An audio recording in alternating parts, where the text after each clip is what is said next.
But before we get into that, I feel like I have to address the elephant in the room. I am not Tim Pool. You guys know me. I'm Hannah Claire Brimmel. I co-host this show. Tim Pool, our beloved Beanie host, has been summoned away on a semi-secret mission to Pennsylvania. I won't say by who. I won't say to do what. I would keep an eye on his socials this weekend. I'm sure he'll update you. But in his stead, I'm here.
so that we do not miss a show. We like to bring a show every night to our viewers. You guys do so much for us, so we are trying to stay as consistent as possible for you guys.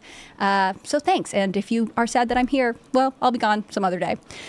So before we get started, we have to give a shout out to our sponsor for the night, and that is, of course, MyPillow. Mike Lindell is one of the funniest people to have on this show. It's so fun to see his business working with us, and you guys probably know their story, but once again, MyPillow has been canceled by another box store, so they're passing on an incredible offer to our listeners. That's you guys. The standard pillow retails for $49.98 and is now, for a limited time, you will receive one for only $14.98. There's a limit of 10 on this offer, so you can get 10 of these pillows at $14.98. Hopefully you have a lot of beds in your house, or Christmas is coming. Give everyone you know a MyPillow.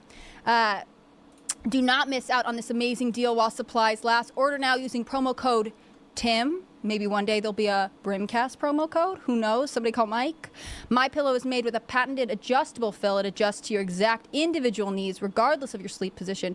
Helps keep your neck aligned and holds its shape all night long, so you get the best sleep of your life. But that's not all. Get their 6-piece kitchen or bath towel sets for only $25, the brand new mattress topper for as low as $69.98, and their famous MyPillow bed sheets for as low as $25, and so much more.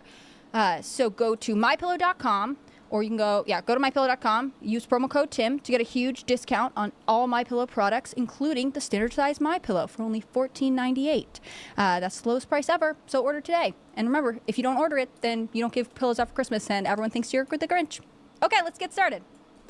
So our first story, I'm sorry, I'm getting Serge, I'm not good at this job. I would be remiss if I didn't tell you guys to go to timcast.com, become a member there. It supports all of our work. You can see stuff like the Culture War Daily Show. You can see Pop Culture Crisis.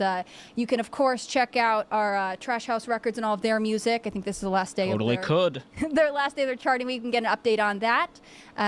So, yeah, this is how you support us. You become a member, and you shop at MyPillow with discount code TIM. Okay, now let's get started with our first story, addressing Elon Musk. Or introductions. Oh, yeah. Oh, my gosh. I'm so bad at this today. Sorry, I got very little notice that I was supposed to be here. Okay, so joining us tonight is Josh Sider. Thanks for having me. Who are you? What do you do? So I'm Josh, and I opine on all things gender-related on social media. And you've just decided that was your calling in life? I did. I feel very passionately about it.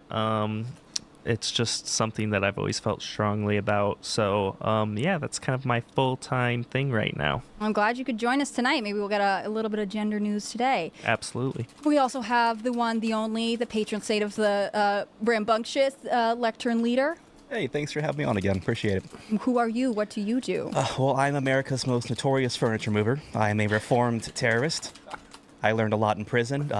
Mostly the government hates me and hates you, and we should do something about that. Mm-hmm. I hope people are really paying attention to the screen when you're on, and I won't say why. Joining us tonight also is Carter Banks. A piece of your furniture here? Oh, that's not mine. I borrowed that. Oh, well, hey, man, it's great to have you both here. I'm Carter Banks, president of Trash House Records. We just released a new song. First of all, thanks for having me on, Hannah Claire Brimcast. You almost called me Hannah? No, I was trying to figure out how to finish that sentence. I just want to say thanks to everyone who bought the song. I think it's going to do really well, and I really appreciate it. And speaking of which, we have Phil back from tour. Hello, everybody. My name is Phil Labonte. I am the lead singer of the heavy metal band All That Remains. I'm an anti-communist. I'm a counter-revolutionary, and I am back to do all kinds of opining about the idiocy on the left. I'm glad you're back. It's so cool to see you in studio again. Thank you. It's been like, what, 2 months? Probably like 10 weeks, because we had 2 weeks of rehearsal before the tour started, and then the tour was like 8 weeks or something. Yeah, I had your tour dates like written down on my calendar. It's been a long time. It's like 3 calendars worth. Yeah. So if you're mad that I'm here, be glad that Phil is here. I'm back. Okay, finally, let's get into our first story of the night. Elon Musk, or we'll pull this one from NBC. Buttigieg claps back at Elon Musk for false claims about Helene federal response. So I'm going to jump over to this tweet. Elon Musk posted this text exchange that he had. He said, receive this is about 6 hours ago. Received this 20 minutes ago. The level of belligerent government incompetence is staggering. 2 exclamation points. And he is communicating with someone about what's going on with FEMA. The person he's texting says, they are now about to shut down the airspace to regulate the private choppers. We are riding in to deliver Starlink and supplies. We are pushing back with the Trump team as well to help us, but not looking good. So we've heard a couple reports like this that federal officials on the ground are resisting efforts from skilled private citizens who have the experience, maybe volunteer firefighters and different groups who want to help the thousands of people who have been impacted by the hurricane in North Carolina, in Tennessee, in Georgia. And Elon Musk is one of those people, right? I mean, Starlink is this amazing technology. We have the ability to bring internet access to places that really need it right now. I mean, if you're someone without a cell phone connection, if you don't have Wi-Fi, it's very difficult to even tell sheriffs that you are maybe in trouble and need help. And it seems like this is not something that the federal government, or at least the people on the ground, were being very cooperative with. But in response, Pete Buttigieg said, no one is shutting down the airspace, and FAA doesn't block legitimate rescue and recovery flights. If you are encountering a problem, give me a call. This, I think, is noteworthy. Did he give his phone number out? Apparently, they have Call that man. Yeah, we should. Call that man. So Elon Musk ultimately responded to that. Thanks for the call. So I guess Pete Buttigieg called Elon Musk and said, hopefully we can resolve this soon. To me, in addition to all of the hurricane issues, in addition to how important it is to stay conscious of what your neighbors need and the best way to serve other people, I think we should point out the fact that Elon Musk bought X and is now forcing the federal government to take accountability for what's going on. I mean, his post has over 11 million impressions. That's more than most TV shows will ever get. This is an incredible tool, and it's nice to see someone as influential as Elon Musk using it to really draw attention to where. I think it's interesting. I mean, didn't he help Ukraine with? They were like pumped about him letting Ukraine have Starlink. Yeah, it went to Ukraine. Ukraine. About that? Yeah, but not for a hurricane relief. No, it doesn't seem like they're being treated the same way. It's good Jack Dorsey doesn't own Twitter anymore, because he might have put a community footnote under Elon Musk's tweet and tried to censor it, since it didn't bode well for the government. So I'm glad Elon's not only opining on Twitter, but he's also the CEO. So. Not only is Musk, I think most people are aware, like, Musk is not only doing this, but he's also the guy that's, sending a rocket up to the International Space Station to bring the 2 astronauts back that Boeing couldn't manage to do. He's assisted the U.S. government in Ukraine. It's clear that the federal government is hostile to him because they've got all kinds of investigations. They're doing all they can to hinder launching Starship. And it's all because of politics. It's all because Elon Musk owns Twitter and uses the platform to say things that are not complimentary to the federal government. And really, of the social media sites that are at least, of reasonable size, Twitter's really the only one that's not in lockstep with, at least with the mainstream media. Maybe they're not all MSNBC. There's a little hope with, Zuckerberg saying things like, I consider myself a libertarian, which we'll see. He's still making Instagram into Facebook. I mean, anyone can. I'm not a fan of Meta's properties generally, and the only one that I use with any frequency is Instagram. But it's nice to at least see some kind of recognition that, hey, maybe it wasn't such a great idea to be so complacent. Complacent with the federal government. I mean, it should have been obvious to these companies that the federal government has an agenda that is not aligned with the intended purpose of the federal government, which is to remain neutral. The federal government is not supposed to have an opinion on who gets elected. And they strongly put their, put as much influential information out as they can nowadays. Mm-hmm. And that's something that is a problem. So, and to see the federal government looking to, a private citizen that has so much to offer to the country when it comes to, things like Starlink and things like disaster relief and stuff like that, to look at him as to be so hostile to him, I think it clearly puts the federal government in a bad light, or at least this administration. FEMA is running damage control right now on Twitter. If you go to their page, they have a whole bunch of things. Rumor has it as this, they're rumors, it's not true. Starlink comes in, what happens? We get stories on the ground from people because of internet access. They can show you video in real time. This is what is happening. Yeah, I think that's important to point out. I mean, if people are not able to contact their loved ones, they're definitely not in a position to contact their local news reporters or to post on their own X accounts and give on the ground feedback. I want to call attention to one thing that Pete Buttigieg said, which is the FAA doesn't block legitimate rescue and recovery flights. It reminds me of what Biden was saying a little bit earlier this week. President Biden said, I'm going to go down, but I'm going to wait until it's not disruptive to emergency services. And there is one version of this that is honorable, right? Like, it's not about his prowess. It's about making sure people get the things they need. On the other hand, I don't think anyone believed that was genuine.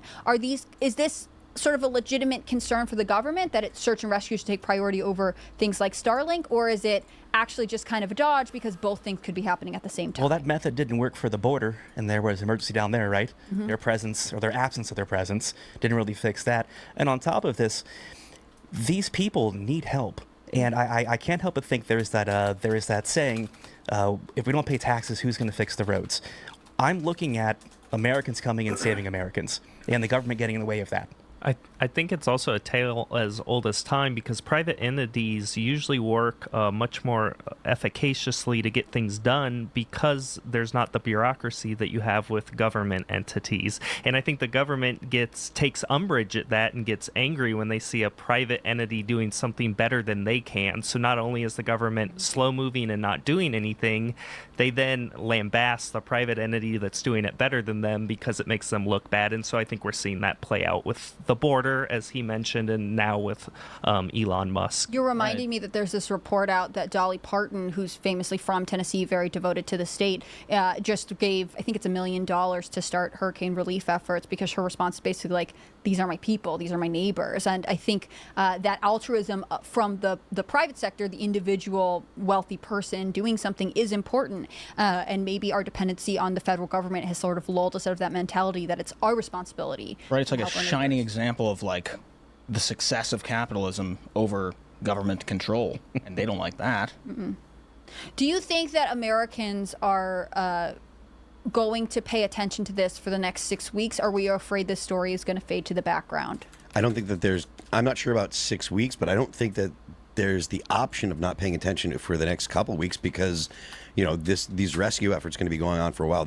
I've heard that the death toll is 200, but there's probably over 1,000 missing, and those people that are missing are, I mean, it's terrible to say, but they're not likely just like wandering in the woods. Mm-hmm. Entire towns were wiped off the map. Mm-hmm. And if you know anything about the topography of the area, you're not building your towns on the tops of the mountains. They're built alongside these rivers and streams that run through the valleys and the hollers of North Carolina. So the water that came and swept these towns away, like it's nowadays, unfortunately, or at this point in time, this far after the initial deluge of water, it's not a rescue effort; it's a recovery effort. Yeah. And what does rebuilding look like in this area? I was listening to this report yesterday that was saying basically this is the Blue Ridge Mountains, I believe. It's a lot of second homes. Like there are houses that were destroyed that are vacation homes, but that means that the blue-collar, working-class people who live there are often displaced and don't really have the resources or industry to sort of move on and recover. I mean, if Asheville, North Carolina is struggling and that's the nearest big city, these more rural towns that don't have the housing inventory because it's partially vacation and because it has now been destroyed, what are they going to do? Hurt their economy really bad. And I think this brings out another point, which is reality over rhetoric. And lots of times I think the left likes to showcase lofty rhetoric about how much they care about people. But then when we actually see something happen where something needs to be done, they're not doing much. And so I think they've really become experts at mastering the rhetoric. But when it comes to reality, they really don't do much. And so it's good that private entities and people like Elon Musk and Dolly, as you mentioned, can kind of step in because that's all we have, not just with the Democrats, but sometimes with Republicans, is just rhetoric. But I think we see it much more often on the left. Yeah. I wonder if this concern. I think you guys have all heard this too, that so many of these counties that were impacted are red. They're likely counties that Trump will carry in the election. If they will feel more disenfranchised now that the recovery efforts are slow, but then also feel like they don't have outlets. I mean, I don't totally know what the plan is for voting in these areas. If you don't really have electricity for homes, I'm not sure your polling place is standing.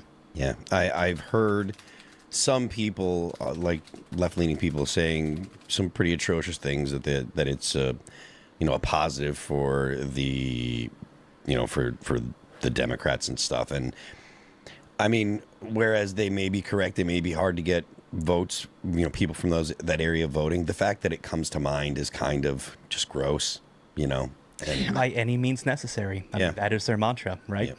I mean, it's hard to look at tragedies and this wouldn't be the first one of the year where they have looked at it and went, great, we're glad that's happening to you. I'm obviously making an allusion to the attempt on Donald Trump's life in Butler, Pennsylvania in July. And, as we all know, but Trump is returning to the same spot this weekend. The balls. Right. I mean, it is interesting that at this time that we have this I would say national disaster, right?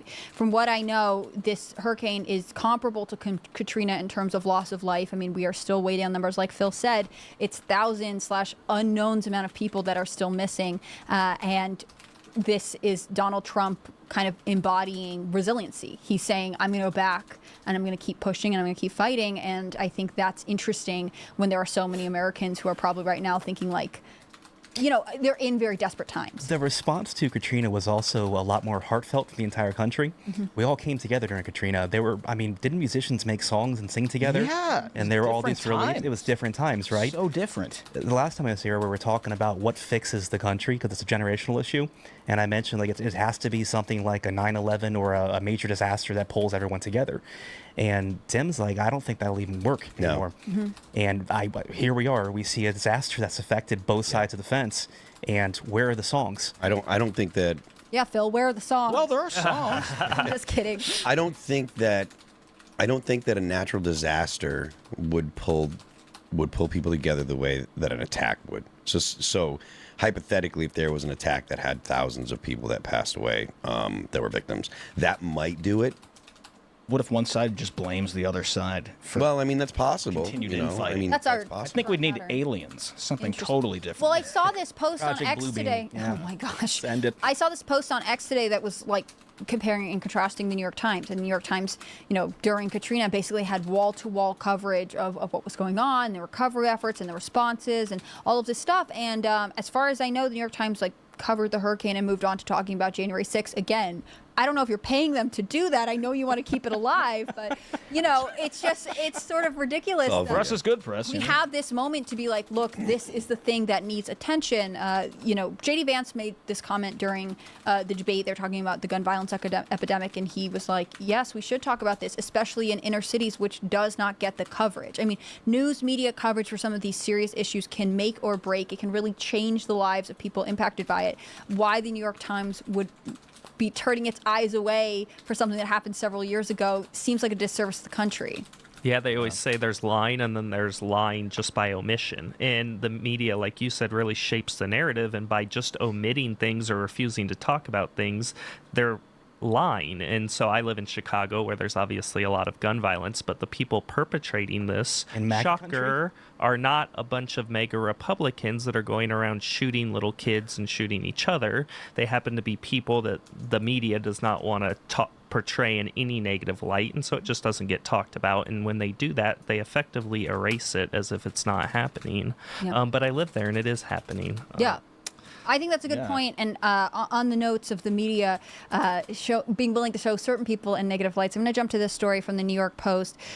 Trump rips terrible White House response to Helene as FEMA accused of mismanaging crisis, blocking aid. So very similar to Elon Musk, Donald Trump is speaking out about what the federal government is up to and sort of the dissatisfaction with this. And he is facing a lot of backlash. I think you can look at mainstream headlines where they are saying Donald Trump Trump is saying false things about FEMA and he's not being fair, but people are unhappy with FEMA. So former President Donald Trump tore into what he calls the terrible federal response to Hurricane Helene Friday as outrage critics aired allegations that relief workers are sitting idle without orders and that those who are working are, quote, seizing aid deliveries and slow walking distributions of Starlink satellite internet equipment. Quote, it has been a terrible response from the White House, that the Republican presidential nominee said in Georgia, where he was briefed on the damage around the city of Augusta alongside GOP Governor Brian Kemp, who thanked Trump for helping to keep the nation's attention on those affected by the storm. I mean, is this a question of we're not allowed to critique FEMA because they do hypothetically the Lord's work? I mean, they're the relief agency, so we can't be mean to them, or can we criticize the government when they're failing? Ain't gonna stop me. I know, and that's why we're glad you're back. They're booking out hotels in these cities where they're rescuing these people who have no homes, they lost everything. FEMA's coming in and booking out all these hotels. Where are the people who actually need a place to stay getting to stay? Mm-hmm. And is this? And I mean, maybe we need to turn to our small government person in the room, but is this a case where we look at FEMA and say, you are bad at your job and you should maybe be reconsidered as a government organization? I'm not sure about. I don't know that FEMA needs to be reconsidered overall, but it's definitely something that you should be like, hey, there needs to be a change in leadership. Right off the bat, we've reached a time in America where there is no accountability from the federal government. You look at, I mean, from the top down, like Joe Biden is clearly not capable. He's clearly checked out, and the constitutional solution for that is Kamala Harris is supposed to, not just like has the option, but when it's something that's obvious, Kamala Harris is supposed to invoke the 25th Amendment. None from her, she says. I mean, what's going on? You have an administration that's run by someone clearly incompetent, and you have all kinds of things that are going on in the world that the president might be able to influence in a positive manner for the United States if we had a president that could do it. And we have Kamala Harris, the vice president, who has done nothing for 4 years but shirk whatever job that she was given. The border, she ignores it. She was like a cybersecurity czar or something like that, right? There was one of that. Yeah. She ignores it. She should be making sure that the office of the president is occupied by someone that is capable of actually understanding the questions that are posed to it, and she's shirking that job too. So if your government, if the leader of your government, or allegedly the president, the office of the executive, right, if that job doesn't ever have accountability, there's no longer a president that says the buck stops here. They're always passing the buck. They're saying it's that person's fault and that person's fault. Mayorkas was impeached, still in his job. No government official is held accountable for failure. And if that's your situation, where the government can just do whatever they want, and there's no way for the people or for the other branches of government to hold them accountable, I mean, what do you got? You've got people that are. The Biden administration has been such a failure, they cannot tie Kamala Harris to it. And because everyone knows that, like, Biden has not done a good job historically, like low numbers in polling, right? You tie Kamala to him in any type of way, she's going to fail to run presidency. Right. I was just thinking, it's like funny that she's done nothing for 4 years, because it's almost better that she's done nothing and failed at nothing, because now she can campaign on zero. You've got like how many illegal immigrants have come over the border in 4 years? easily 10 million.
I don't think, is it frozen? Something you like could say 10 that's million. a failure for sure.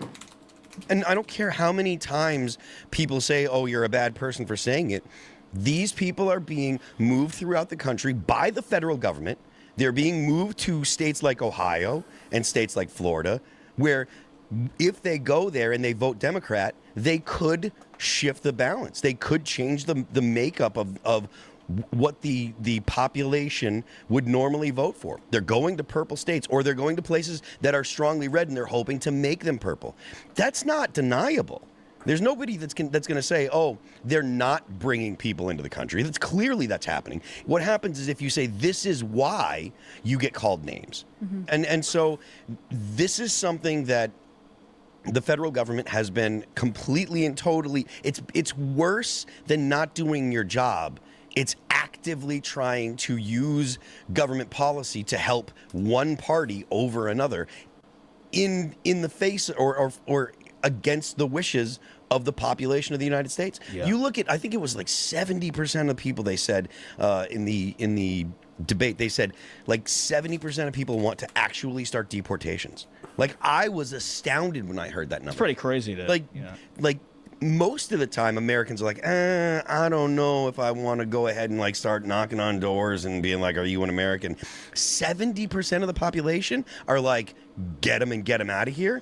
That's because of the not just failure, but the active the things that the government has done, the things that the administration This is an has active done. crisis Yes. that they are involved in. Intentional. And there's no denying it anymore. There's no denying it. And I think this is a cultural question that there are a lot of people who work on this issue, but definitely Donald Trump bringing it up in the 2016 election made it so that it was in a political stratosphere that conservatives, Republicans had been uncomfortable touching. But more than anything, crime, the weight at hospitals, the impact it has on school systems, people themselves are feeling the impact of illegal immigration. And I think that is a difficult pill for corporate outlets to swallow, because they want the narrative to be like, we can't talk about it because it's bad and it makes you mean. And I want to, yeah, exactly. I want to interject here because it's not that they've been afraid of touching it; it's that the accusation is always bigotry. But that's why they're afraid of it. I mean, this was something that Bill Clinton had said during one of his State of the Unions, right? That we needed to get control of the border. And still, we didn't do anything until basically Donald Trump. And it's not because there aren't some politicians and some sort of think tank people who talk about it. It's because it was so intensely tied to this accusation of racism. And I think that the realities of saying our border is open and it's fine and it's the same, like all the chickens have come home to roost. You know? I saw Elon Musk had tweeted something about this situation, about the shipping of immigrants to different states to try to affect the outcomes and stuff like that. I don't think it's census. I think it's actually they're going to get man mistake. Active voters. They brought in 30 million people who can vote in these states and flip them blue. Yeah, that's what Texas is going to be in play in 4 years. And Obama used to talk about the border, and there was no accusations laid there about it being racist. It was only racist when Trump parroted the exact same It's thing only Obama racist said.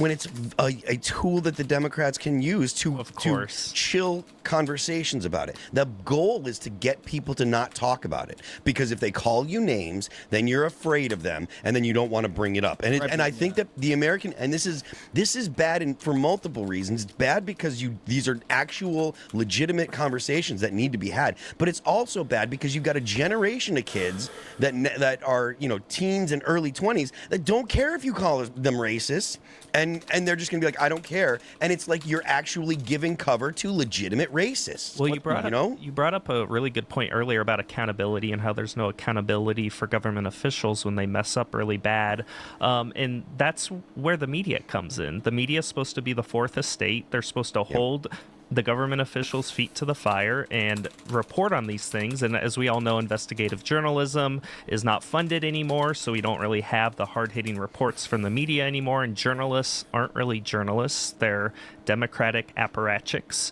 And so it's the failure of the media to do its job as a watchdog in the fourth estate, and that's why there's no accountability. And we saw it in gross terms when the Defense Department lost something like $1 trillion plus years ago, and to my knowledge, nobody got in trouble for that. That's $1 trillion that went missing, and there was no repercussions. So all of this, I think, is an indictment on the media and their failure to do their job as journalists, because that's what they are at the end of the day. Here's something interesting I've noticed, because I watch a lot of true crime stuff, and they're picking it up, not realizing that there's a shift in crime, and more I'm seeing them talk about these different murders that are committed by people that are here illegally, and they talk about it like, no which way or the other, and it's kind Just of as fact. So they are, because it is fact, and it's like you didn't see that like 8 years ago, 4 years ago, but like every other headline now is like this,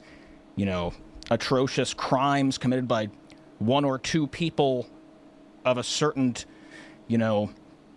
personage that are not here, and they're trying to navigate the legalese of how do you prosecute somebody who's not even supposed to be here? Do you give them bail? And all these things are like, they're coming up more and more. So I think that's a positive for that kind of media. So it's getting something. Well, and it's ironic because that's good. The left loves to play identity politics and talk about people's identities, except when it comes to crime and who's committing it. And then suddenly they no longer want to talk about identity politics or people's identities. So it's interesting how, as you pointed out earlier, they use it as a way to silence people, but they don't use it consistently. And it's just very nefarious on their part. And I think, the left have become experts at using that, as you said, to chill speech, but they don't do it consistently. Well, the argument that we're racist and bigots for not wanting illegal criminals here, it's on its face, it's not the argument we're making. America is not just white people. We do have immigrants that come here illegally. I'm friends with lots of them. Oh my God, I have a black friend. Reference. So it's only bad if you say you only have one. Okay, if you have multiple, like a bunch of them, then you're good. So it's fine. So that's not the argument we're trying to make. The first act they committed when they came here was a crime. They committed a crime by entering here illegally. Yep. Those are the people we're talking about. Mm-hmm. America is not specifically and just exclusively white people. Right. America requires participation on a civic level, and part of that is agreeing to live by American laws. I mean, Americans who are born in the U.S. don't get a free pass to commit crimes, right? They are still sent to prison if they are convicted of a crime. And I think similarly, people feel like more than ever that entering the country illegally is in fact a crime, which it always was, but sort of people looked past it. It was like they weren't in the middle of committing a crime when they also maybe had a DUI or hit somebody or something tragic. I want to, because we're talking about crime and immigration, bring up this story from CNN. So this came out about 5 o'clock tonight. Gang attacks in Haiti kills 70 people, including infants. At least 70 people, including 3 infants, were killed in a gang attack in central Haiti town of Pont-Saint, the United Nations Human Rights Office said in a statement on Friday. Members of the Gangrif gang used automatic rifles to kill at least 70 people on Thursday, including 10 women and 3 infants, according to the UN. Haiti is one of the countries where there are certain authorizations that allow them to come into this country under a protected status, with temporary protected status. And it is important to point out that there are a lot of countries that have instability, and it's a pathway towards asylum, right? Like if someone from Haiti were to say, well, there's very serious gang violence. Currently, most forms of asylum in the U.S. would be open to them. But I don't know that this is something that the American people feel like is a solution to this, right? Haiti will still have chaos and gang violence, but then also we are bringing in more migrants in maybe situations where the towns can't handle them. I mean, I know we've talked about Ohio a lot, but there are cities that struggle to absorb the tens of thousands of migrants that are suddenly brought to them. It's not because they don't want to help people, it's because resources are limited even here in America. And this creates a perpetual problem, right? If we just keep saying, well, if it stays bad, just keep coming over. Mm-hmm. That just creates a very bad cycle for us. Until Haiti fixes Haiti, we're going to keep dealing with Haiti people coming over. Mm-hmm. And they're not the best of people that are coming over. We've seen that. Are you saying they're not sending their best? Sometimes. You can't just absorb everyone who's in a bad spot. Yeah, the idea that because you're you're from a country that has political instability or economic instability, because of that we should just take everybody that can get to our border. That's absolutely absurd. It's totally ridiculous, and it should be completely impossible. Well, yeah, it's impossible. It should be totally Mathematically. and completely outside of the question. Like, there's no reason for the American people to say, if you can get here and you come from a place that's less fortunate than the United States, you're automatically allowed in. We have some of the most lax immigration laws, at least when it comes to people that get to the border, on the whole planet. Like, out of all of the countries, we're among the most lax. And that is a massive problem for the United States. As someone who is very much against war, I'm going to start there, would it not be more fiscally responsible and for the safety of Americans to just invade Haiti and make it better? I'm just saying, it's a very small island. We can send maybe 5,000 troops, get it in line, and then that problem stops. I think historically we've always meddled in Haiti's politics. I know we've overthrown some people there and installed some other people. So I don't know if getting involved with them is the best thing, but it's also a zero-sum. Clintons would like it. They love Haiti. It's also a zero-sum game with all of this stuff. I'm from Chicago, as I said earlier. There's a lot of underserved African-American communities in Chicago. And because this is a zero-sum game, whatever our government does there in Chicago for the tens of thousands of migrants that have come there, and I see them every day when I go to the grocery store and Whole Foods, that's taking away from underserved communities in Chicago, which are predominantly African-American. So it's inherently racist for governments to be giving handouts to the illegal immigrants because it's taking away from other people who are citizens and residents who need it. And so I just think that's egregious, and I just think it's shameful. Do you think that Kamala Harris is ever going to be able to reprogram her narrative on immigration in time for the election? I mean, and I'm going to contrast it with the economy, right? So immigration and the economy are two of the biggest issues this election.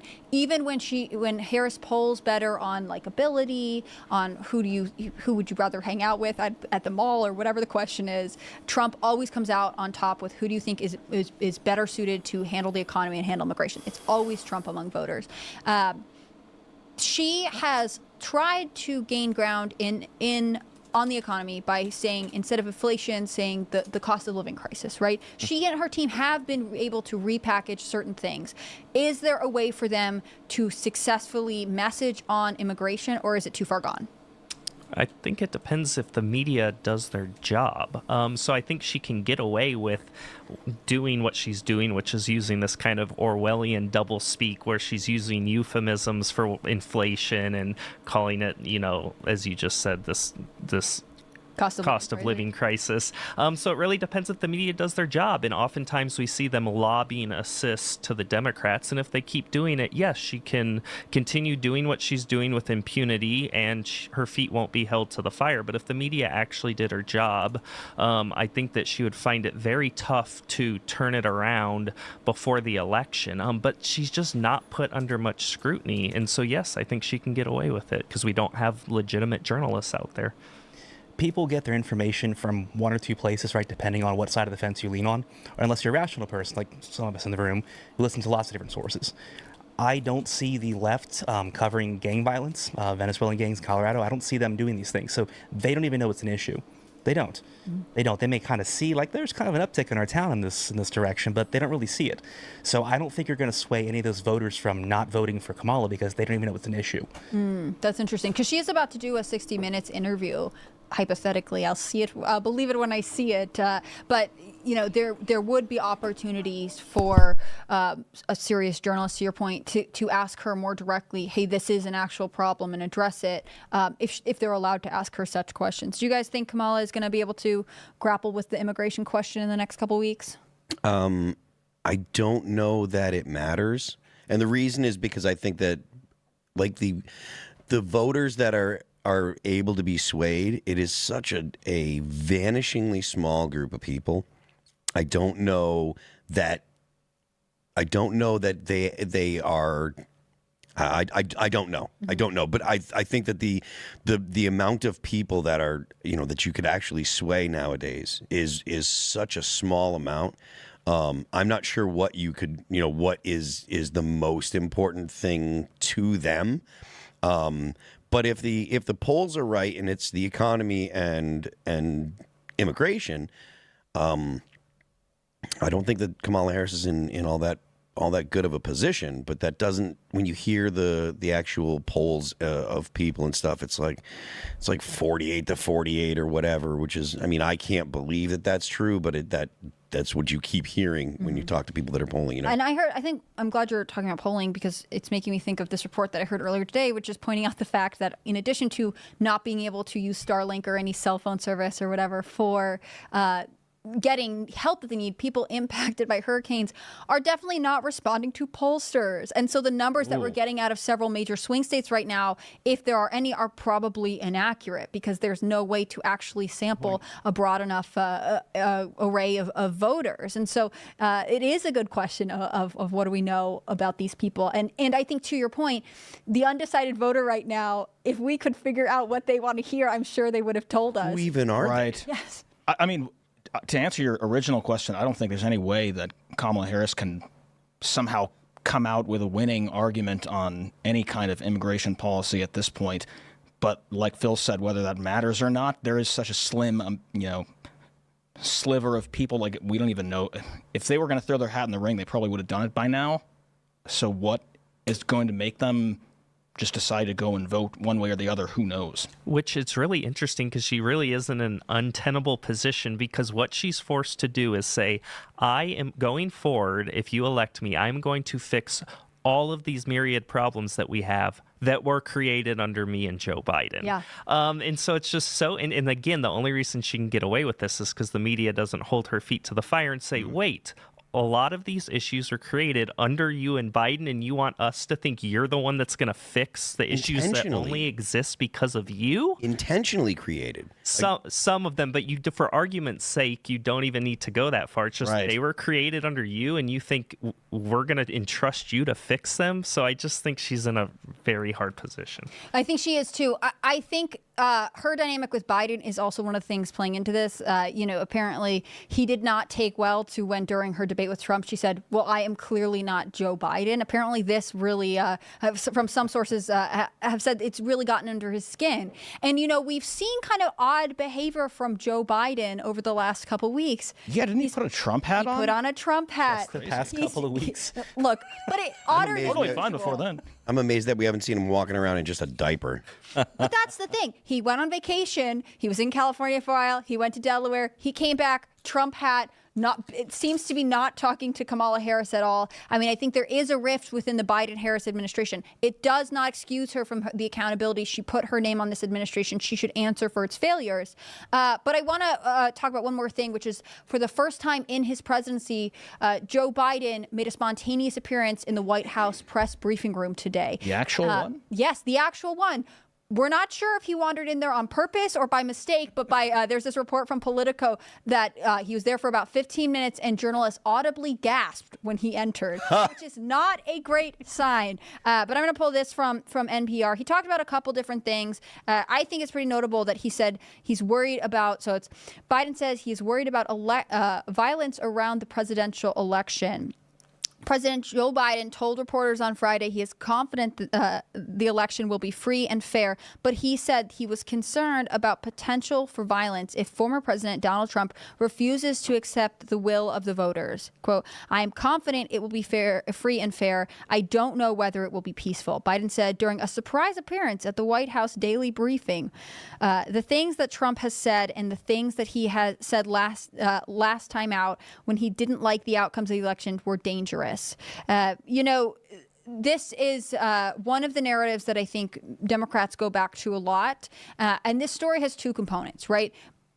Obviously, there were very serious threats to President Trump.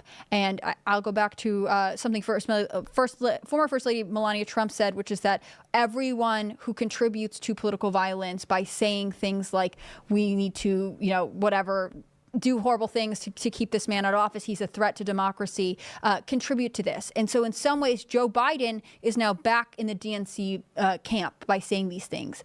On the other hand, this guy just showed up for the first time. Is he trying to legacy build? I thought we were supposed to stop listening to him because he wasn't fit. And now Kamala Harris is kind of, by all outward appearances, doing his job and campaigning. And he's just kind of on a press tour of sorts, or or walking into the Oval, whatever office. I don't think it goes why are we to the listening Oval to him Office. now? It's interesting that the left's always talking about political violence and violence in general. I mean, if you pull the uniform crime statistics from the FBI, it very clearly shows who tends to commit the majority of violent crime in this country. And let's just say it's not MAGA Republicans. It's very clear there in the data who commits the violent crimes. We know how they vote. And so it's just very bold of them to talk about violence when they're often the ones perpetuating Maybe it. that's what he meant. Almost exclusively, whether it be the riots in all of 2020 and then January 6th, which, is bad, but like there was significantly less violence in that one day compared to almost a full year of rioting in hundreds of cities across the country. And just day-to-day violence in big urban cities like Clearly. Baltimore, Maryland, Chicago. I mean, you name it. We know who's perpetuating the violent crimes, and it's not MAGA Republicans. So Biden has a lot of nerve saying that. I mean, the reason, and it speaks to the fact that both times that both of the attempted assassination or the assassination attempt on Trump, people on the left are so quick to be like, oh, it was a Republican, it was a Trump supporter. And it's like, yeah, Trump supporters are trying to kill Trump, which is the most ridiculous thing. But they know that that to have that association so clearly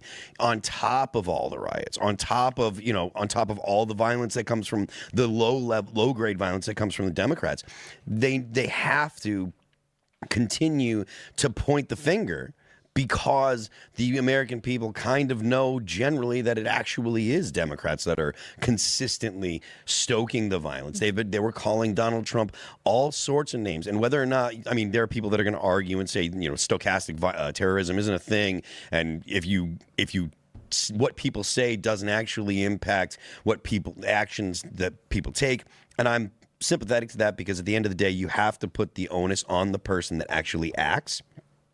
But the idea that spending 4 years or more, or 8 years actually, considering Trump hasn't been in office for the past 4 years, calling Donald Trump Hitler and stuff like that, to think that that isn't going to make the absolutely crazy people do crazy things, or at least influence crazy people to do crazy things. I mean, it is the people that do its fault. They're the ones that are responsible.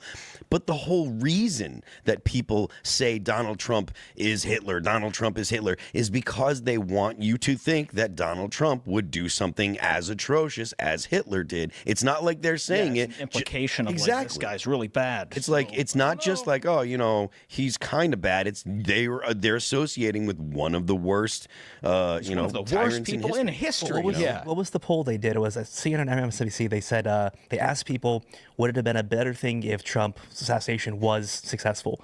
And it was a very high number of people who said, yes, it would have been better for the country. Like, that's the mindset of these people. So whether they're the person, on the hill or not, or hiding in the bushes, people that said that? it was really, I think it's in the 30s. I've heard 27%. I've also listened to a podcast where a pollster is like, well, that you have to take out these people and like try to walk it back down.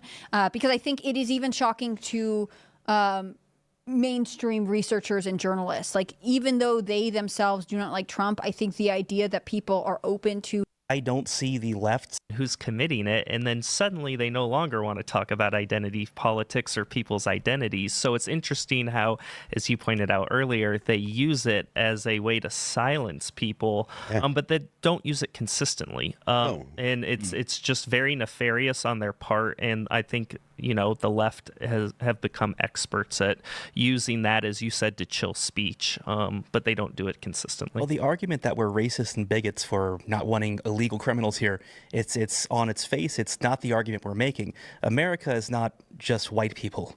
We do have immigrants that come here illegally. I'm friends with lots of them. Oh my God, I have a black friend. Reference. So it's only bad if you say you only have one. Okay, if you have multiple, like a bunch of them, then you're good. So it's fine. So that's not the argument we're trying to make. The first act they committed when they came here was a crime. They came, they committed a crime by entering here illegally. Yeah. Those are the people we're talking about. America is not specifically and just exclusively white people. Right. America requires participation on a civic level, and part of that is agreeing to live by American laws. I mean, Americans who are born in the U.S. don't get a free pass to commit crimes, right? They are still sent to prison if they are convicted of a crime. And I think similarly, people feel like more than ever that entering the country illegally is in fact a crime, which it always was, but sort of people looked past it. It was like they weren't in the middle of committing a crime when they also maybe had a DUI or, hit somebody or something tragic. I want to, because we're talking about crime and immigration, bring up this story from CNN. So this came out about 5 o'clock tonight. Gang attacks in Haiti kills 70 people, including infants.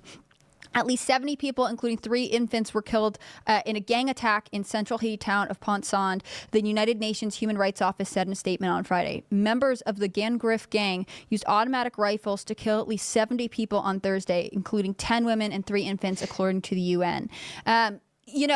Haiti is one of the countries where there are certain authorizations that allow them to come into this country under a protected status with temporary protected status. And it is important to point out that there are a lot of countries that have instability, and it's a pathway towards asylum, right? Like if someone from Haiti were to say, well, there's very serious gang violence.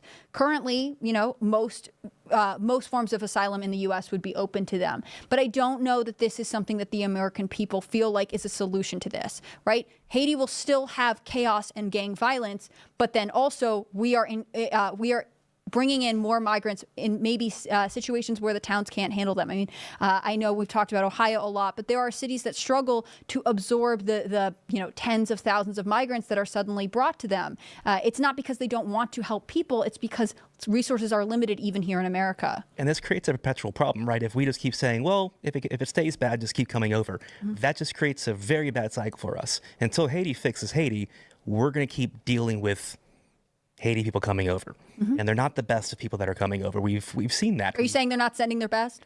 Sometimes. You can't just absorb everyone who's in a bad spot. Yeah, the idea that because you're you're from a country that has political instability or economic instability, because of that we should just take everybody that can get to our border. That's absolutely absurd. It's totally ridiculous, and it should be completely impossible. It's impossible. It should be totally and completely outside of the question. Like, there's no reason for the American people to say, if you can get here and you come from a place that's less fortunate than the United States, you're automatically allowed in. We have some of the most lax immigration laws, at least when it comes to people that get to the border, on the whole planet. Like, out of all of the countries, we're among the most lax. And that is a massive problem for the United States.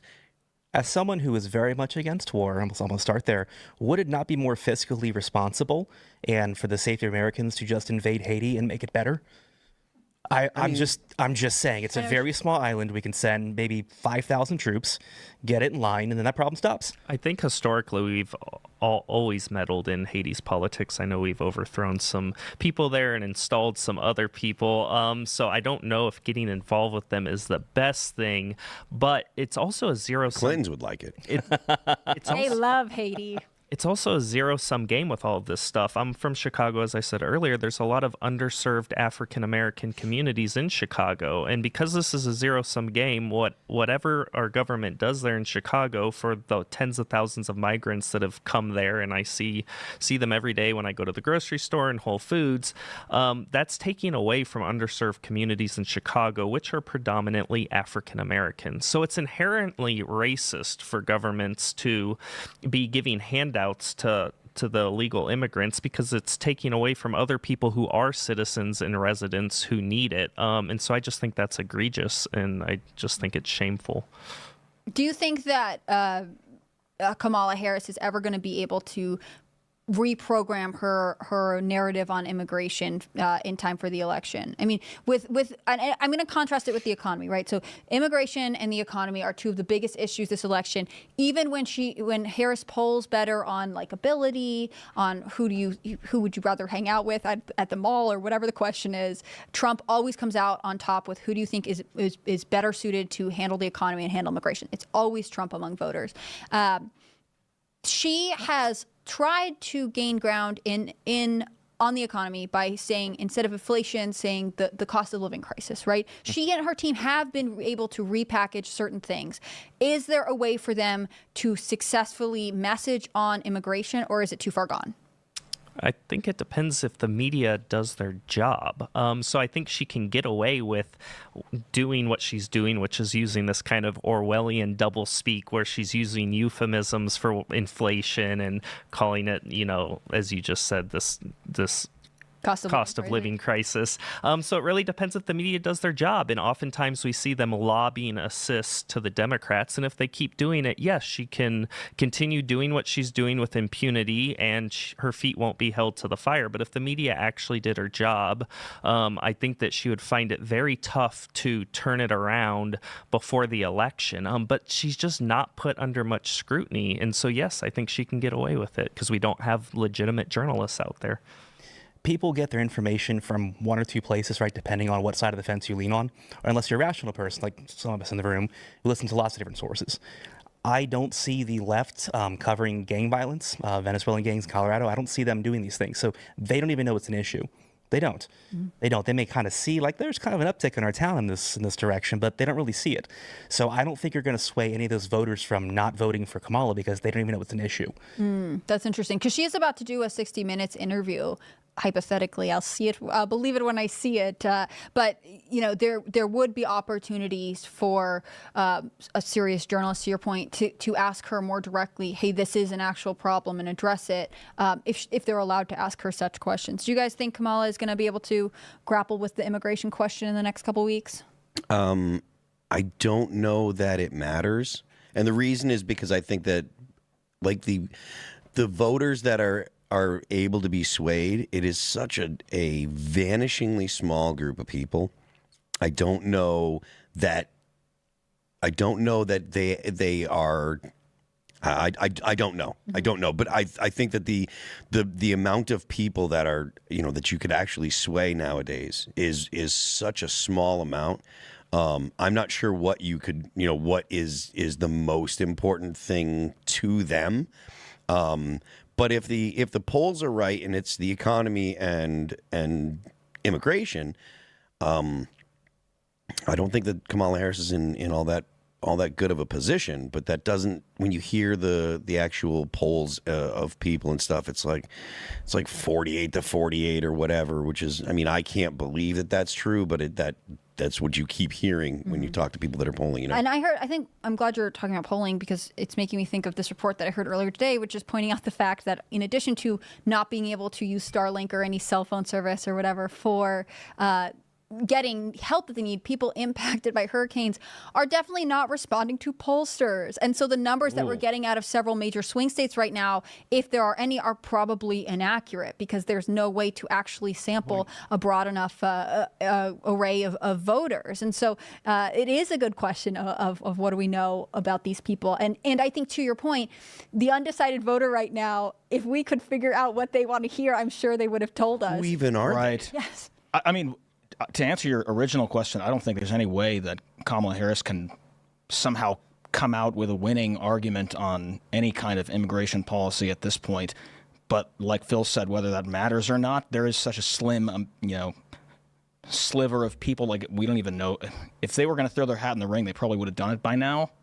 So what is going to make them just decide to go and vote one way or the other? Who knows? Which it's really interesting, because she really is in an untenable position, because what she's forced to do is say, I am going forward, if you elect me, I'm going to fix all of these myriad problems that we have that were created under me and Joe Biden. Yeah. And so it's just so, and again, the only reason she can get away with this is because the media doesn't hold her feet to the fire and say, wait, a lot of these issues are created under you and Biden, and you want us to think you're the one that's going to fix the issues that only exist because of you? Intentionally created. Some of them, but for argument's sake, you don't even need to go that far. It's just they were created under you, and you think we're going to entrust you to fix them? So I just think she's in a very hard position. I think she is too. I think her dynamic with Biden is also one of the things playing into this. Apparently he did not take well to when during her debate with Trump, she said, well, I am clearly not Joe Biden. Apparently this really,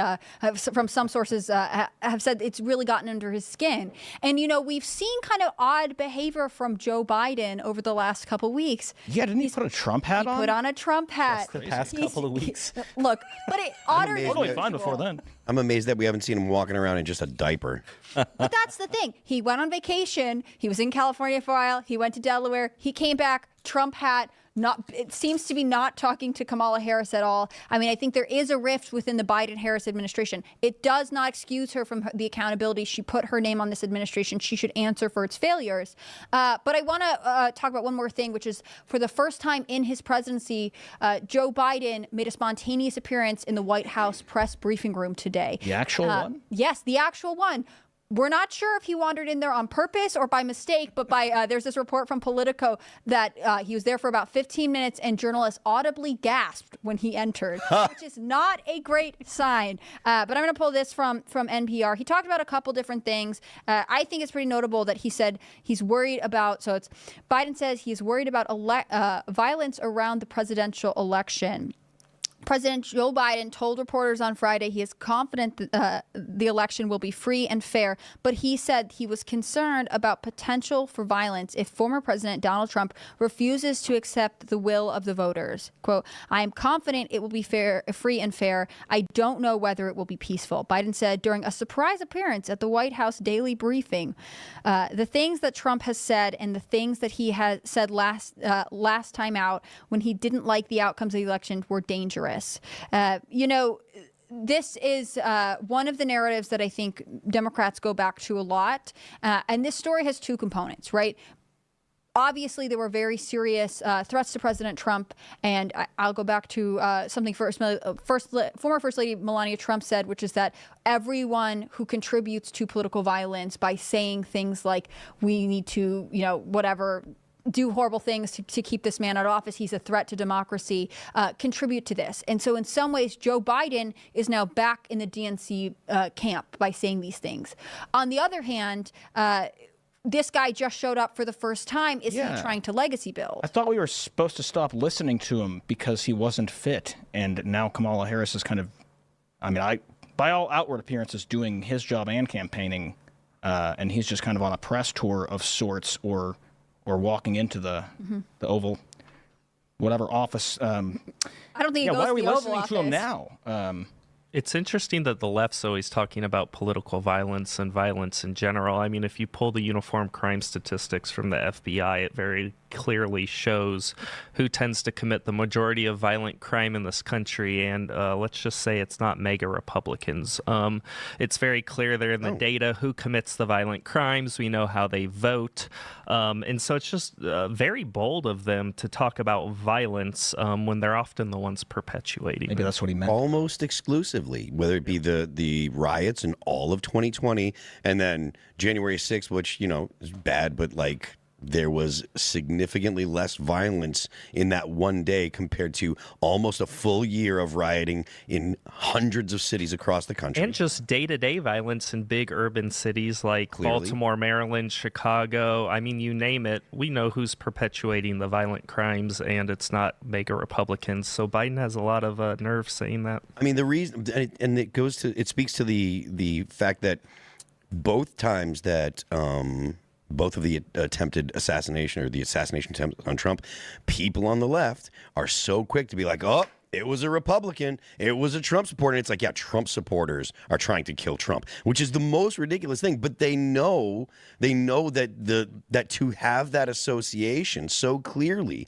on top of all the riots, on top of all the violence that comes from the low grade violence that comes from the Democrats, they have to continue to point the finger because the American people kind of know generally that it actually is Democrats that are consistently stoking the violence. They were calling Donald Trump all sorts of names, and whether or not, I mean, there are people that are going to argue and say, stochastic terrorism isn't a thing, and if you what people say doesn't actually impact actions that people take, and I'm sympathetic to that, because at the end of the day, you have to put the onus on the person that actually acts.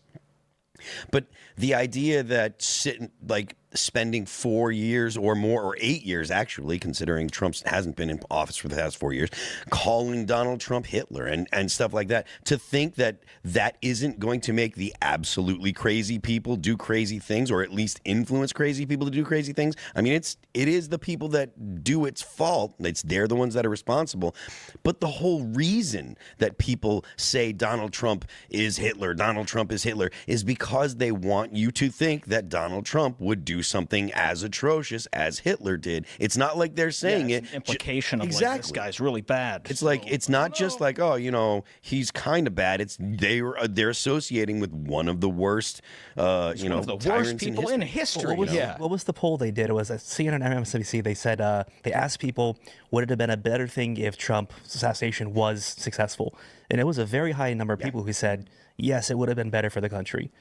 Like, that's the mindset of these people. So whether they're the person, on the hill or not, or hiding in the bushes, people that said that? it was really, I think it's in the 30s. I've heard 27%. I've also listened to a podcast where a pollster is like, well, that you have to take out these people, and like try to walk it back down, because I think it is even shocking to mainstream researchers and journalists. Like, even though they themselves do not like Trump, I think the idea that people are open to such a tragic thing being positive is not the direction anyone wants the country to go, or at least the majority of people It's like don't. words have meanings and they have effect. And if you keep repeating them over and over again, you're going to convince people that something truly evil is good.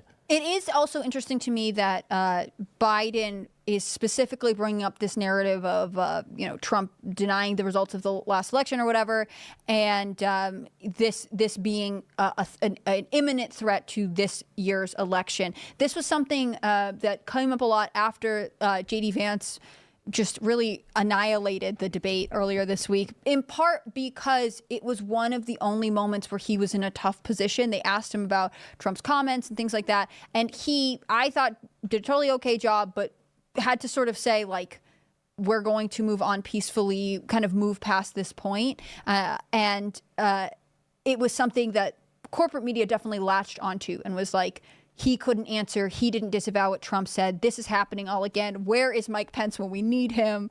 Because they loved Mike Pence when he was in office, I'm sure. Is this one of these final issues that Democrats are bringing up during our final weeks before the election because they think it invokes fear, and that's enough to motivate voters to stay away from? I think it's all they have. Really? Literally all they have. Because what else is there? Abortion, I guess. That's the other thing they always bring up. Oh, so murder and murder. Awesome.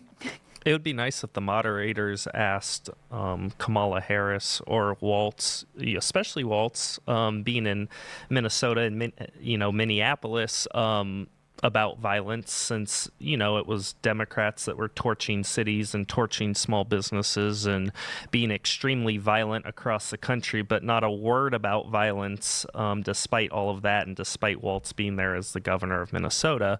But they're asking Vance about it. So again, it's just really weird how the media and the moderators in this case can shape the narrative by painting Trump and Vance as these kind of nefarious villains that are in charge of all of this political violence, when again, if you were to just look at the data and just turn on your TV, you would see who is torching inner cities and shooting people every day. Did we ever get to the bottom of whether Tim Walz is friends with school shooters or not? He said he was. That? I mean, he said he was. He said He was pro-trans. that he misspoke, and he meant he was friends with the victims or people who have been impacted by school shootings. And then he referenced David Hogg.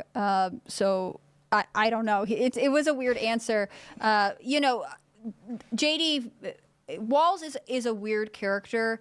They say vice presidents don't win the election, but in this case, I really think that Walz is creating more obstacles for Kamala Harris, and JD Vance, especially given this week's performance, is really strengthening the ticket. Well, he's touring with Fetterman now instead of Harris, right? So he's kind of in timeout.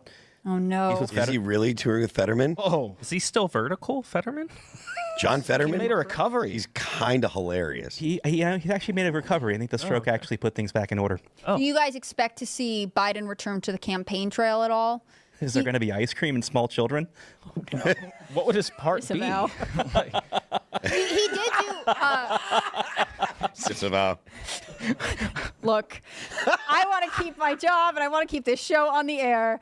The thing is, he did do one official. They did like a joint. They did a joint appearance as president and vice president right after she got moved onto the top of the ticket. And then a couple weeks later, after the DNC, he did one campaign event where he spoke before her. And so if you were he Joe opened for Biden, her. right, he opened for her. The sitting president of the United States opened for the vice president and a different political candidate. To me, this screams disrespect. I know Joe Biden might not be all together, but like there has to be a point where he just formally breaks up with Harris. Yes, I would hope. So this presser he did it's very catty. If you listen to what he said everything that I did, Harris did with me. We are a team. We're following the same playbook. That's great. It's amazing. He really does tie her to his administration. Mm-hmm. She is trying so hard. I mean, this was true in her debate with Trump, right? She would say, we did so much because she can't say Biden's name, but she can't take solo credit. But then also is like, I am clearly not Joe Biden. I mean, I'm glad that he honestly What you is should getting do mad. is say, like, I created all these problems. I'm the only one who knows how to solve them. He woke up from a nap one day and found out he wasn't running for office. I know. Can you imagine? So we think that that Biden will just stay in the White House and say nothing, or are we getting a bunch of off-the-cuff remarks? Where He he's has to stay in the White House so he can pardon his son. That's the only reason he's still in there. No, I mean, well, as far as the campaign goes, they're actually sending him on trips now to keep him away from the campaign. I just heard about it today. I'm actually looking for it right now, but he's got a couple trips coming up. And it's because they don't want him to be on the campaign trail because he's absolutely incapable of, forming coherent sentences. and now he hates Harris. Like he's a liability for the campaign in so many ways. If Yeah, you need I mean, any he more is. proof that the media doesn't do their job, it's the fact that he can go up there and literally make no sense for 25 minutes, incapable of, stringing 10 words together, and the media doesn't say anything. They'll actually replay some of his clips that make no sense, and they will not comment on it or say, oh, Biden wasn't making much sense there. They'll actually sum up what he was trying to say for him and regurgitate it to us. David Muir's a professional because I watch ABC Nightly News at 5:30 with him all the time, and they just skip right over it. And so I don't think there's a more glaring example of them not doing their job than how they ignore Biden's utter incompetence and the fact that he's clearly senile and clearly dealing with some kind of dementia or Alzheimer's. I mean, it's terrible. It's embarrassing. So do you think the DNC is just bad at their job? My hypothesis is here, did they just think they could slip Joe Biden by? They weren't aware of his cognitive decline in 2020 when they tapped him to be their nominee? Or have they always known and they are just, kind of like, we can make it work, it's fine? Like, what is the DNC's role here? I remember back then, even 4 years ago, I remember being aware that Biden, something was cognitively not right, but it was not this bad. It has definitely gotten progressively worse as each year has gone by, but I think he was the only tenable candidate that they guessed correctly could take on Trump and beat him. And so they said, you know what, there's issues here, but he's the only tenable candidate we have. And so they just went with it. So yes, I think they're on notice. I think they're aware of it. Did they know he was going to decline this much during his presidency? I don't know, but it's egregious that they then tried to run him again in 2024. They're definitely aware of it then, but they did the right thing by having the right thing, I'd put in quotation marks, by having Kamala step in for him. But yeah, everyone was aware of it in 2020, but especially now in 2024, it's just so glaringly obvious. I mean, as you said, he literally cannot talk for more than 5 seconds. And That's why he only did a 15-minute appearance in the briefing room today. And I think you're right. Right in this sense, meaning most strategic move to serve their interests. And I think this is one of the things that undecided voters or Democrat or voters that would be independent, maybe lean Democrat, notice. I've heard interviews with voters saying, we didn't choose her. I wish that we had been involved in the process. She did just get selected by, quote, them. And Well, they really wasn't selected ever. They stepped on their own toes because they only chose her as vice president because she fit identity politics, right? Is she black? She Indian? I don't know. Depends on the day, I guess. But she fit a narrative. She fit the ticket, right? They were not going to overstep her either. There was a bunch of debate on who was going to take over Joe's spot because that was what's going to happen. Be like, oh, it's going to be Hillary. She'll step up. It's going to be, some kind. They cannot step past her because they put themselves in the trick box, right? You can't pass over a black woman. Now they're stuck with her. Yeah, and I think in some ways she is. It's kind of she doesn't have poetic. the same problems as Joe Biden, but she is not better. She is a challenge too. Sticking with some campaign news and talking about our sweet friend Kamala Harris, I'm gonna bring up this report from the Post Millennial. Key Kamala staffers weren't aware of Tim Walz's false claims until they were made public. It was reported that, quote, key members of Harris's circle weren't aware of some of the inaccurate statements from Walz, quote, until they became public. Kamala Harris's vice presidential running mate, Tim Walz, has claimed that he carried weapons in combat that he and his wife conceived using IVF, claimed that he was a command sergeant major in the National Guard when he was actually reduced to a master sergeant when he retired. And it turns out that some of Harris's campaign's key staffers weren't aware of any of these things until they were made clear.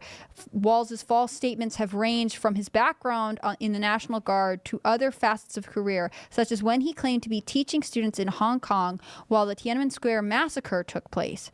According to news from Politico, quote, key members of the Harris circle weren't aware of some of the inaccurate statements from Walz until they became public. Many of the issues were not raised, quote, despite vetting process for Harris's VP pick. Is his name even Tim Walz? They're not At sure. this point, I have to ask. Also, someone's job is to professionally vet these candidates. Right. I will say some of these claims he did sort of make after. Like if you're trying to play devil's advocate and in favor of the staffers, maybe a couple of them. I don't know. There's actually really no defending this, and it comes a couple weeks after this report from the New York Post. It says Kamala Harris says insomnia hit after Biden dropped out. Quote, she was sleep deprived the day they picked Tim Walz. I don't know if you guys saw this, but it's basically Kamala Harris was saying, from the time the president called me and told me he wasn't running. I mean, it was just like everything was in speedy motion, and I was not sleeping well. She told the basketball star she was appearing on the All Smoke podcast. Quote, and then that one morning, I had, I don't know, a few hours sleep, and I like to sleep. Oh, yeah. I just got up, she said. I was like, so I just went out and got a pork roast and started marinating it. What? For her very Jewish Did husband. she really just see what really happened was? She got a pork roast for her very Jewish husband. As a Jew, I take offense to the fact that he's even married to her. I do, when things aren't a meritocracy with the left and when they pick people, it's all about identity politics. And so it's like giving the bid to the lowest bidder for a government contract. You're going to get the worst. And so because nothing with the left is about meritocracy or who's qualified, you end up in this situation where you have Kamala Harris, who isn't qualified, picking Walz, who isn't qualified, and that's how we end up where we're at right now. And that's just something that I find odious with the left, is because it's all about, your appearance and things like that. It's always going to end badly, and I feel like the Republicans, for the most part, tend to put the most competent people up there. And we're also seeing it with FEMA and Pete Buttigieg, who was chosen because of his sexual orientation instead of his competency.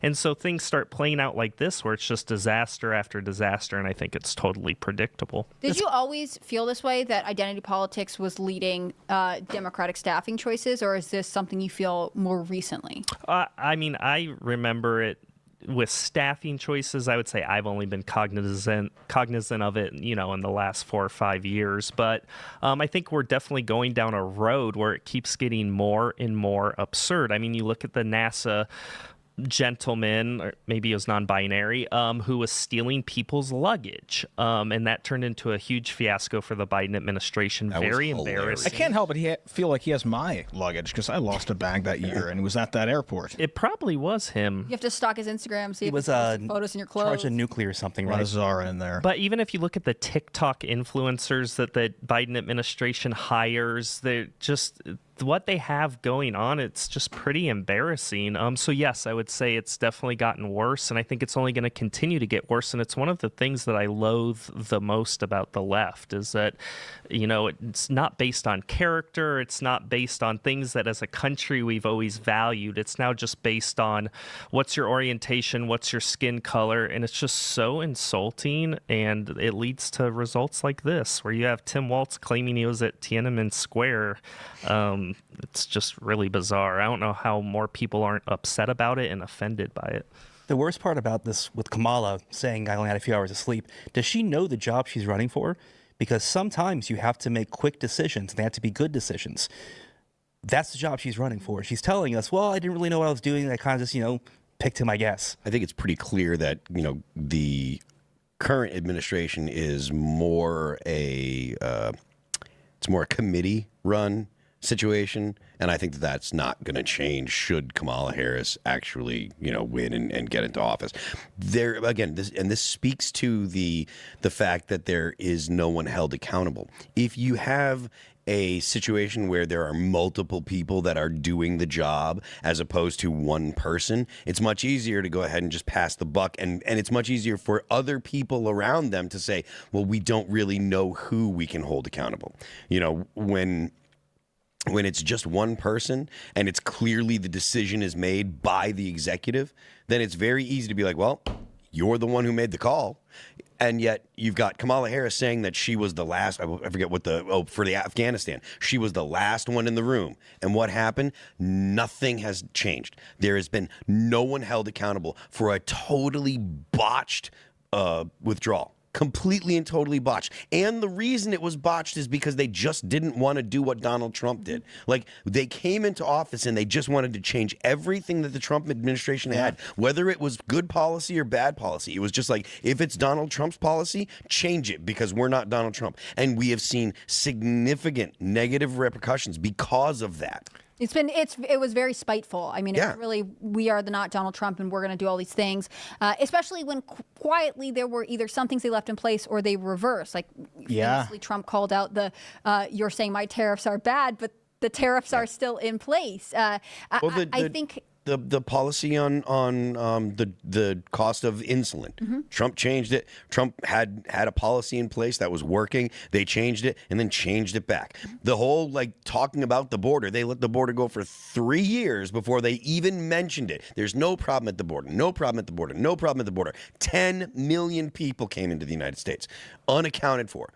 I think There it's wasn't a problem 300 until Texas tried to fix it. Yeah, 300,000 people that are actually criminals that have some kind of criminal record, and I think it was like 10 or 15,000 people that were murderers. It's just unconscionable. It's absolutely unconscionable. And when Texas tried to fix it, they fought them. I mean, it was DOJ sued amazing. them for it, yeah. Right. It was amazing watching this fight over the buoys in the Rio Grande Valley, which they tried initially to say, it's an environmental issue. Actually, just kidding. You don't have the authority to put them there. Actually, we don't want you to do that. I mean, I thought it was one of Greg Abbott's best moments when he was like, Texas has an obligation to secure its border for its people. It's like the government was just going around hypothetically lighting fires and then saying, no, you can't put that out. We Light want another one over here. But Kamala Harris is saying, I'm the change candidate. Even though I'm currently part of this administration, things will change.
I need to kill some fucking noobs while I think about this.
What needs killing?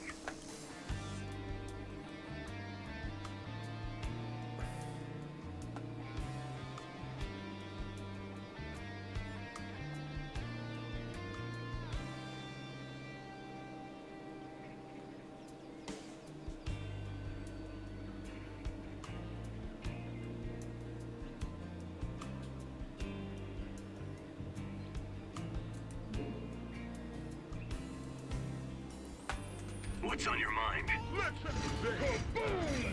This better be good.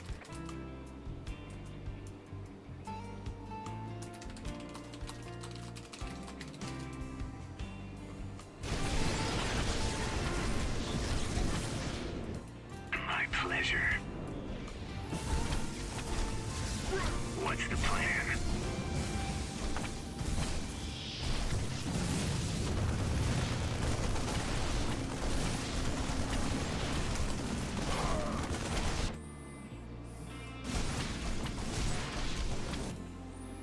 What's on your mind? Got a hole. Let's have fun on it. Let's by the numbers. Go, go, go. Oh, it's on. Armed and robust. Been waiting this minute. Not enough minerals.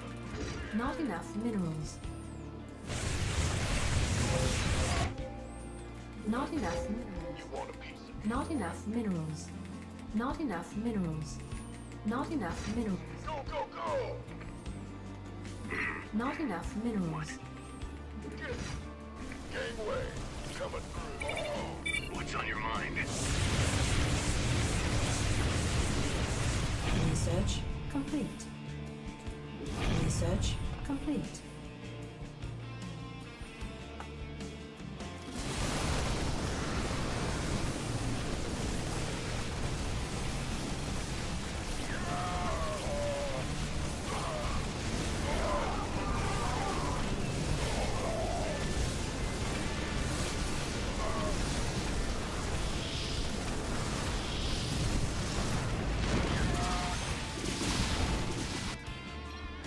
Go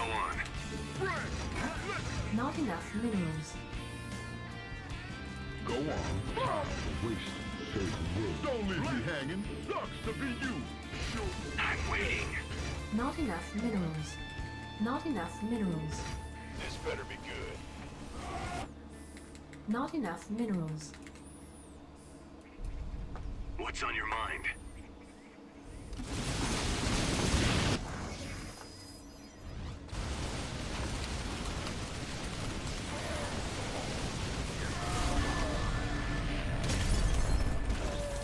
Oh, Research.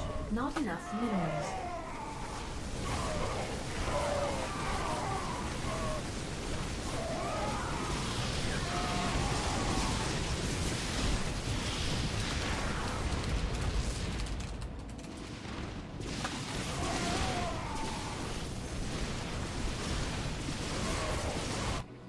Come on ahead. What? Bring it. Armed and it's about to get heavy. Time to waste certain. Go on. Got a hole. Don't leave me hanging. Just say got a whole lot of love. Go on. Just say time to waste. At the ready. Gateway. Not enough minerals. Not enough minerals.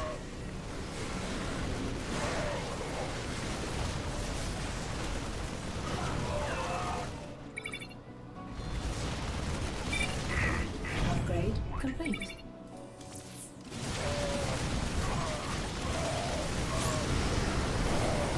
Upgrade complete.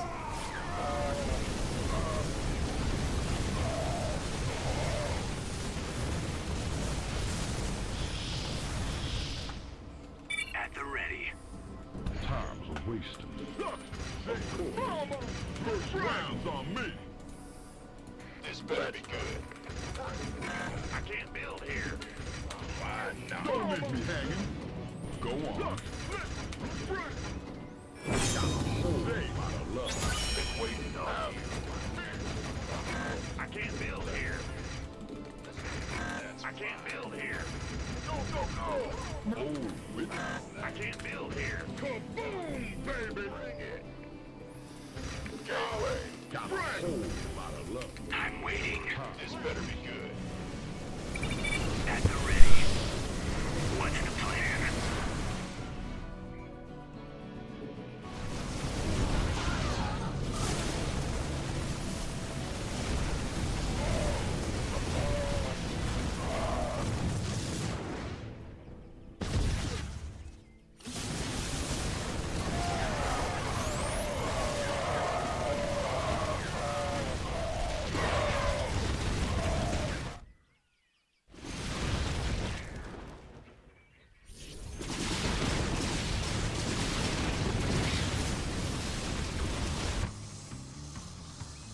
What's the plan? You want a piece of me, boy? Not enough minerals. Not enough minerals. Go on. Bring it. Not enough minerals.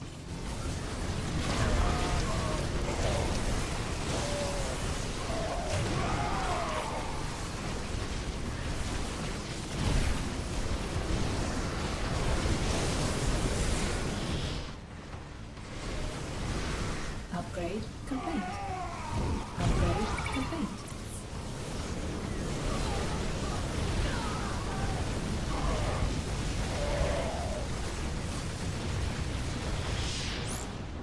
What's the plan? Not enough minerals.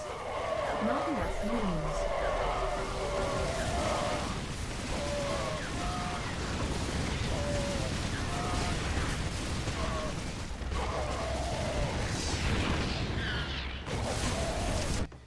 Go on. Go, go, go. Not enough Gateway. minerals. Coming through.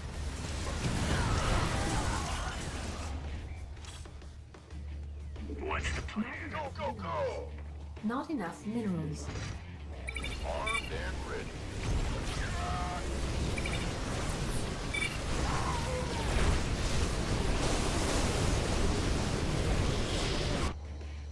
What's on your mind?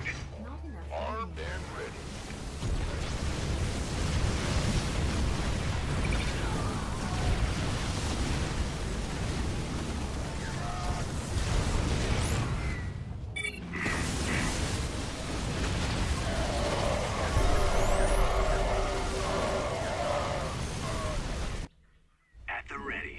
Not enough minerals. This better be good. Not enough minerals. Not enough minerals. Give me Not one enough piece of me, minerals. boy. Not enough minerals. Not enough minerals. Who wants some?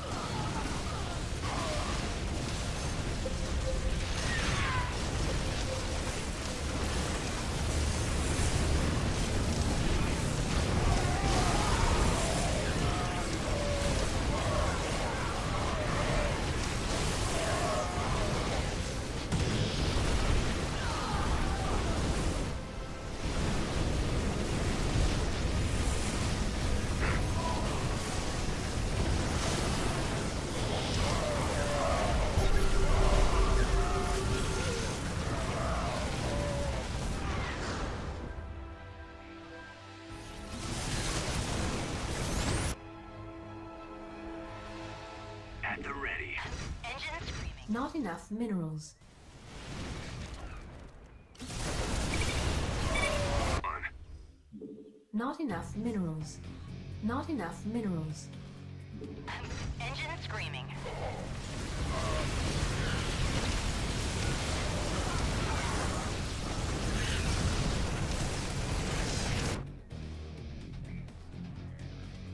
What's the Not plan? enough minerals. Not enough minerals. Not enough minerals. Scream and fury. Engine screaming.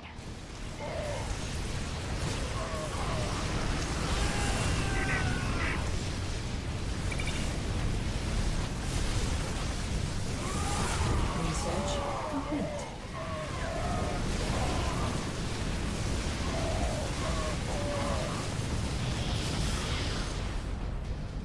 Go on.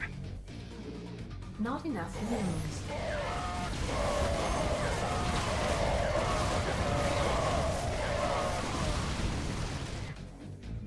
This could get messy. Not enough minerals.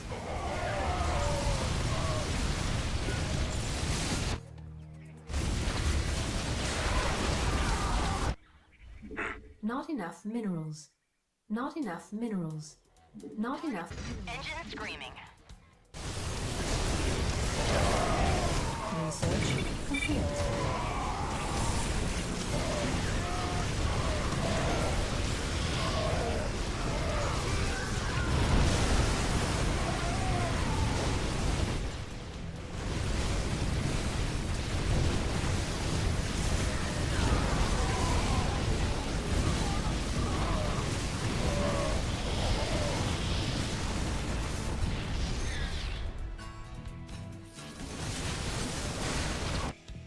What's the plan? Not enough minerals.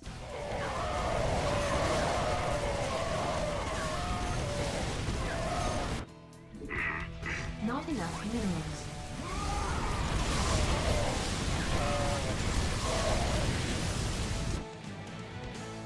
Not enough minerals. Not enough minerals. Not enough minerals. Not enough minerals. Not enough minerals. Engine screaming.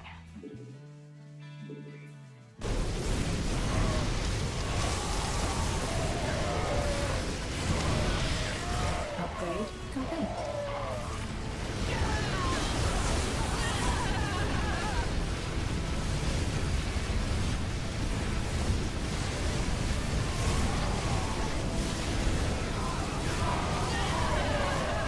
Upgrade complete.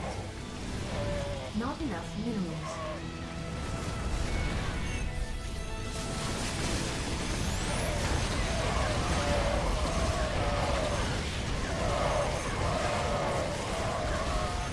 Upgrade complete.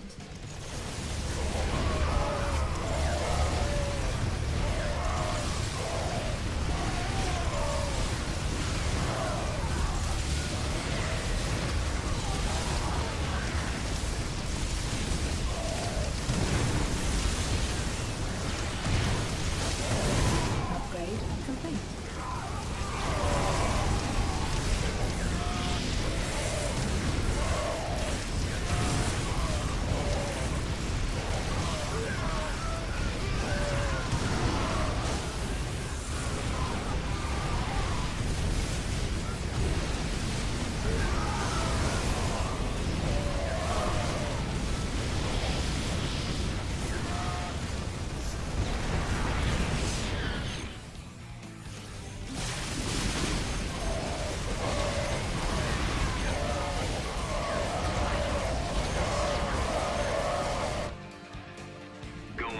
rescue. Ready for dust off. Not enough minerals. Now what? Not enough minerals. Not enough. Ready for dust off.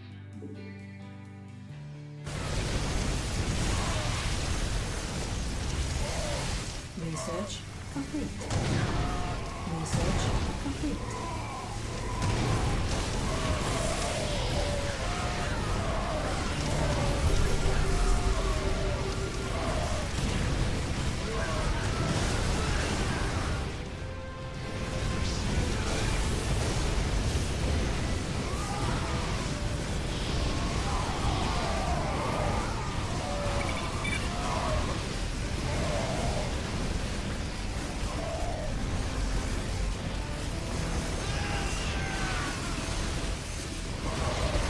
Go on.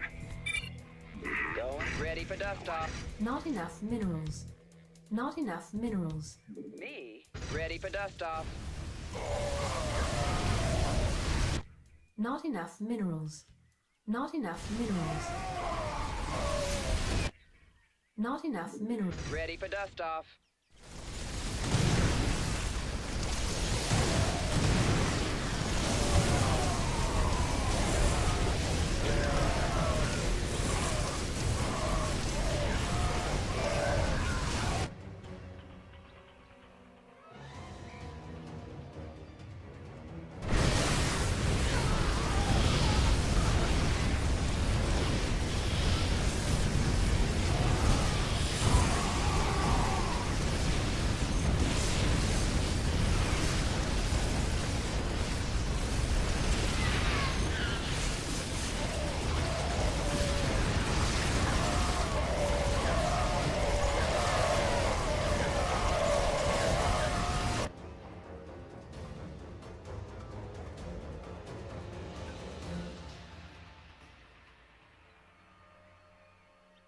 Underway. Not enough minerals.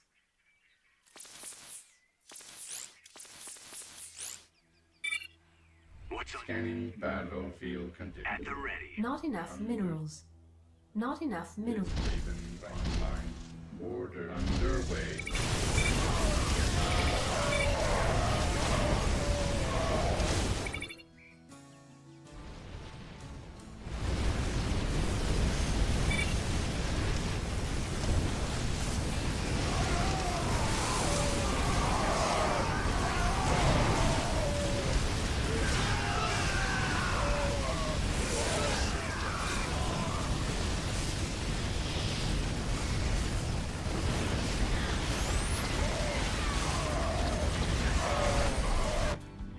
Go on. System.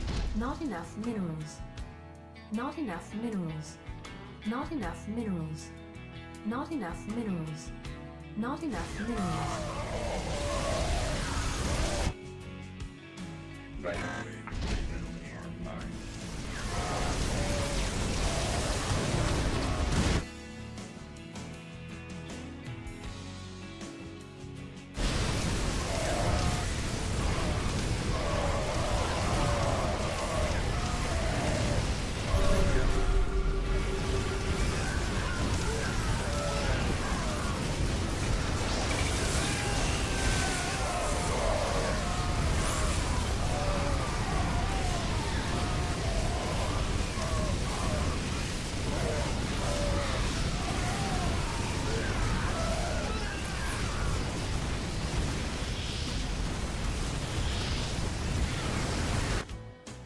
Job.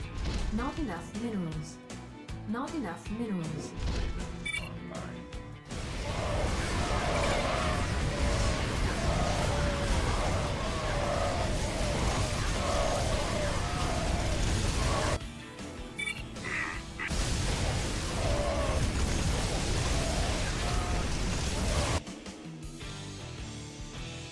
What's the plan? Not enough minerals.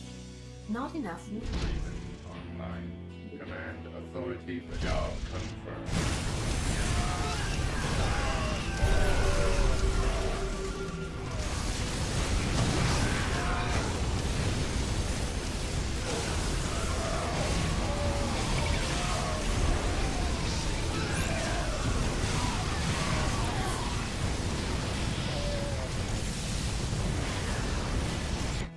At the ready.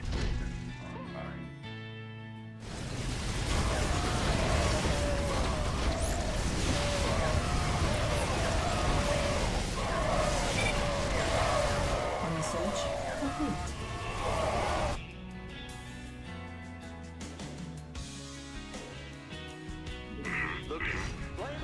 Not enough minerals. Not enough minerals. Not enough minerals. Go on. Not enough Hellbat minerals. coming through. What's the plan? Research complete.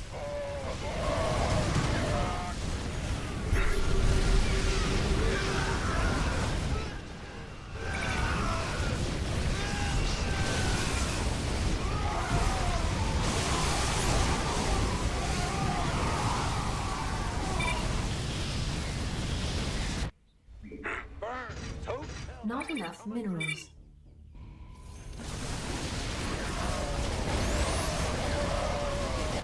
At the ready. Chase. Not enough minerals. Not enough minerals. Not enough minerals. Not enough minerals. Not enough minerals. Hellbat coming through. Not enough minerals. Not enough minerals. Tote. Let's get Hellbat coming through.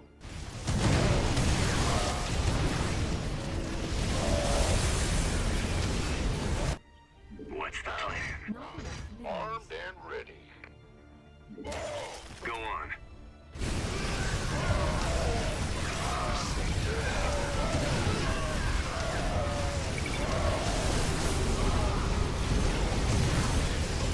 Upgrade complete. Upgrade complete.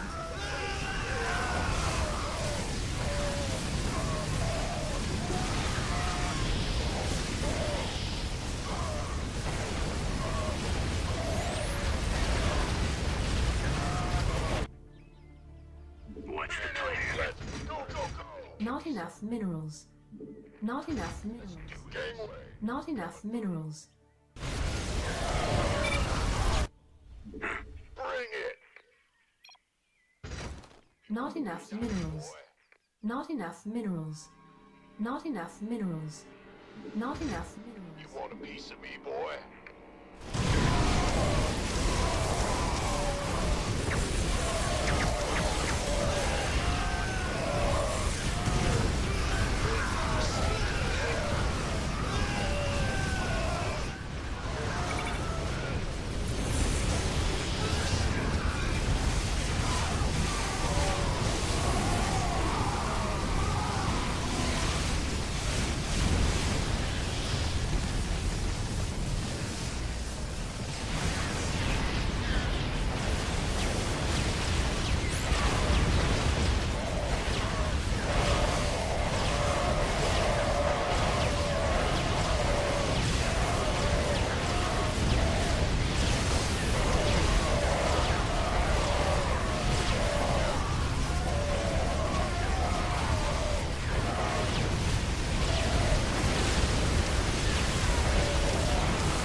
What's on your mind? Ghost reporting. Not enough minerals.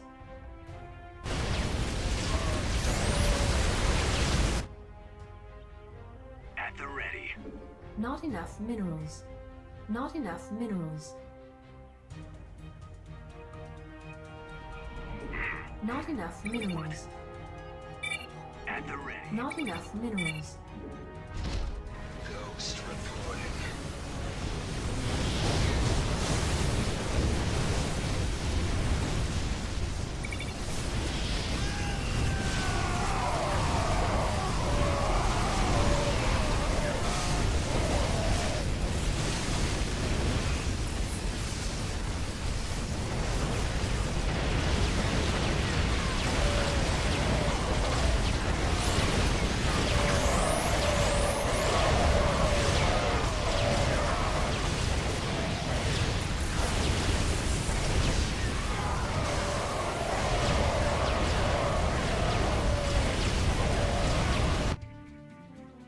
What's the plan? Ghost reporting. Not enough minerals. Not enough minerals. Ghost reporting.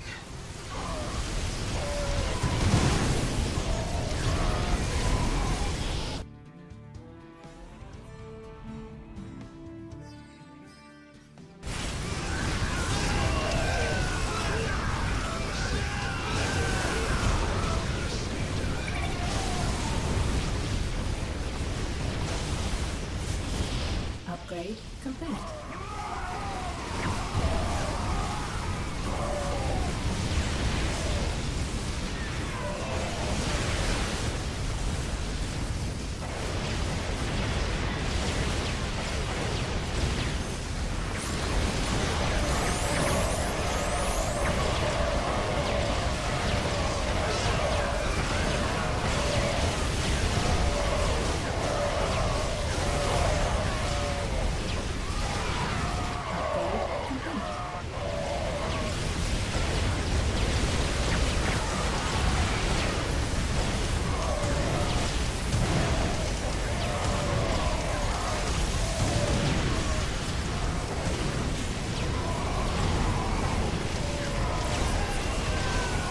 Upgrade complete.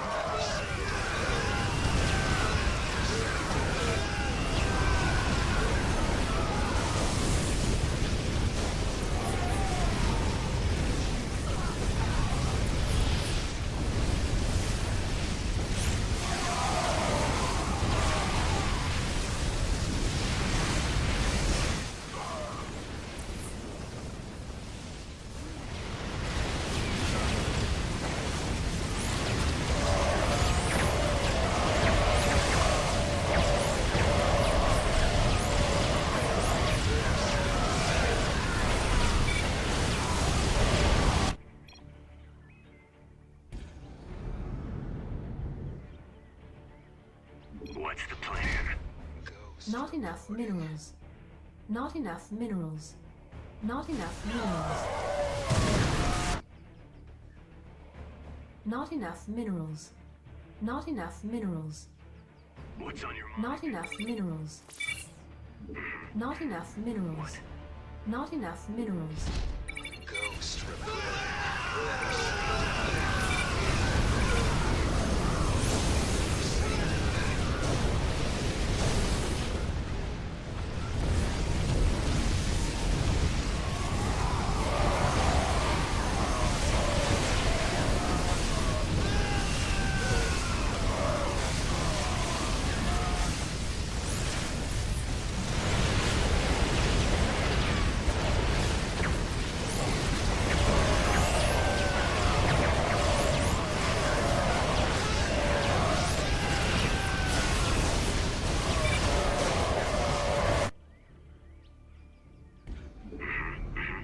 What? Not enough Ghost minerals. reporting. Not enough minerals. Ghost reporting.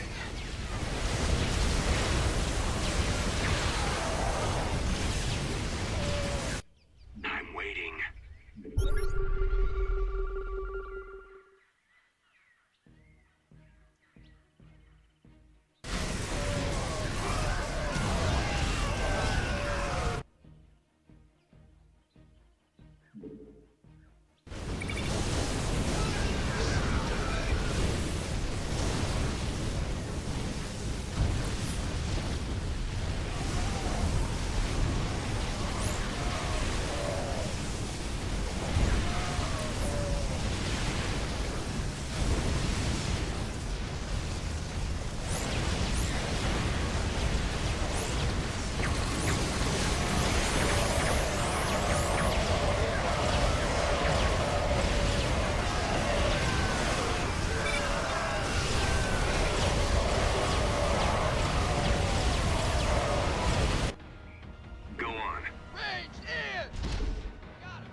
Not enough minerals. Ready to roll out.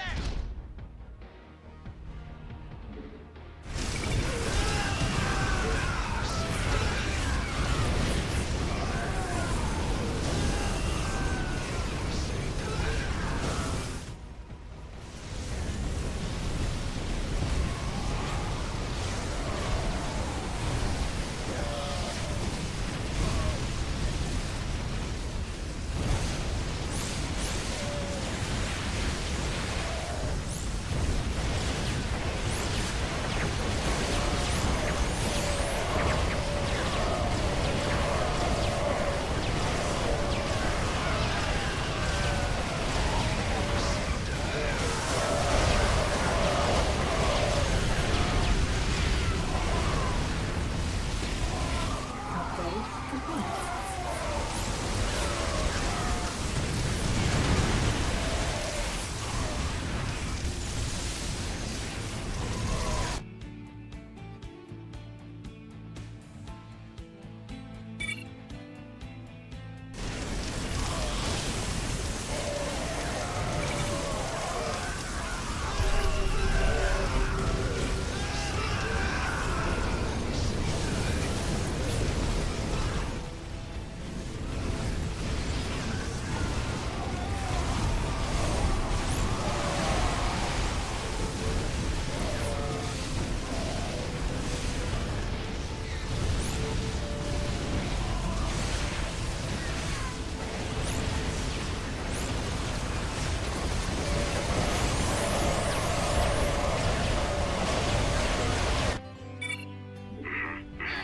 What? Fueled up, ready to go.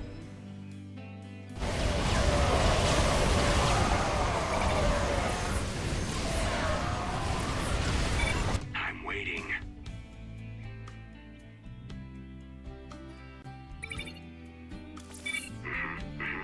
What? Not enough minerals. Not enough minerals.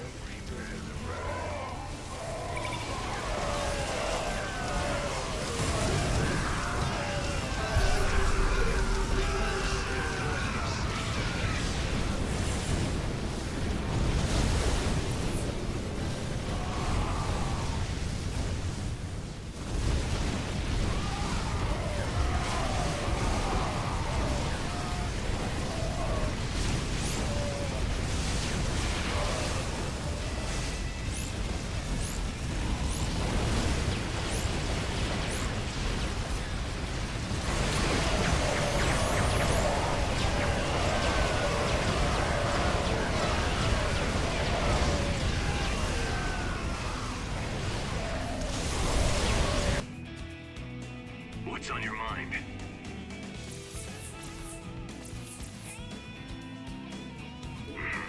This'll be your last. Fueled up, ready to go. Not enough minerals. Go ahead. Got no patience for sitting around. Not enough minerals. Not enough minerals.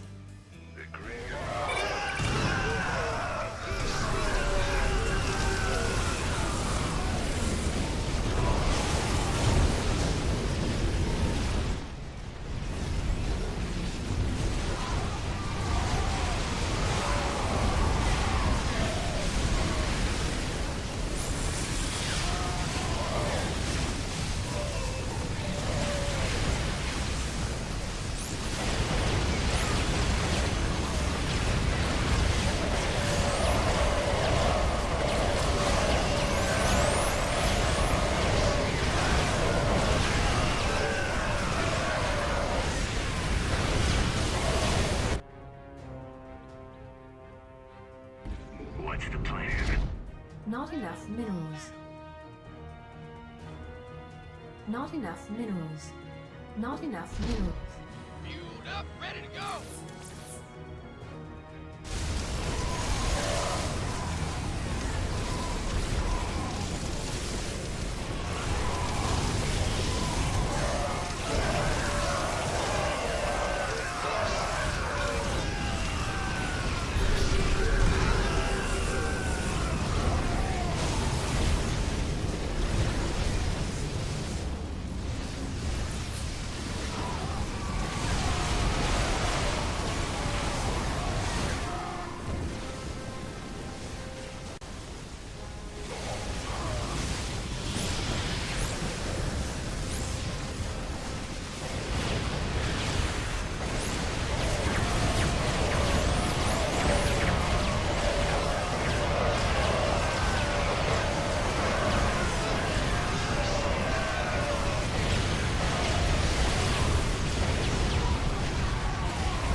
What's on your mind?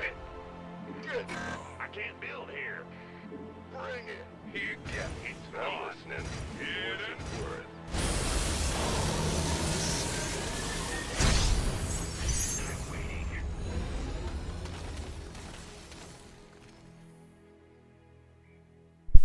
I did more damage dealt and taken than both of my teammates combined. Holy shit, I just carried that so hard. Wow.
We're gonna let this. I'm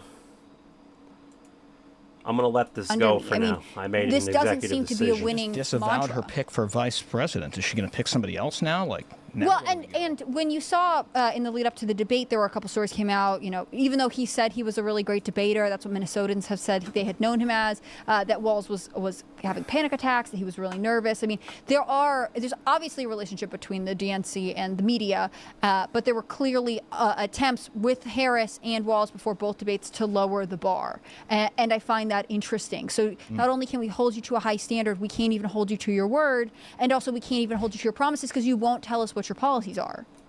Yeah, it's hard to say that you're going to be a solution to all the problems when you're the genesis of all the problems. And again, she's just backed herself against the wall with this, but, her feet aren't held to the fire by the media or the moderators. And they're really just the fact that they went advance and said, so are you going to deport the people that are here? What is your plan? Why was there not a question to Walz about why there were all of these people that were here illegally? And they did the same thing in the Trump-Harris debate. They asked Trump, so what are you going to do? Are you going to deport people? Are you going to be knocking on doors? Not one question to the person who got us in this situation, Kamala Harris, about why did you let all of the people in here so that Trump is forced to deport them? And again, it's just egregious and shameful, and it's just so blatantly obvious. The media doesn't even try to hide that they're asking these loaded, biased questions, and it makes it so much easier for Walz and Harris, and yet Walz still managed to completely fumble the ball, look incompetent, despite getting all of these assists from the two female moderators. Mm-hmm. Do you think Walz is someone voters respond to? Because there are polls that indicate that he's likable, right? They feel like he is personable, that there's something about him in interviews, and I feel like that's not the case with Kamala Harris. She is specifically unpersonable. On the other hand, he is a liar. He doesn't tell the truth. He gets caught regularly. Is his personality enough for people to get past the falsehoods? I don't like his personality. Me. I don't either, but that's what the polls say. Personally, he makes my skin crawl. He makes me feel uncomfortable just looking at him, and his eyes bulging out of his head, and his gesticulations, and his movements, and his shoulder movements. He makes me very uncomfortable. So I don't know the type of people he's putting at ease or making comfortable, but I'd almost want to question them. Yeah, I know. And I don't know if they should be voting, but he makes me really uncomfortable, and everyone else here, I don't know. Do you guys feel the same? The way he enters a stage, the sashaying he does, no one walks like that. I watched a 17-minute speech he gave once, and it was like hard to watch it. Well, when did he give the speech? I don't know. I think it was his acceptance speech, and I was just like, this is really hard to watch. I don't know why. Just very uncomfortable guy. He's an odd guy. There was, and again, because he often gets caught misspeaking, and that's complete quotes for everybody who's just listening and not watching.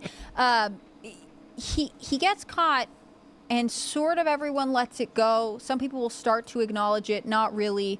But it makes it so whenever he gives a personal anecdote, I feel like we all have to be like, somebody double check that. And I hate to say this, I really do. But he gave that story during the debate about his 17-year-old son witnessing a shooting at a community center. And that's horrible. That's awful. But because it's Tim Walz, I find myself having to be like, I was thinking the immediately same thing. You were? Yeah. I felt bad about it. Do voters want this for 4 years?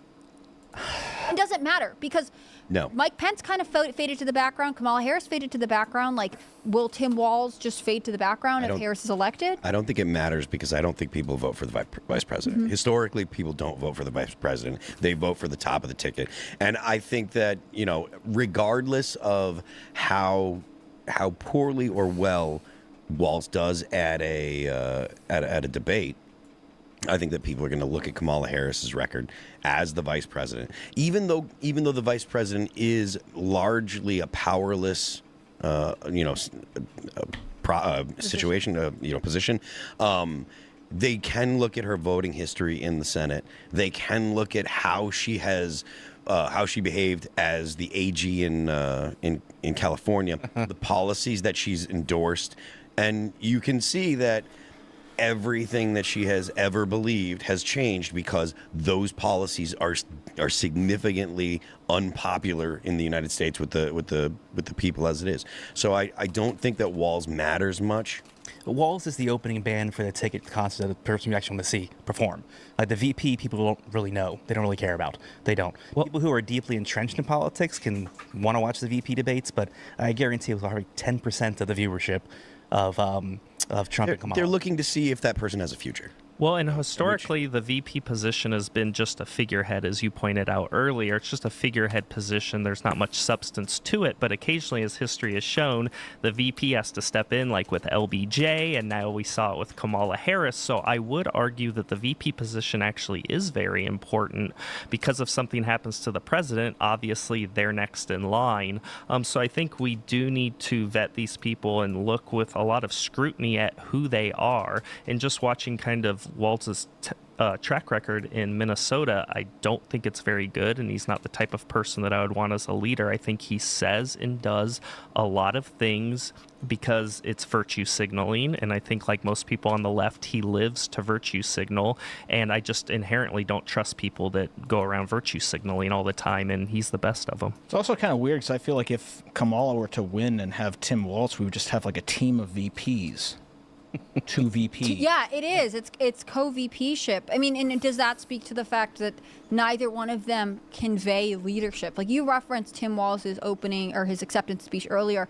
I remember seeing clips from that. I remember watching it, but when they walked on stage, he looked, I mean, and maybe it's just because he's a man and he's bigger, but he looked more in command than she did. I think this pretty frequently. It's my personal opinion that she is, she seems to struggle with her self-esteem, and she does not seem to handle things independently. She had a custom with lectern strength. made for the debates. I heard that. Right. I mean, she brought Tim Walz to the only interview the first interview she finally gave. She had to have a male bodyguard and/or Support animal. Support puppy, I guess. It's very weird. And if you watched her interview with Oprah not long ago, I mean, she rivals Biden when it comes to utter incompetence and their lack of oratory skills. And she was absolutely terrible in that interview and said a whole lot of nothing, which she seems to specialize in. Mm-hmm. And so, again, I think if the media actually did their job, more people would be aware of how incompetent she is, because it's a lot of word salad and she says a whole lot of nothing. And you know what? It's actually helping her because no one knows where she stands on any issues because she never says anything about anything. And I think that kind of amorphous, nebulous platform that she's now running on may actually help her again with the assist of the Right, it's like she media. speaks in riddles. Yeah. It could be taken any way. Yeah. So you think it's enough to run a vibes campaign? I think right now it seems to be working against Donald Trump. I don't think she necessarily needs to have a well-defined, crystallized, elucidated platform. She clearly doesn't. She doesn't have any solutions for the economy. She hasn't articulated any solutions for the border. In her debate with Donald Trump, she didn't posit any good policy positions, yet somehow she's neck and neck with Trump in a lot of states and even beating him. So based on the data, yeah, it's working for her. I think that it's clearly been a situation where a vibes candidate is acceptable. I think that's what got President Obama elected. Yeah. Obama's entire hope and change platform allowed the listener to insert what hope and change meant to them into what Obama was saying. So his entire campaign was platitudes and hope and change, and it was crafted so well, and he's such a great orator that the listener could just say, well, this is what he's saying, even though he never said that. You were just imparting what you wanted, what you thought hope and change meant.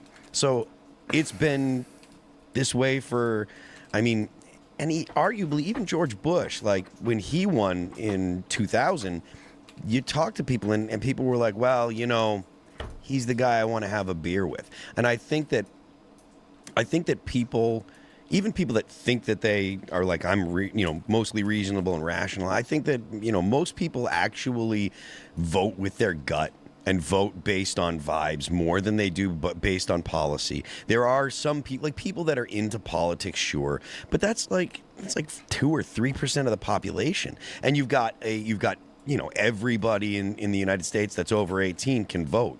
So, I mean, and Trump has a strong vibe. I mean, there are does, people absolutely. who love Trump's vibe, especially when it was fresh and on the scene in 2016. I think vibes is not like I think that vibes is more than just enough. I think vibes is what you have to have. Mm-hmm. If you're a policy wonk, like they call you a policy wonk, and you don't really relate to people, Right. and you'll lose. So I think vibes are not just.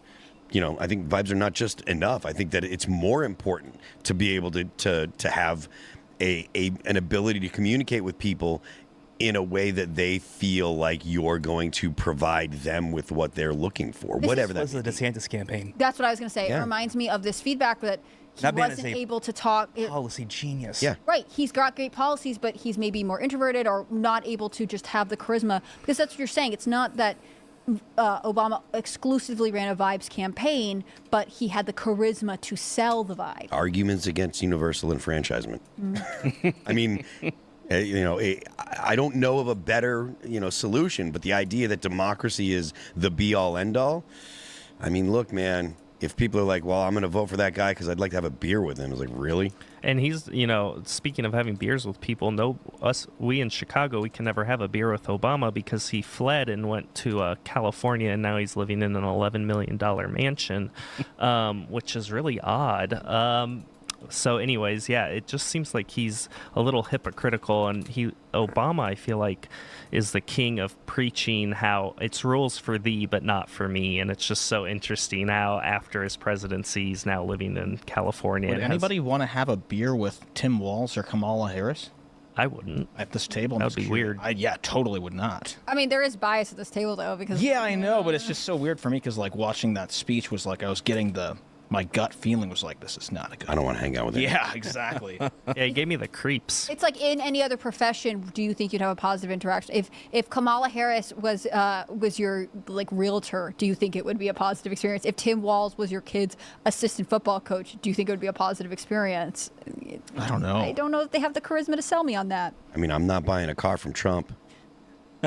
Not. Good point. Well, I think this, I have to have a beer with this person is for good time American politics. I think right now we're in we're on the brink of a lot of really serious questions, and we face turmoil internationally as well as on our own southern border. And so in some ways, I wonder if, while the vibe and the gut instinct is sort of undeniable, that reality of in a time of crisis, are you going to say, look, I don't actually want to hang out with you, but I think you're the best for the job and I want the job fixed? I don't think that things are bad enough to make people decide that they want. You don't think the economy is? Not bad enough, no. I think that relatability is more difficult this election cycle than it's ever been. We used to be able to, I can agree with that guy, right? Most people can't afford their groceries. Have you seen the housing market? It is tanking. Houses are staying on longer and longer. Price drops are all over the place. Go to Zillow. Another thing, if you look at the stock market's reached all-time highs or whatever, and it continuously does that. But if you take out 7 of the biggest stocks and you look at the stock market without those stocks, it's underwater. Yes. And it's like Google and Apple and Amazon and just a handful of companies are actually keeping the entire stock market afloat. Yeah, it's the FANG stocks are keeping the NASDAQ and the S&P 500 afloat. And like you said, it's just a handful of them. But it's very interesting, circling back to Kamala, that she wants us to think that starting January 10th, she's going to fix all of the problems going on in the country, but she can't fix them now. And so again, it just calls into question, why should we entrust you to fix these problems when you're in office now and they're just getting worse? Because she's Brad. I don't think that's enough. I also think she can't divorce herself from the Biden legacy no matter what. I mean, unless she comes out and says, Joe Biden wouldn't let me anywhere at all, and I wasn't allowed to influence the campaign, and that's why it wasn't effective, which she won't do because she's already said, well, I was in the room. And he'll come out and do a press and be like, well, actually, yes, she was, and I did let her do these things. And maybe I do want this to happen, actually. Yeah, well, it's kind of entertaining. Yeah, it would make a very interesting October for sure. I want to jump to this next story before we head over to Super Chats. This one's also from the Post Millennial. Hi, Libby, if you're watching. San Jose women's volleyball player receives death threats after supporting competitors boycott of her own team due to trans player. Bro. Quote, reading that, it sends chills through me at first, just because that's something threatening to me, that's someone threatening to physically harm me. The co-captain of the San Jose State women's volleyball team has reportedly received death threats after she spoke out against the inclusion of biological males on the women's sports teams. Brooke Slusser plays on the same team as a trans-identified male, Blair Fleming, and 3 teams have pulled out of competing against the team. Slusser has joined with over a dozen other female athletes in a class action lawsuit against the NCAA for Title IX violations over inclusions of biological males on women's sports team, according to Outkick reports. The lawsuit was originally filed in March with athletes such as the former University of Kentucky swimmer Riley Gaines, Olympian Rika Gorgi, and 2-time NCAA champion Kylie Allen's joining in. I'm so glad maybe someone who's interested in gender issues is here tonight, because I do think that this is something that we as a culture have had to take more and more seriously. And similarly to maybe the immigration crisis, which at one time people were like, well, people are in need, they need help, we just have to be compassionate, we have to be kind. We're now seeing people say, actually, this is not compassionate or kind, and it's harming people. It's not effective. I think there is a similar tenor to this realization that saying, oh, well, like maybe we'll just let them live their lives how they want to is not the solution, especially when you have these large funded programs that young women work really hard for the opportunities to take part in. Yeah, well, as a trans woman, I feel really strongly about this. As you said, it's kind of hit an inflection point where it started out as kind of like, oh, we'll just be kind and compassionate. And now it's kind of reached this boiling over point. And I think with this, I've said it before, I've been asked a number of times, Josh, as a trans woman, what do you think?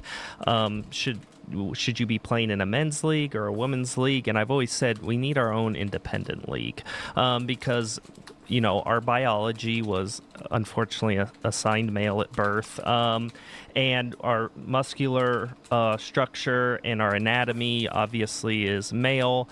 And because there's just so many nuances with this, and I think because of it, it's not appropriate for us to play in a men's league or a women's league. I think we need our own trans league. I think trans men should play with other trans men, and I think trans women like me should play with other trans women. And I feel like that's the only fair compromise, because when you have trans women like me playing against biological women, there is kind of an unfair advantage in certain aspects. And so I think it's okay to talk about that and discuss it and even disagree with other people about it. The left, wants everyone to kind of think the same, and they don't like open dialogue and discussion and civic discourse, but it's okay to talk about these things and to disagree with people about them. So my solution would be give us our own league, but I'm interested what you guys think. Well, first of all, I'm sorry that you were born a white male. They're the worst. I feel sorry for you. My bigger issue is it's not just the sports. It's the locker rooms, right? It's the privacy of these women who are changing out with men. I have an issue with that. If I had a daughter, I don't have any daughters, but I would have an issue with that. So that's kind of where I start. I think we have a lot of these conversations at sports, their scholarships, all those things are important. I'm more concerned about the safety. You have 5 boys? I do. Wow. I aim left every time. So, and you already assigned their gender at birth. They haven't chosen their gender Well, they were yet? born with a penis. Okay. So. All right. Do you think maybe they'll choose their gender down the road and it might be different? Not in my household. Do you feel like this is something I don't know if you homeschool or if your kids go to public school or anything, but do you think this is something that teenagers are having a conversation around? Because there is a generational difference in how they view gender ideology, partially because younger students have been more exposed to it, and maybe there's a level of acceptance that they feel culturally. On the other hand, we do have a lot of young high school age girls who are saying, I am uncomfortable, I do not feel like this is a safe and appropriate environment for me, and feeling as though the administrations at their high schools don't support them. Well, I mean, I'll start with saying, if you're an adult, make your decisions. I really don't care, because you're an adult and you have self-autonomy. Go live your life, right? It's the schools I have an issue with. My kids all go to public school, and I send them to public school because a lot of kids that go to school will never hear a message of conservatism. So my kids are emissaries. My kids are ambassadors. They are missionaries, go to these places and tell the woes of communism and just common sense to these kids, because who's teaching them? because they're not getting at their households. And I certainly can't go. They won't have me. So my kids go and deliver that message. As far as the rhetoric at their schools, it has shifted a lot since they were in middle school to high school. The rhetoric now is shifting a lot more towards anti-wokeism. Can I say the G and R on this podcast? I don't know. Probably not. Probably not. Okay. Well, the G and R is flippantly used at high school now, all over the place. It reminds me of a rebirth of the 90s. Interesting. I mean, I know that Gen Z loves 90s fashion, so that's not entirely surprising to me. Would the culture come with it? Do you have any kids? Do you have a plan on how you would address this? I don't, but I was homeschooled my whole life. So in the 90s, my father took my two brothers out of elementary school because him and my mom weren't happy with the books they were being sent home with. They're very ideological. In the 90s, huh? Yeah, this was 1993, 1992 actually, and the books were like Why Timmy Has Two Daddies, just things that, they thought they'd be reading. How old were they? Huckleberry Finn. They were like 8 and 6 years old. I was 4. And so my parents yanked them out, and I was homeschooled my entire life with the exception of 1 year when I begged my parents to go to public school as a sophomore, and I went, and it was not very fun. But my parents recognized even early on in the 90s how bad the schools were getting and how they're moving away from kind of the intelligentsia and the academic-oriented nature that they had always been, in which they should be as educational institutions, and were becoming much more politicized and much more ideological. And I think it has only gotten worse, to answer your question. And so if I did have kids, I would... obviously I wouldn't have the child. Trans men can get pregnant. I can't as a trans woman. But if I, as a woman, got another woman pregnant and had children with her, I would probably homeschool them, because I don't trust educational institutions to be educational anymore. And I think that's a sad indictment on where we're at as a country. And I know Trump's made comments about how he would defund the Department of Education. And so there's this whole debate around it, and vouchers, to go to private schools, charter schools, because public schools are so bad. So I think you have both crime and violence in public schools now is getting worse, and the politicization of public schools. So it's definitely tough. I don't think I would want to send my kids to public school, maybe a private school, but they're so expensive. It's almost prohibitive to send your kids to private school if you're middle income. So I think it's definitely an issue, and it's sad. Do you think in this case, there is a difference between the policies in place for dealing with transgender identifying students in high school versus college? And the distinction I'm obviously drawing is that in one environment, the majority of people involved are minors, right? All of the students involved are, if at the oldest 18, the majority of them are younger. But in college, you were saying before, if you're an adult, you want to live the way you live, maybe that's fine. In college, presumably everyone is an adult. Does it make a difference in our policies when it's only involving adults, even though it's an educational institution? I'm hitting you with a tough question tonight. That is a tough question. I definitely think I think minors should be protected above and beyond. I think as adults, I don't really know, because the libertarian side of me says I don't think that we should stop people from playing sports. If they want to put on a dress and feel pretty, okay, whatever. Mm-hmm. But there's also the physical differences, right? You don't want to have, men stepping in the ring and beating up women. So there are issues there. I honestly don't know where I land on it. Mm-hmm. And it's interesting because the majority of universities in the country, I'm assuming, I can bet pretty easily that San Jose State University is one of them, receive some form of government funding, right? So if you are relying on revenue that is generated by the tax base, and this is not an issue that the tax base has a shared opinion on, right? A lot of people don't agree on this, on transgender ideology and how to accommodate different athletes. I mean, you offered a solution that not everyone does. A lot of the narrative is like you either let biological males who identify as women on the team, or you're bigoted, but not. I feel like it's not as common to say, well, maybe they should just have their own league. And so in some ways, to me, colleges, even though everyone's an adult, I know I asked you this question, but I'm thinking about it myself. Even though everyone's an adult at the university level, I don't know that as a taxpayer I want to have funding going to universities that are making these decisions I can see without that. my consent. I can see that. It's also, I just think it's selfish of them. At the end of the day, right? I mean, if you want to express yourself that way, whatever, that's fine. But why do I have to play along with it? I guess that's kind of my issue with it. If I had one. Yeah. It is interesting. Are you going to say something? I was just going to say, I mean, trans women are called trans women for a reason. They're transitioning. They don't all have to transition. The medical guidelines make it clear that you can be trans without transitioning. You just have to have a gender identity that differs from your sex assigned at birth. But trans women are typically transitioning from one sex or one gender to another. And so it's very hard to argue that trans women are the exact same as biological women, because by necessity, a prerequisite of us being trans women is we were once men. And you can't erase that, and you can't negate it. And I think it's insulting when the left tries to negate it and say trans women are women. We are trans women, hence the name, hence why we differentiate between trans women and cis or biological women. And so I don't like that the left is not consistent on this, and I think it's not fair that they try to erase our transness by saying trans women are women. We're trans women. And because of that, I think it's only fair that we have our own league. And I think that's the most fair solution. But it's just a very nuanced issue, and it's tough. I don't know what the answer is. There isn't a panacea for this, or we already would have had it at the collegiate and professional level. I don't, and there's also intersex people. What do we do with intersex people? And I knew, I went to a really small public high school in sort of a rural area, and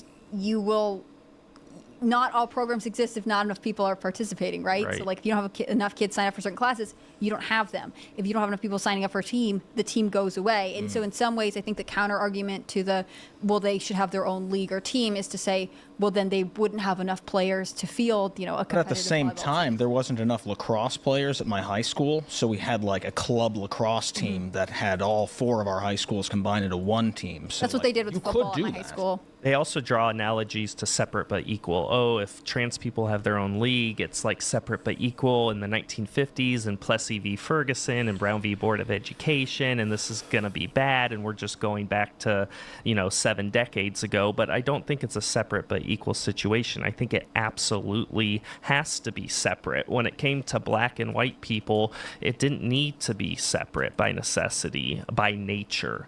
For this, by nature, I think it's only fair if it is separate and we have our own league. So I think that's unfair to analogize it to the separate but equal thing in the 50s. Again, I think that's just a way to silence people and to chill the conversation by insinuating that they're bigoted or that they're somehow racist if we think trans people should have our own league. I actually think us having our own league is very empowering. I don't think there's anything negative about it. Yeah, I saw that movie, A League of Their Own. It was very inspirational. They were really into having their own team.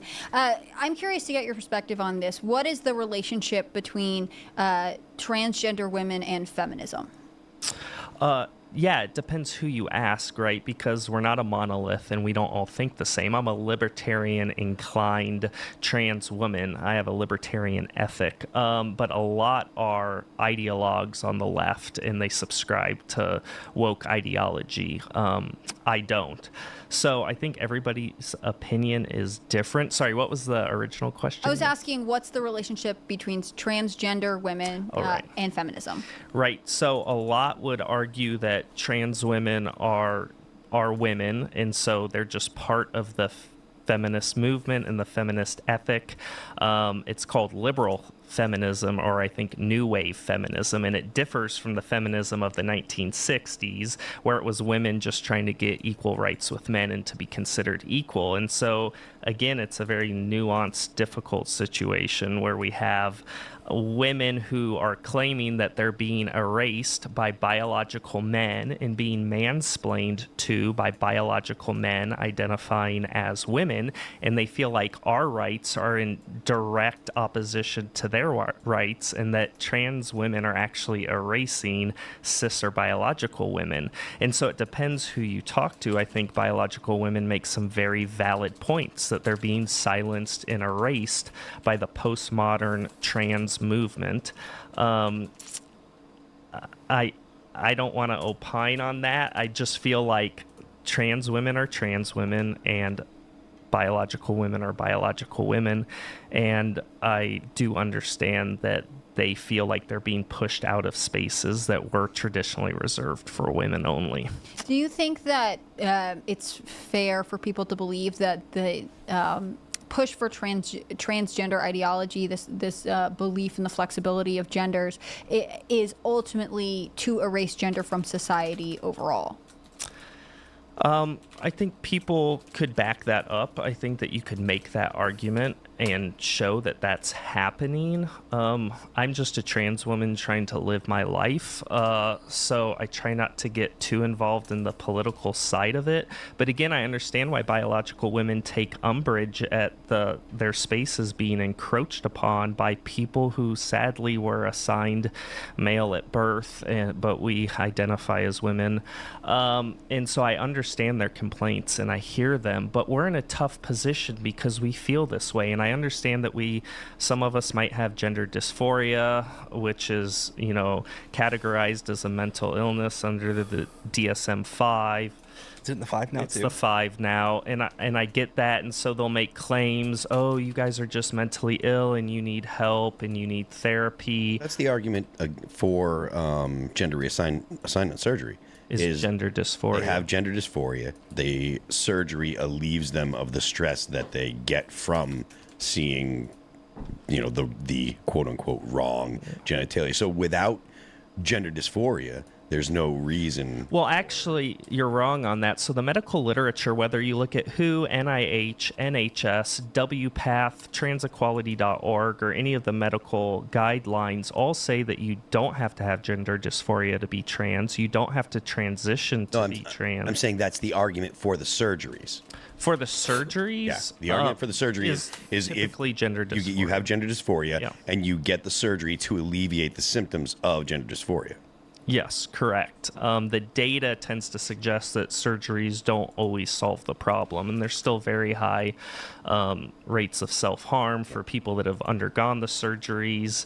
So, yeah, it's just a very tough issue. And Hannah Claire, to answer your question, they're called gender abolitionists. And yes, there are a significant portion of people on the left that do believe that gender is, because it's a social construct, it's something that you can just disregard and we should move beyond it. I think that's crazy, but It's something that Phyllis Schlafly warned against when she was campaigning against the ERA, right? We don't actually want to live in a genderless society that doesn't recognize the advantages and disadvantages that both genders face. Are we assuming that gender and sex are the same thing in this circumstance? No, in this No, they're circumstance, different. they're different. Gender is a social construct. Yeah, that's what I was thinking. But the more radical wings of people in my community in gender ideology actually would say now it used to be birth sex. You were born a certain sex. Now they say assigned sex or sex on your passport and medical papers.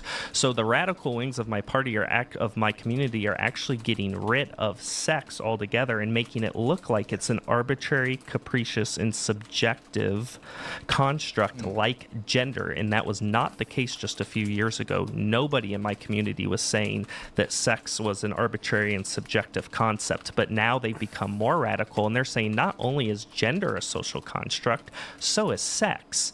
And that's why you have euphemisms like assigned sex at birth instead of just biological Kind of sex. flies in the face of trust the science. Yeah. What if they just added handicaps to the sports?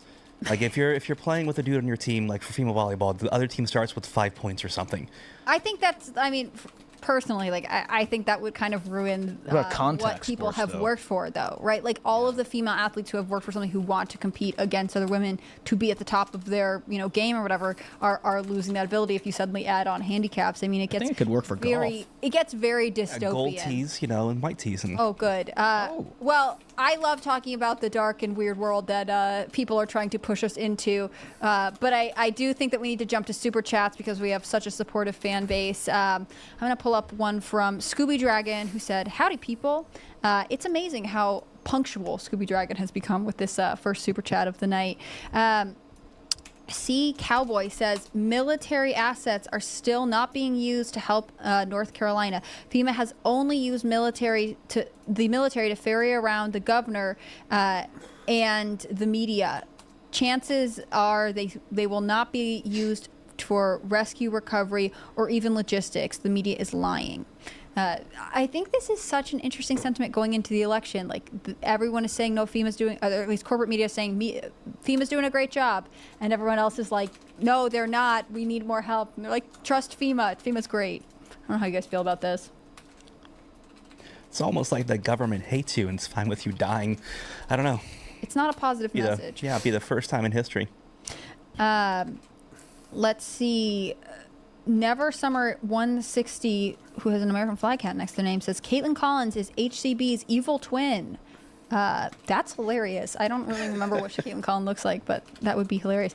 Suncoast Samurai says, put a girl on. I'm here. I'm here. Oh, sorry. I was going to say I'm a biological human female, but, you know, I guess it depends on what type of girl you're looking for. We've got a diverse crowd tonight. Let's see. Tricky Hickey says, happy birthday to me. My tinfoil hat is telling me that the Dems are losing on purpose because the economy will crash and they want to blame Trump. This goes back to the Teamsters holding off on their strike, right? They said, oh, we'll start up in January.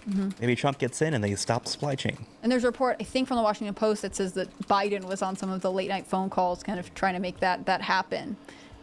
Do you think that the longshoremen are promised something for delaying their strike, or do you think there's... I can all but guarantee it. Yeah, that's interesting. Let's see. Raymond G. Stanley Jr. says, Brimcast is better than Shimcast. There, I said it. Of course it is. You cannot trust Seamus Coughlin, who is here and disappears, and also, you know, is mostly big cartoons. No, Seamus is great. I love the week that we did Shimcast. It was really fun. And, you know, if he didn't have his whole other business to run, I wish he could be here more. Let's see. I feel like I have to vamp while I also read at the same time to find stuff. Let's see. What is this? Heron Gaming News says Hannah Claire, should be forced to dress like Tim while covering for Tim, toque included. Hopefully my $5 Canadian, Canada. Can you please see? I can't read the rest of it, but when he says toque, he means toque, and that's a hat. Oh, it's very the Canadian beanie of him. he wears. I'm aware. It's again, if you guys remember Shimcast and you don't know this episode, we did have a night where we all dressed like Tim, including Serge, our sweet producer, who is hiding off camera nowadays. But yeah, I mean, I think I should develop a signature look. Do you guys have like a signature podcast I'm going on the air look? Do you guys have a signature outfit? I just wear the same thing every day. I wear a suit blazer. I try to, you know, go with a more androgynous look. So typically I wear a button-up shirt and then a suit blazer. So it's a little wore a bit blazer different. tonight. Yeah, girl power. T-shirt. Let's see. Put a girl on says, where is my lectern? And also, love ya, Phil. And then there's Cheers. that one, that emoji. Do you want to tell us some stories from tour? I mean, it is kind of funny that you were just like, what in your absence, like some people like take a sick day, but you took a I'm gonna go be a rock star break. I mean, you know, it's a fun job, so. But you missed us. You came back. I did miss you guys. I missed everybody here. It's a wonderful opportunity to be here and talk smack on the internet. It's fun. Did people think you were permanently gone? No, a lot of people were asking when I was coming back. But I didn't feel like people thought I was permanently gone. I mean, I was talking about it regularly about, you know, I'll be gone for a little while and stuff. So, you know.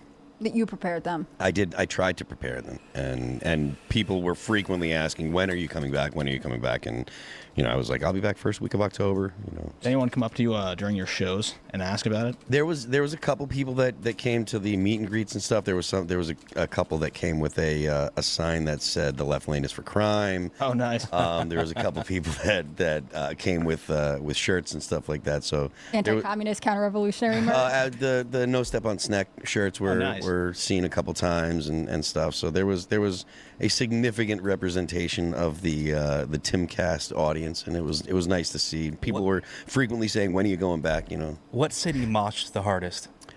Moshed the hardest. I think it was Albuquerque. Albuquerque was really cool. They're a really, really good town.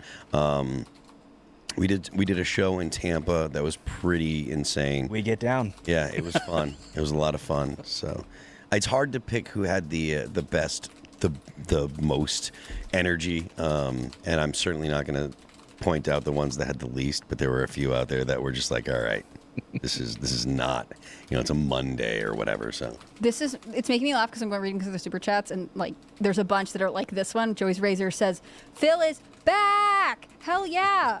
I think they really did miss you. I appreciate the warm welcome back. Someone is asking me if I locked Seamus outside again and that he is just a cat and not a leprechaun.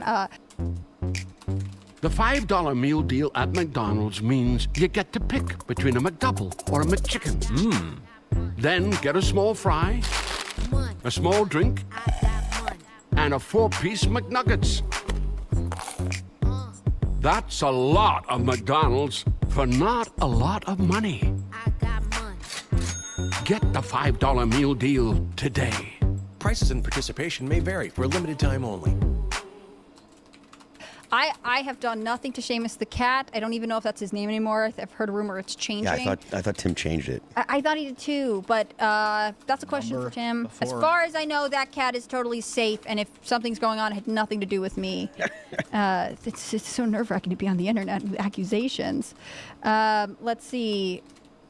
Oh, this one's nice. Mike Coney says, Broomcast IRL is amazing and the best show on the internet. Phil, you lost the game.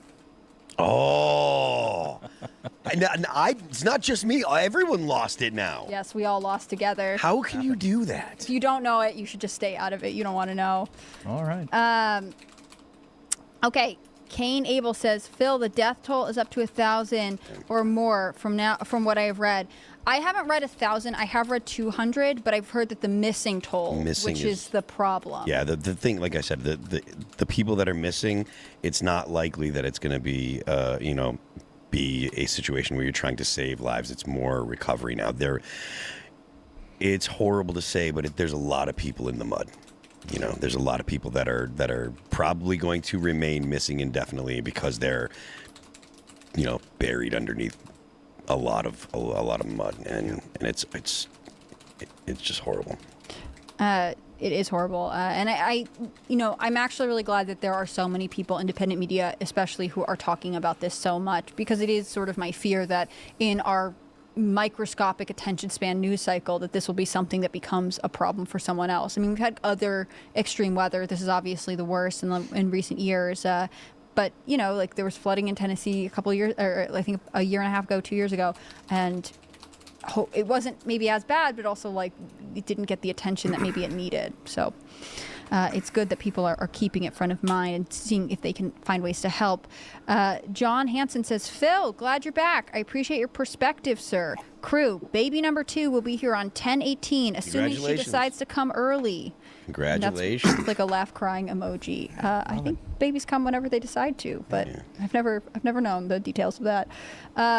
Ian Slater says Biden-Harris is doing the same as CCP during their floods this year, stopping private citizens so the government gets the glory sick. Yeah, I think there are a lot of people who feel that way, that this is like, let the government do it, otherwise you're just mean to the government. Buttigieg was shutting down airspace. People were flying drones trying to find survivors, and Buttigieg shut down the airspace. He said, stop flying your drones. We don't want to find people. Yeah. It's disgusting. It's actually very disgusting. It makes me angry. And we're not on the after shows, so I'm going to stop talking about it. And you would think, I get if there are certain things the government feels like, they have experts, they have special equipment, like maybe there are a couple things that they feel like they have to have one point of contact handling. But not allowing Starlinking is so bizarre to me. Like, you don't want people to be able to potentially say, I need help. Well, they kind of lost the drone argument after Butler, PA, right? Yeah. Well, they're bad with drones and technology, apparently. Let's see. It's pettiness. It's pettiness. That, they don't want Musk to help, and so they make petty garbage like this that is not. It's only prolonging the suffering of people. Yeah, I think if we ask the people who lost everything and who are missing loved ones, hey, do you want to wait for the government to get involved and take their time setting up in all the hotels and all the resources, or do you want to have private citizens who are your neighbors come help and find you? There's arguments about funding and stuff like that, and there's one thing that I want to point out. The limitations that are going on right now, it's because we're under a CR, continuing resolution, and on day one, the president, the Speaker of the House, and the Senate Majority Leader should have been calling, and because we're in a recess, they should have been calling for everyone in Congress to get their ass back to D.C. and vote to fund this. Vote to make sure that the people of North Carolina and all affected areas in Georgia and Florida, all of the affected areas, make sure that those people had what they needed. So it's a failure of the entire government. It's a failure of the Speaker. It's a failure of the Senate Majority Leader, and it's a failure of the executive to not say to all of Congress. Congress should have actually said on their own. They should have said, we need to get back to D.C. I know we're out here fundraising, trying to make sure that we have the money to continue our campaigns, and I know that it's right before an election, but F your campaign. Get back to D.C. and vote to make sure that the government can do the things that the government needs to do to help the people. They have no problem, sending money overseas, and they have all the authority that they need. They've got the printing press. They can just come back and vote and say, hey, we're going to go ahead and vote for this bill, make sure that this bill passes, so that way the people of North Carolina, of Georgia, of Florida, the people in South Carolina that need it have the resources they need. Mm-hmm. Where are they? Where are they? Pinochet's helicopter tour says FEMA employees are overpaid for the quality of service they provided. We should demand FEMA employees employee pay be slashed by 50% minimum. Equity demands it. What do you guys think? Are there consequences for FEMA, or is this a Biden overarching There are no consequences for anyone. I'm completely fine with slashing lots of government things. So, I mean, yes, off the bat. I think this response if it's not intentional, it is just gross incompetence. But I feel like it's leaning more towards intentional. I really do. When you're telling private citizens they can't help, these are neighbors. These are people who have a history and a career in rescue operations that are showing up to do this. Yep. And they're being told no. Their supplies are being confiscated. I think that's interesting. I'm just going to read this super chat that I think is sort of relevant to that point. Brandon Moore says first responders are living in their ambulances and staging outside the affected areas, not in hotels. My work has 10 ambulances staging in Greenville, South Carolina, under FEMA, along with 200 plus others. So FEMA is not helping or giving access to emergency services? I was going to ask that earlier, but I forgot. I mean, is it FEMA, workers government FEMA employees. sends out? Yeah. Yes. The same thing happened in Hawaii. They were staying at these resorts after the fire decimated an entire town. Like, it's absolutely... You mean Oprah wasn't letting them come stay at her huge mansion that she had stolen from indigenous people? No, that didn't happen. If you activate the National Guard, the military can have a Burger King anywhere in the world in 48 hours. Yep. I mean, we have the ability. During the Berlin airlift, you had a plane landing every 30 seconds. Every 30 seconds. Don't tell me that we couldn't take care of these people. They absolutely could if there was the will. 100%. Yeah. And they're just not doing it. I feel like they only do what's politically expedient 100%. or what's going to help them in the election. And if if a whole bunch of illegal immigrants are going to vote for them, then whatever, they won't have a border and they'll let them flood in. Everything they do is based on their own selfish needs and desires. And I think you're seeing that play out here. What can these people who probably now can't even vote because there won't be a place to vote, what can they do for us? Nothing. Okay, well, whatever. Who cares what happens? Oh, but a bunch of illegal immigrants just flooded into the country. Let's give them Visa cards and let's put them up in luxury hotels because they're going to vote for us. And so you just kind of see who gets their attention and who doesn't. All they care about is votes. Lucky38 says, glad to see you back, Phil. All That Remains is one of my all-time favorite bands. Dark in Heart and The Fall of Ideals are some of my favorite metal albums, unparalleled in the genre. When I saw you on Timcast, I had to do a double take. Thank you very much. I appreciate it very much. Wouldn't it be funny if more people find out about All That Remains because of Timcast? I think there's probably some that I'm sure that there Me are in particular, some. but Yeah, you know. That's because I'm ignorant and don't know anything about music. There are some questions for Tim, but I feel as though I cannot answer him on his behalf as he is not here. You text him. Yeah. Bro. Call him from the road. Hey, Tim. Put him up to the phone. Bro, they're asking this in the chat. Let's see. This is James Stuntel Flat said, the ideal situation is a united community and divided power structures, but what we have is the inverse. I think that's true. We do have more of a united government and very deeply divided communities. And this is something I think about a lot because I think American culture is precious and we sort of didn't maintain it. You know, obviously immigration has impacted the way our country has developed, but there was always this idea that you were joining something and that while you might bring some of your own backgrounds or whatever with you, that ultimately the purpose was to become part of this bigger system and contribute to our values and ideals. And I think in some ways by not maintaining them, we make it harder for people who are legally immigrating to this country to become American, but we also make it very challenging for our young people to know what it means to be a country, and therefore they feel like there's nothing to maintain here. I think we also have a very divided community because of the 24-hour news cycle. And, you know, they're all for-profit corporations. They don't care about getting the truth out or reporting on things that matter. They care about their bottom line, providing entertainment. That's all they are entertainment corporations.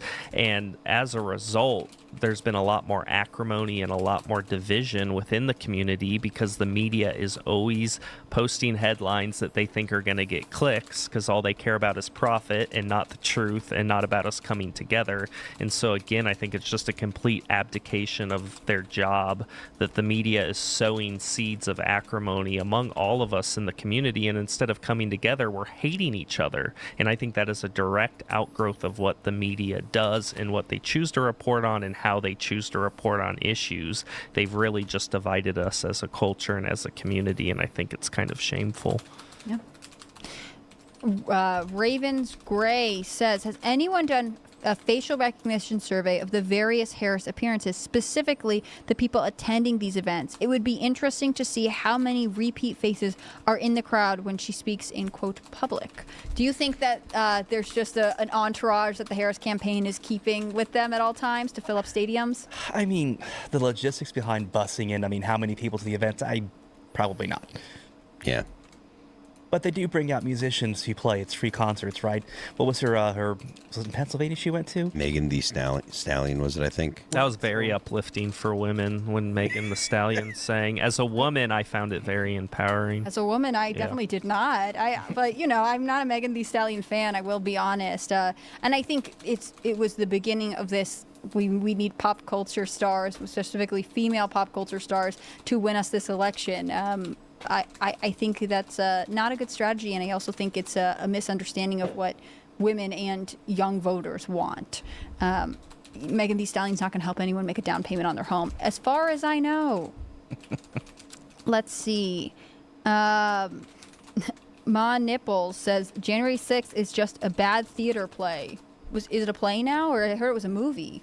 It is a movie. Babylon Bee is releasing it, I want to say, next week on the 11th. So they did a mockumentary for January 6th. No, it's I got to fly out to California and play a part in it, so it's lots of fun. But now I want to see this. In order to see it, you have to become a member at their website, Babylon Bee, and I think there are plans at some point to let it go mainstream. But for now, next week on the 11th, you can watch the movie. I love their Instagram. Their social media is absolutely amazing. They're pretty spot on. They're also really good people. Like, I was out in their studio, and every single one of them, they're such genuine people. They just want to laugh. They want to get back to a time where we could look at politics, laugh at it, and move on. Mm-hmm. What a time. I feel like now it's just everyone's identity and thoughts at all times. I think there is political exhaustion. People are sort of like, let's get this over with because I would like to have other interests outside politics. It can be kind of draining, especially after almost a decade of Trump is the worst person ever and you must do anything to not elect him. Steve Pettigilio, I think is how you say his name. If Kamala invokes the 25th, can she still serve 2 terms?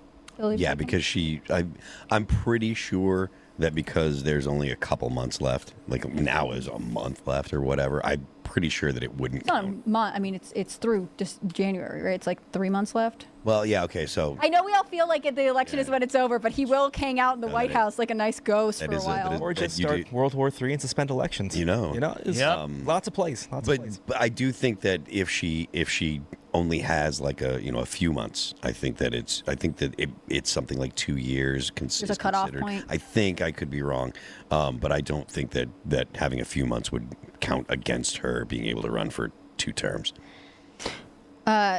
This is Addie's World. They say, "Welcome back, Phil. I have missed you. You did a wonderful missed you. job on coming home," with the celebration emojis, like 4. Thank you.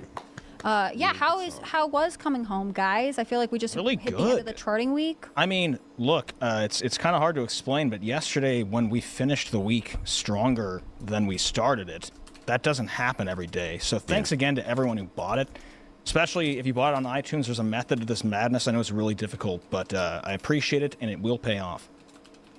Well, that's awesome. I don't think people always can see how hard everyone is working, especially you and Ken. You guys do a lot to make the music high quality and something people enjoy watching. So I think you guys both deserve a lot of credit for that. And with that, sadly, the second ever full-time Brimcast comes to the end. It's been so fun having all of you guys here. I know you missed him. He's alive and well. He's on a secret mission. I can't say where. Probably it's in Pennsylvania. I can't say what he's doing, but check out his social media. You can see what's going on there. If you want to get more content like this, you should subscribe to this channel. You should follow all of our social medias everywhere. I think it's pretty much Timcast on most platforms. And you should become a member on timcast.com. If you're not a member but you're watching the show, you're missing out because Blowing it. what are we doing here, team? If you want to follow me, I'm on Instagram at hannahclaire.b. I'm on Twitter and everywhere else at hannahclaireb. Again, thanks for everything you do. Josh, do you want to shout anything out? Sure, you can find me on Instagram at Josh Sider Official. I'm a trans advocate and educator, and I make educational videos, short videos on my Instagram. What are you, my lectern guy? I'm exclusively on Twitter at Lectern Leader. Want to say hi to the wife. Hey, baby, be home soon. Oh, that's so nice. Cool. Oh, Carter Banks here again. Thanks everyone who bought Coming Home. Shout out to Stephen Lee Rachel for writing something. I just posted that on my Twitter at Carter Banks. But yeah, good to have Phil back. It's my birthday tomorrow, so if you do anything for my birthday, follow my YouTube at Carter Banks. Phil? I am Phil That Remains on Twix. I'm Phil That Remains Official on Instagram. The band is All That Remains, and we don't have anything booked right now, so you can check out our videos on our YouTube page. It's All That Remains on YouTube. We have 3 videos from our upcoming record available. We got Divine, No Tomorrow, and Let You Go. And don't forget, The Left Lane is for crime. Thank you guys for everything. Come back on Monday, see more videos. Bye.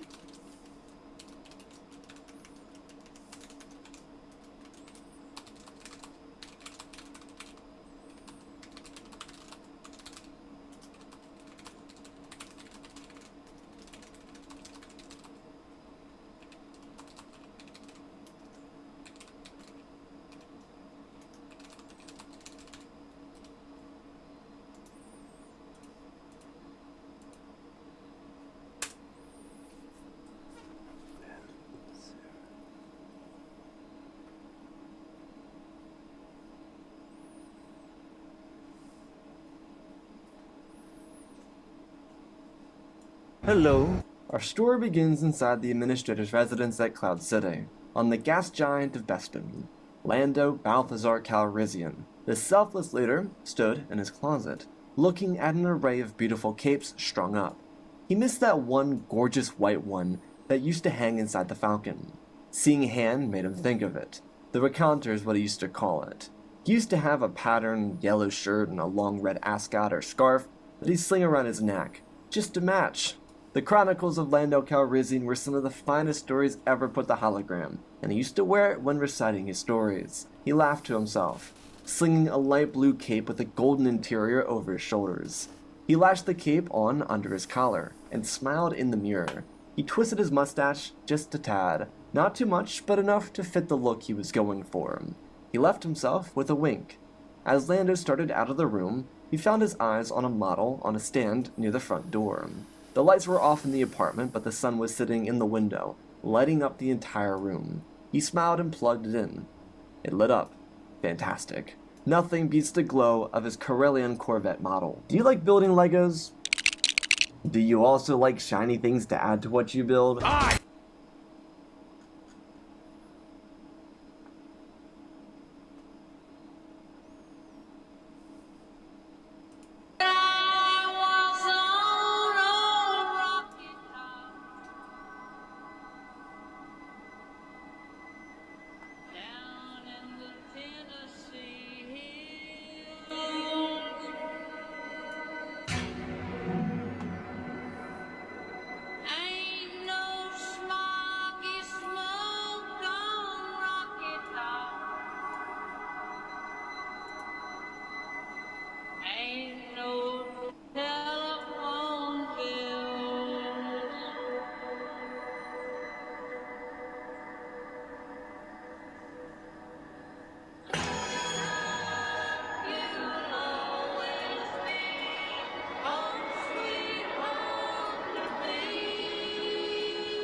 Sean, this is the gravest betrayal of American citizens this country has ever seen.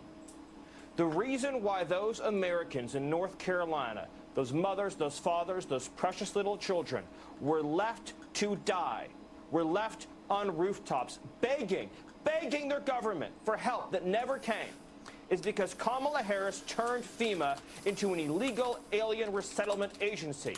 Its manpower, its dollars, its resources, its mental energy was spent over the last 4 years learning how to do one thing: how to get illegal aliens from outside the country into your town. And so when disaster struck, they were not ready, they were not prepared, they were not capable, and they did not care. And our fellow citizens, including babies, children, young kids, were left to suffer and drown. They did not scramble the helicopters, they did not scramble the military, they did not send needed assistance. But if those children had been living in a foreign country, they've been living in Haiti, or they've been living in Venezuela, why then Kamala Harris would have sent in help immediately. A betrayal like we've never seen before, Sean. This is infuriating. Infuriating does not even begin to describe it. In fact, Katrina doesn't even begin to describe it, precisely because unlike Katrina, this is deliberate. As Stephen Miller just said there, Kamala and Biden deliberately diverted FEMA funds to illegal migrants to the tune of over $1 billion, and now they're claiming they run out of money. We're going to see the latest outrage over the Harris administration's response to Hurricane Helene. And the one bright side in all of this, gang, is we're going to see how the election does appear to have shifted decisively away from this utterly incompetent, disastrous regime. Greetings, everyone. It is Livestream Friday. I am your host, your very angry, very upset host, Dr. Steve, your patron professor, here to help you stay sane in these ridiculously insane times. So whatever you do, make sure to smack that bell and subscribe button and share this video far and wide. We are live on YouTube, we're live on Rumble, we're live on Twitter, you name it. If you're on Rumble, go on to YouTube and subscribe there. If you're on YouTube, go on over to our channel on Rumble and subscribe there. We need these videos, gang, in the hands of as many people as possible over the next 30 days to see the biggest blowout election imaginable. Also, just a quick reminder, if you want to ask me your questions, because YouTube has suspended our super chats, they've completely demonetized us, just click on that link below or go to fight.turleytalks.com/join. That's fight.turleytalks.com/join FEMA.org/join. You can join any level of support that you like, whatever works for you. And you have instant access to our very own virtual platform where you can ask me all your questions. I'll be happy to answer them on this live stream. So just click on that link below or go to fight.charlietalks.com/join. Join any level of support that you like, and you can ask me all the questions that you like, and it'll be my honor to answer them on this live stream. Here is the New York Post's headline for today. The con before the storm. Feds say there's no money left for hurricanes after spending $1.4 billion on illegal migrants. As I'm sure you all know by now, Homeland Security Secretary Alejandro Mayorkas, perhaps the single most incompetent human being in government today, and that's saying something. He set off outrage across the nation as he told reporters that FEMA, the Federal Emergency Management Agency, quote, does not have the funds to meet the needs of those victimized by the Hurricane Helene. And why? Why, pray tell, is FEMA only now telling us they don't have the funds to meet the needs of the tens of thousands ravaged by the floodwaters? Because they spent over $1 billion. Yes, that's billion with a B. They spent over $1 billion of their funds on housing and transporting illegal migrants. All you have to do, actually, to confirm that is go to FEMA's own website. You don't have to go to any far-right platform to find this out. No, just go to FEMA's own government website, the Shelter and Services Program. It's called the SSP, administered by FEMA, expressly provides financial support to provide humanitarian services to, quote, non-citizen migrants. And between fiscal year 2023 and fiscal year 2024, they funneled more than $1 billion. There it is, right in front of you. They funneled in more than $1 billion into this SSP program. Again, this, according, we're looking at it right now, that is FEMA's own website. New York alone, New York City, they themselves were given $100 million of FEMA funds. New York City alone, $100 million. Oh, and you'll love this. You'll love this. Migrants in New York were offered $4,000. Yes, $4,000 as a stipend to help with expenses if they agreed to move out of New York City's overcrowded shelters. Now, remind me here, how much were the victims of Helene's flooding being offered? I know migrants in New York were being offered $4,000. That's pretty good. How much do you think the victims of Helene are being offered? Well, hey, let's let Cackles tell us herself. Go ahead, Cackles. Relief and assistance that we have been providing has included FEMA providing $750 for folks who need immediate needs being met, such as food, baby formula, and the like. Yeah, you heard that. You heard it right. $750. $750. Unburdened by what has been. All those those American families in Western North Carolina, Eastern Tennessee, Georgia, all those families ravaged by this storm, who saw their homes, their neighborhoods, their loved ones destroyed. They're all going to get a whole $750 to help them build their lives back. $4,000 for illegal migrants, $750 for the citizens of Western North Carolina. Here's Eric Trump speaking for us all. Right now, there are 157 hotels in New York City that are completely full of illegal immigrants. Let me just repeat that number. 150 hotels in New York City that are completely full of illegal immigrants. New York City alone spends over $1 billion a year on illegal immigrants. And then you see these pictures of husbands and wives and children who have lost everything. Their homes have floated down rivers. Their homes have been taken out by mudslides. Their vehicles are gone. Their picture albums are destroyed. Every sentimental value that they could ever possibly imagine is gone. You know, will never be brought back. And what does Kamala do? She comes out and offers $750. $750. The TV in the person's house costs more than $750, and you see the absolute destruction. Sean, of all the political things that I've seen in the last decade, this is the one that bothers me the most. Hands down, by far. We have spent $200 billion sending money over to Ukraine and Russia to see young, innocent 21-year-old kids in dirty trenches pop around corners and shoot each other in the face with AK-47s. You watch these videos on YouTube, the lives are expunged in a matter of seconds. $200 billion America has sent over there. Yet we can't take care of our own in Georgia and North Carolina and Virginia and Florida. $750. We send billions to places like Pakistan. And they won't tell us that bin Laden is literally living next to their equivalent of West Point. Yet we offer devastated families, the very people you're showing on the screen right now, we offer devastated families $750. Sean, this is the worst administration in the history of the country. These aren't serious people. Frankly, I think they're cruel people. The way they put Americans last is absolutely cruel, and I hope every single person going to the polls on November 5th and before in early voting will remember exactly who these people are. America last.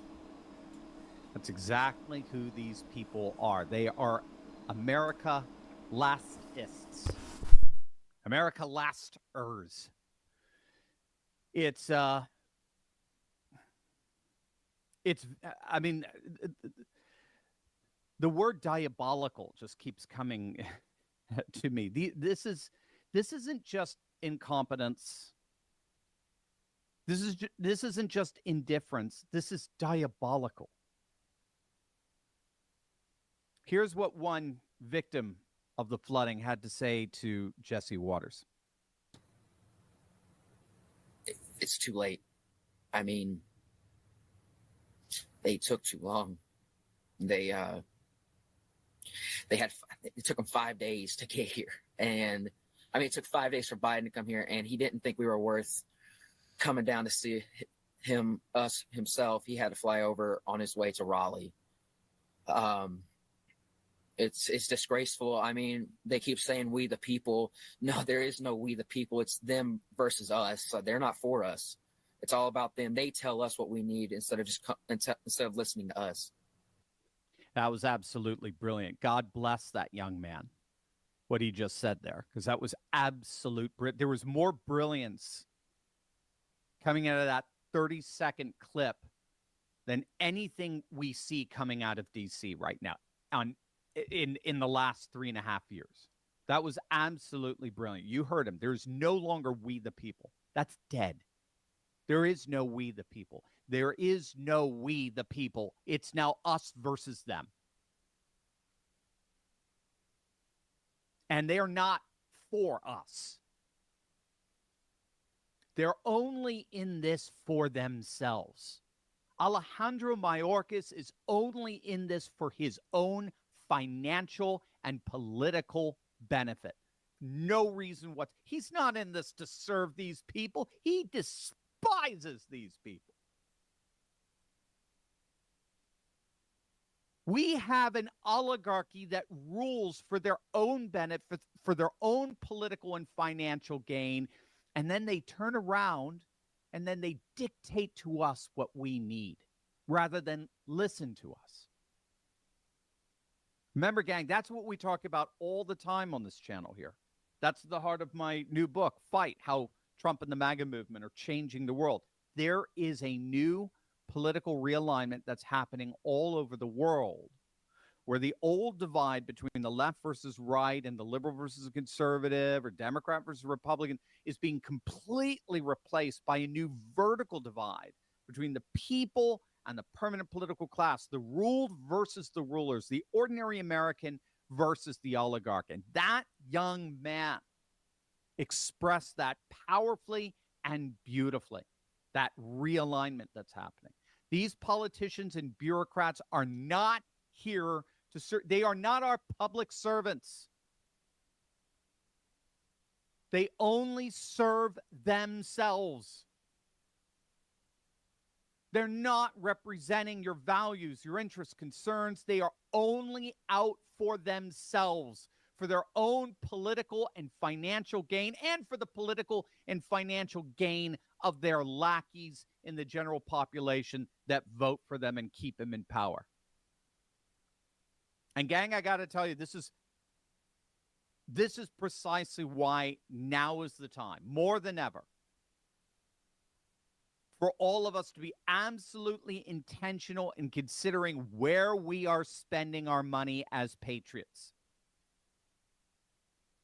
That's because the amazing news here is that we really are seeing the rise of what's called a parallel economy rising up all around us, where patriot entrepreneurs are intentionally building a new civilization dedicated to faith, family, and freedom, and bypassing these freaks in D.C.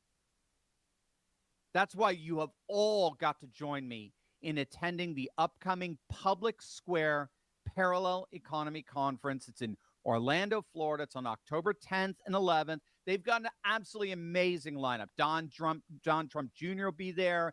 Tucker's going to be there. Robert Kennedy's going to be there. Russell Brand will be there. Tulsi Gabbard's coming. And yours truly. We're going to have our own meet and greet there as well. This is your chance to see this new freedom civilization rising up firsthand. So if you click on that link in the description below, or you just scan that really cool QR code on the screen and use promo code Turley. Make sure you use promo code Turley because you can actually get a free ticket to the event. You get to go for free. These things are normally $200 as I understand it. You get to go for free. That's how passionate I am about you guys diving into the parallel economy and taking back our country. So, and one qualification, please, gang, please don't just grab a ticket if you don't plan on coming, all right? This conference is for everyone who wants to build a new and long-lasting society and culture dedicated to faith, family, and freedom, but you got to be coming. Don't just grab the free ticket for the heck of it, all right? So make sure you register, put the promo code Turley in there. You're gonna get a free ticket, and then we're going to together celebrate and see for ourselves firsthand a new civilization that's being built on the very foundations of faith, family, and freedom. I can't wait to see you in Orlando next week. Let's all get out there together. We're gonna have a blast. Our meetup is just gonna be so awesome. And yeah, you get to meet a couple other people too. Don Trump Jr., somebody, RFK. I hear they're famous people, but regardless. Now, obviously, the outrage over this whole Kamala Katrina is making the building of the parallel economy all the more necessary. And of course, no one on the planet is building a parallel world more than the one and only Elon Musk. And he is absolutely livid over this. He's utterly outraged, as we all are. He's basically calling what our government is doing right now treason. He's calling it out. It's treason. He tweeted out, yes, they are literally using your tax dollars to import voters and disenfranchise you. It's happening right in front of your very eyes, and FEMA used up its budget ferrying illegals into the country instead of saving American lives. Treason. Treason. And he's absolutely right. That's exactly what it is. That's exactly what more and more people are calling it. This is treason. What you're looking at here, guys, do you have that? Yeah, you have that footage. Look at that. You see that? That's Kamala Harris's border. That's Kamala Harris's wide open, porous, treasonous border. And no matter what nonsense she and her supporters spew out of their mouths, what you're seeing is the reality. It is exemplative of a managerial class, a globalist elite aristocracy that simply could not possibly despise its own population more. Globalist politics, by definition, extend beyond the local, beyond the national, beyond the regional. It applies to populations 10,000 miles away every bit as much as it applies to the citizens of this country, if not more so. Because that's what globalism is. It's a one-size-fits-all political and economic system that knows no frontiers, which means that foreign populations are every bit citizens of this globalist system, as are the formal regional citizens who pay the taxes that enable the globalist government to exist in the first place. Frankly, it's not even our taxes at this point. It's a system almost completely financed by foreign governments who buy up our debt and our treasuries.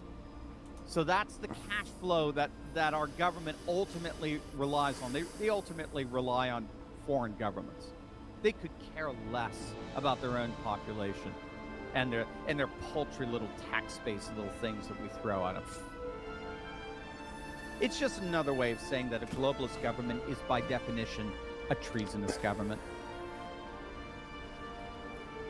A globalist government, by definition, is a treasonous government. It's a government that has no qualms whatsoever in selling out its own people, its own borders, its own economy, its own culture, that it supposedly has been entrusted custodial care with. Globalist governments are by definition an enemy, both foreign and domestic. Elon is absolutely right. By the way, we just got word that Elon is going to be campaigning with President Trump. Did you see this? This just came out this morning. It's been confirmed that Elon will be attending Trump's rally in Butler, Pennsylvania on Saturday. Yes, the very location of J13, the first assassination attempt against President Trump's life from a very, very tolerant member of the left. Elon will be there along with the one and only Scott Presler, as I understand it, the real star of this election. Scott of Early Vote Action will be there doing what he does best, which is registering new Republican voters. Scott is amazing. Well, you know, when Trump wins, Pennsylvania will largely have Scott's tireless efforts to thank. Buck Sexton is also expressing the fury of so many, quote, no other country in the world would allow the systematic defrauding of its immigration system, then privilege the fraudster migrants over its own people in the distribution of resources, to include emergency funding of natural disasters. The Boston Tea Party happened for less. DC Drano tweeted out, FEMA is basically asking for a bailout. They spent billions on illegal aliens for years. Then when actual Americans need help, they say, oops, we need more money. It's an open borders bailout. I say we don't give more money to FEMA and flood the southeast states with emergency cash to help Tennessee and North Carolina. I trust red state governors to help more than I do DC bureaucrats. That's our Tea Party, by the way. That's our Tea Party right there. F FEMA. F-F-in FEMA. Don't give them another dime. Let's flood the southeast states with emergency cash through organizations like the Red Cross, the Fox News has been pushing them on there. I think they have a QR code on their screen that you can donate to. Let's flood these regions with cash with private agencies so that red state governors will have immediate access to the funds rather than have to jump through all these ridiculous administrative and bureaucratic hoops from effing FEMA. That will be our uprising. But I can tell you, there's another Tea Party happening here. There appears to be another very real uprising happening as we speak. There are very clear and ominous signs for Kamala for November, and I'm about to share it with you. You are going to absolutely love this. But first, gang, if you are just joining us, remember, if you want to ask me your questions, because YouTube has decided to suspend our super chats and completely demonetize us, just click on that link below, join any one of our levels of support, and you can access our very own virtual platform where you can ask me all your questions. I'll be happy to answer them on the live stream. That's just go to fight.charlietalks.com/join. Join any level of support. You'll be given instant access to our very own virtual platform where you can ask me your questions and I will answer them on this live stream. Also, you know, it's no secret that our kids and our grandkids are under attack, and the desensitization of our children and grandchildren is a very apparent and indeed sinister tactic of the elites and globalists. I've said this before, gang. I'll say it again. The more easily we are controlled, the easier our minds and actions are manipulated. And the best way to begin controlling anyone is indoctrination at a very young age. Indoctrination into the woke ideologies that are tearing our nation and our world apart. Disney, the education department, public schools, TikTok, even freaking cartoons.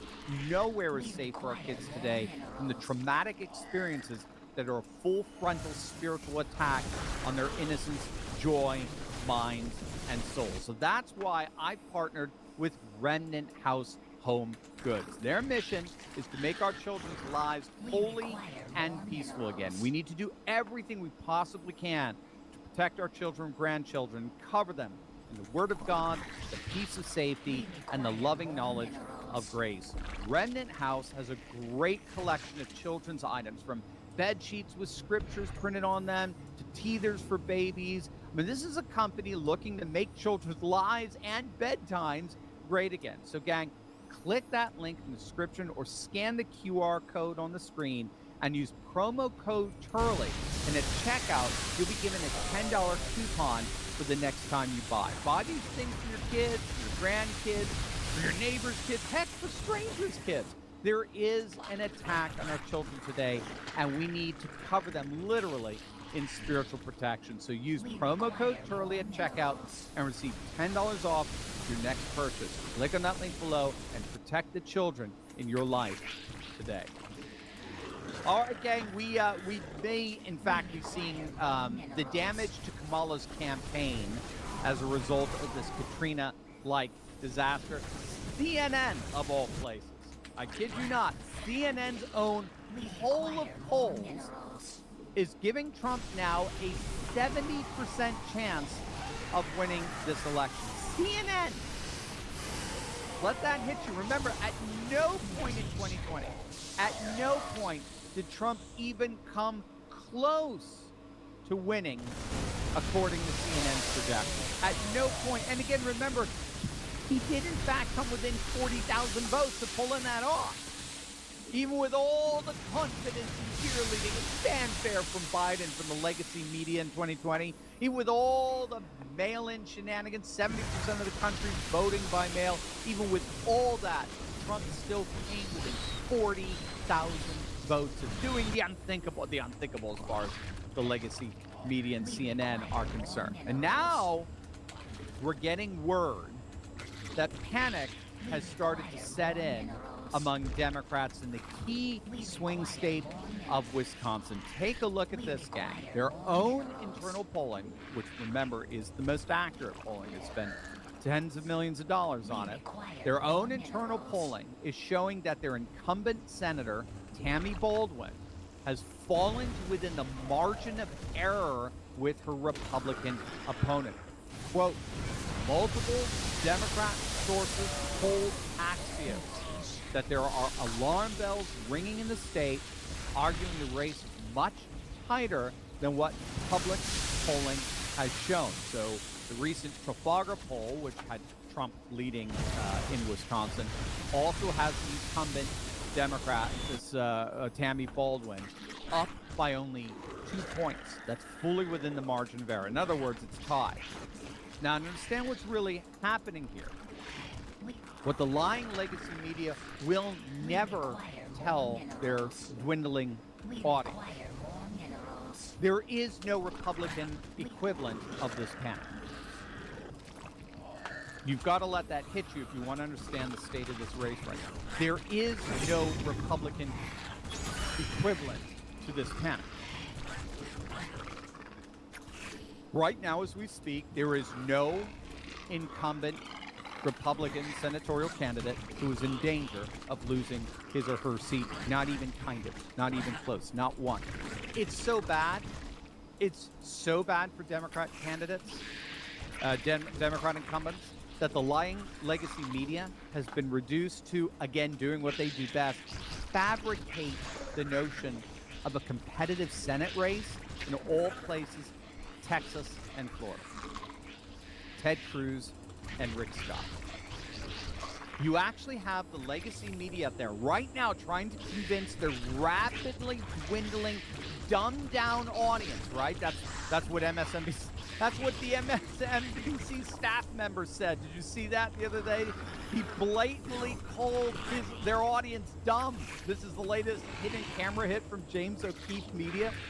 MSNBC staffer openly called their audience dumb. Well, they're desperately trying to convince their increasingly dumb audience that a Democrat, a no-name Democrat, is going to beat Ted Cruz in freaking Texas. That's how desperate these guys are to try to distract their audience from just how bad things really are for incumbent Democrats right now. The reality is there is no Republican equivalent to the panic the Democrats are experiencing right now. They're losing incumbent Senate seats all over the place. They're losing it in West Virginia. Joe Manchin abandoned that race. They're losing it in Montana. They're losing it in Ohio. Now it looks like they're losing it in Wisconsin. Remember, the fundamental problem for Democrats in this election cycle is that we no longer vote split ticket. If I recall, we haven't voted split ticket since the 2008 election for whatever reason. But there was one exception since then. It was in Maine, where voters split their vote between Biden. They voted for Biden for president. And they voted for their incumbent Republican senator, Susan Collins, for the Senate. But that really is the sole exception we've seen in 20 years.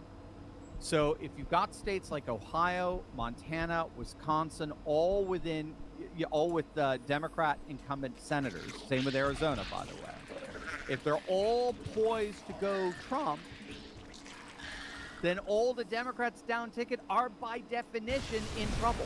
Historically speaking, they are automatically vulnerable. Now we can do a counter read of this data as well. We can actually apply some reversal. This panic around holding on to the Democrat Senate seat in Wisconsin is even more relevant in terms of what it inadvertently reveals about the state of the presidential race in Wisconsin.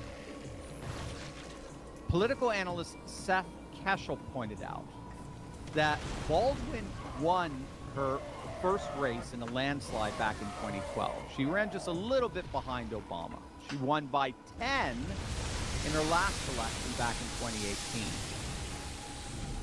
If she is now in a position to lose her seat, we can very safely assume that Trump is absolutely crushing Harris in Wisconsin. And that's the ball game, by the way. If he wins Wisconsin, it's over.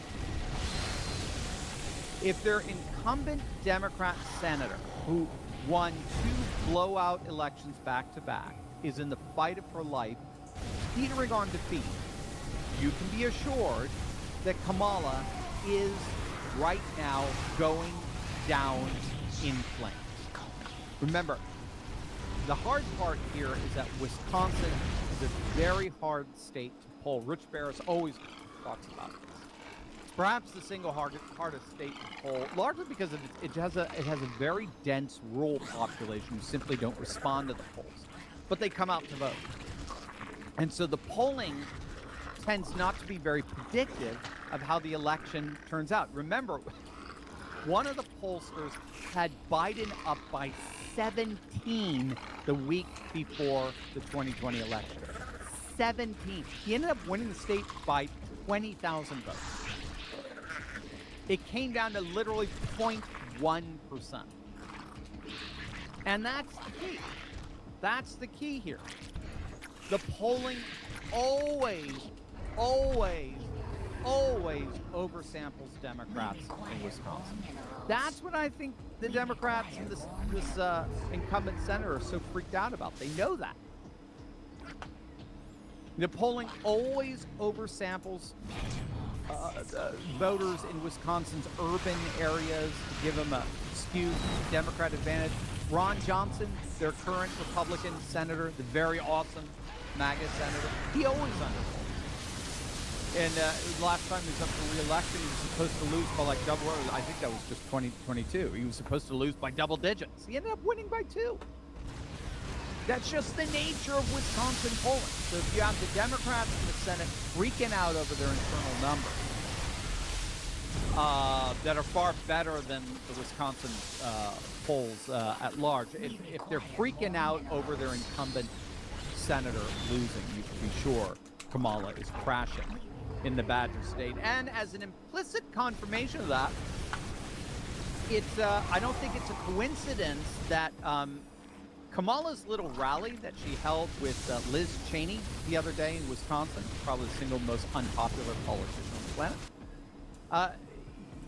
You may have noticed that somebody didn't show up for that. It was a rally in Wisconsin, and hardly anybody showed up for it, too. I think they had to bus in Peace supporters. But you may have noticed that a very prominent Wisconsin politician was not at that rally. And that was, of course, none other than Tammy Baldwin, Senator Tammy Baldwin. She's in the fight for life and trying to hold on to her seat. In other words, that was the very fact that she blew off Kamala is a very subtle confirmation that Kamala is absolutely pulling poison at this point, as is, of course, Liz Cheney. Moreover, now Axios is reporting that Democrat officials in neighboring Michigan are openly admitting that their state is slipping out of Harris's hands. Their own internal polling shows that Kamala is, in their words, underwater against Trump, which is another way of saying she's about 3 or 4 points behind. I mean, this is really freaking out the Kamala campaign because their entire ground game assumes they've got Michigan in the bag. States like Wisconsin and Pennsylvania become totally irrelevant if they lose Michigan. And again, it's over. If you don't know, given the electoral map, Harris has to win all 3 blue wall states, Wisconsin, Michigan, Pennsylvania. Trump only has to win 1, and it's over. She has to win all 3. She has to have a perfect sweep. Trump only needs 1. That's why, in many respects, we keep saying this is Trump's election to lose. It's just a math issue. He's in the most advantageous position to win. But if we get a little more granular here, we'll find Harris's polling average in Michigan is just about 2.7. That's all the polls averaged out. It's 2.7 right now. Biden's lead at this time in 2020, all the polls averaged out, was +8. Now, when it came to Election Day, he won Michigan by only 2.8, but that's a 5.1 polling miss. And remember, like we said, the polls are always miss in favor of the Democrats. They're always skewed in favor of the Democrats. So think about it. If you apply that margin miss, that 5.1 margin miss to the polls right now, to the Harris plus 2.7 and the polling average, what do you end up with? Well, you end up with Trump plus 2.4. Remarkably close to what Atlas Intel, the single most accurate pollster of 2020, has right now for Trump in Michigan. Atlas Intel has Trump up 3.4 in Michigan. They also have him up 3 in Pennsylvania, which corresponds perfectly to to Trump's internal polls as well as Kamala's internal polls. Trump is up 3 in his own internal polls. Trump is up 4, apparently, in Kamala's internal polls. And Trump is up by 1.5 in Wisconsin. Again, that's why those Wisconsin Senate is starting to freak out right now. Again, precisely what we're seeing in these Democrat internals that have them all absolutely panicked. So we'll see how Kamala's Katrina continues to impact her campaign.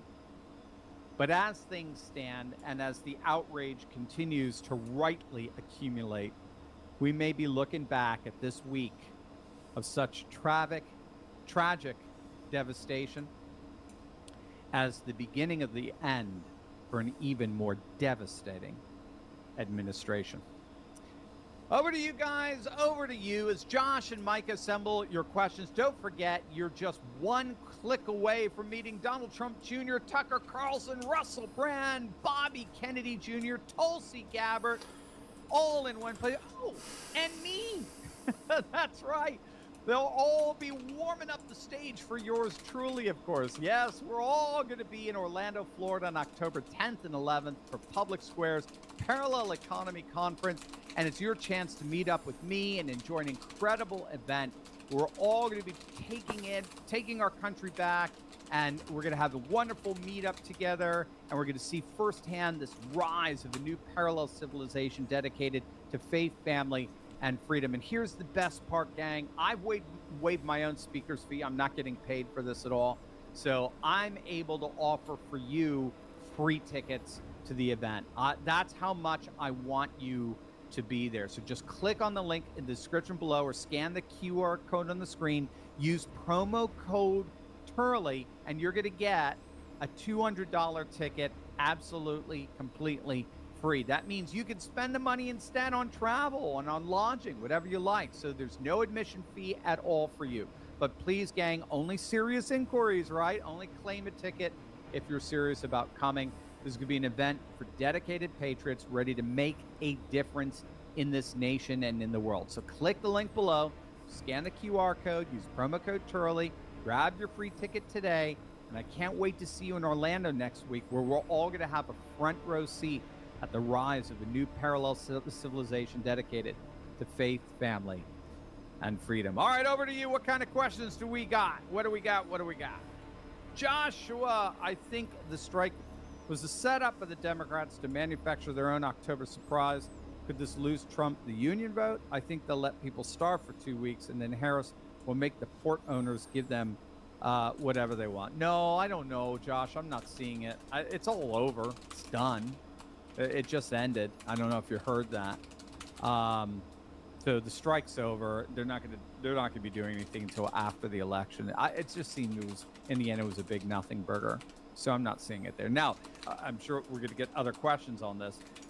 That said, make no mistake, they are slow walking rescue efforts. They are slow walking getting infrastructure set back up again so as to prevent these counties that were affected by the flood from the flooding to prevent them from voting, because they're primarily Republican voters. I have no doubt of it. I mean, either that or they are the single most incompetent people on the planet. I mean, it's just, take your pick.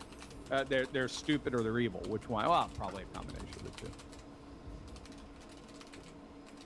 RRT Corp, Dr. Turley, how about a quick joke to start off? Potential names for Trump's new future cities: Jack Smith Villa or Nancy Pelosi City. I love it. Nancy Pelosi City. I love it. Yeah, I can see it. I can see that. Yeah, so if you guys don't know, Trump is proposing super cities, a number of super cities. I'm assuming they're going to be in red states, and he didn't say where. But he's just, again, this is what he does. He helped build New York skyline that I grew up just outside of in Connecticut. He wants to he sees our cities falling apart. They're basically owned by Democrats, and he wants now independent cities dedicated to faith, family, and freedom, built anew. No seedy neighborhoods, no inner cities, where you just see vibrant, patriotic Americans existing in a new civilizational cosmopolitanism. I would love it. I would love to see it, and I would love to see Jack Smith's villa or something like that, or Nancy Pelosi City. That'd be hilarious.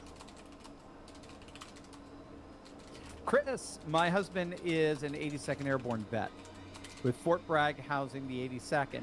Special Forces and Delta Force with Pope Air Force Base right there.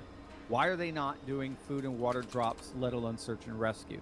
They're in North Carolina. Civilians are currently doing the search and rescue, so FEMA diverted their funds. We have the military who can drop Humvees and paratroopers from planes and air assault teams that can drop from choppers in North Carolina. Why are they not being deployed? It's a great question. Chris is part of the outrage, the insanity of it all.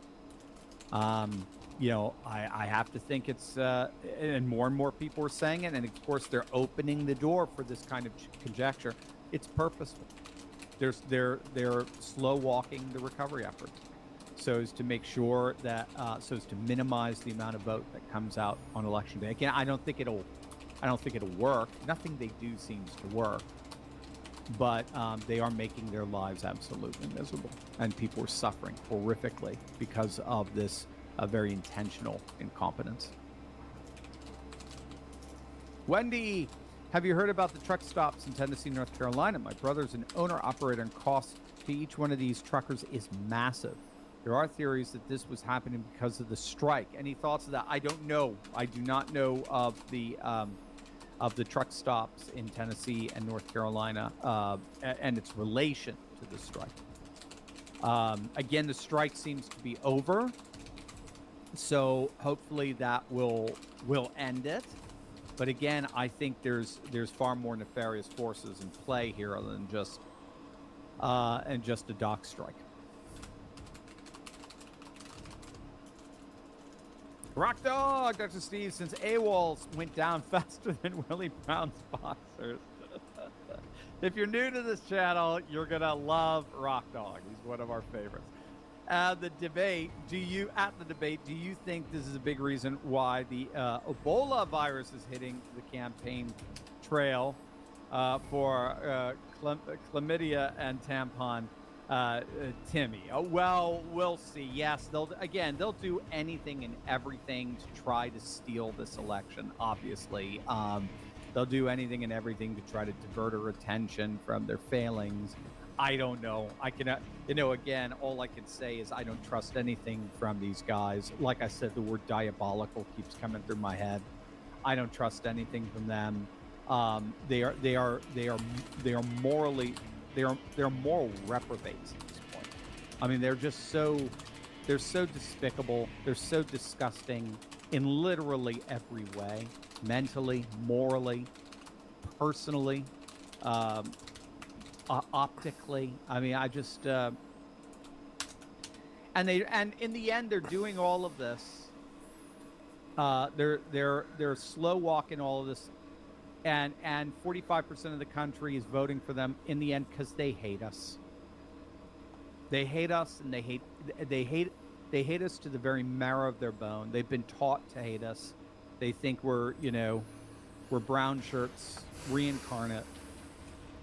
That was intentional. It's called resentment politics. It was absolutely intentional.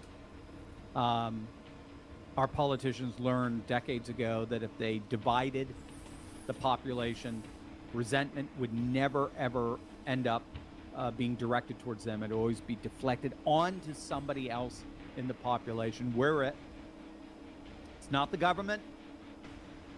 No, it's J6ers. No, it's not the establishment. No, it's those radical MAGA folk, those Christian nationalists. It's men. Toxic masculinity. So, anyway. Kevin, Dr. Steve, could we please have a prayer for all the storm victims this morning? The lack of federal assistance raises questions of its own. I've heard that FEMA just doesn't have the funds. Also heard that a lot of FEMA funds have been diverted to immigration, transportation, right, we talk cards, and support in general have you heard this as well? Yes, of course, Kevin. Yeah, we showed it. It's on their website. It's absolutely on their website. But let's all join in prayer for these victims. In the name of the Father, the Son, and of the Holy Spirit. Lord Jesus Christ, Son of God, we all collectively lift up to you these every single person who's suffering and who's ravaged, who's lost their lives because of the damage, the flooding. Lord Jesus Christ, we ask that you will care for them and bless them in every way imaginable. Please bless us as a nation to be able to serve them, to be able to care and comfort them. And we do ask, Lord, that you will bless this November 5th and give President Trump the victory so as to overturn what we believe to be forces that seek our ill and not our well-being. We lift this all up to you in Christ's name. Amen. There you go, Kevin. Joe, I would like to send money to help the victims of Hurricane Helene. Who would you suggest? It's a good question. I haven't looked into that. When's the last time we've sent money for one of the disasters privately? I have to remember. I mean, Fox, for what it's worth, Fox is showing the Red Cross. It seems to me that might be a good default. But again, I don't know. I don't know if the Red Cross has gone woke. I don't. So I can't recommend it explicitly. But I would just go ahead and start there. Do your own research. Maybe you could check to see if there are some alternatives, just in case they've gone woke. And then anybody in the comments, if you have some suggestions. But again, make sure you do your due diligence to check it out. Mevid Daloka, Steve, please tell me why the complete destruction of the Demo-Dumas party, you guys are challenging my reading skills here, should not be the number one objective of the new Trump administration.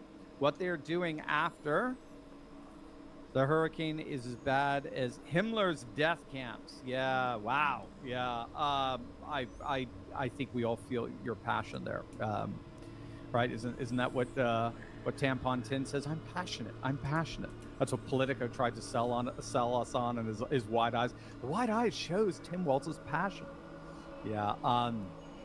No, I'm with you. I think they're irredeemable. I think our country is splitting apart. I mean, there's just no way around it.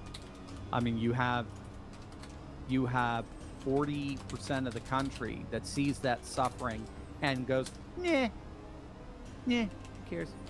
Move on. Abortion. Yeah, that's 40% of our country, and the Democrats represent them, and they hate us, and they're demonstrating that hate. Again, what they're doing, the very bumbling of this response invites itself. I think it creates space precisely for us to think in those ways. Now, one comment there, Mevi. You've got to hold on to empathy. I know how hard that is. You've got to hold on to empathy. It's the one thing that separates us from them. So they're woke, and the woke by definition hate. They've lost all sympathy. They've lost all empathy.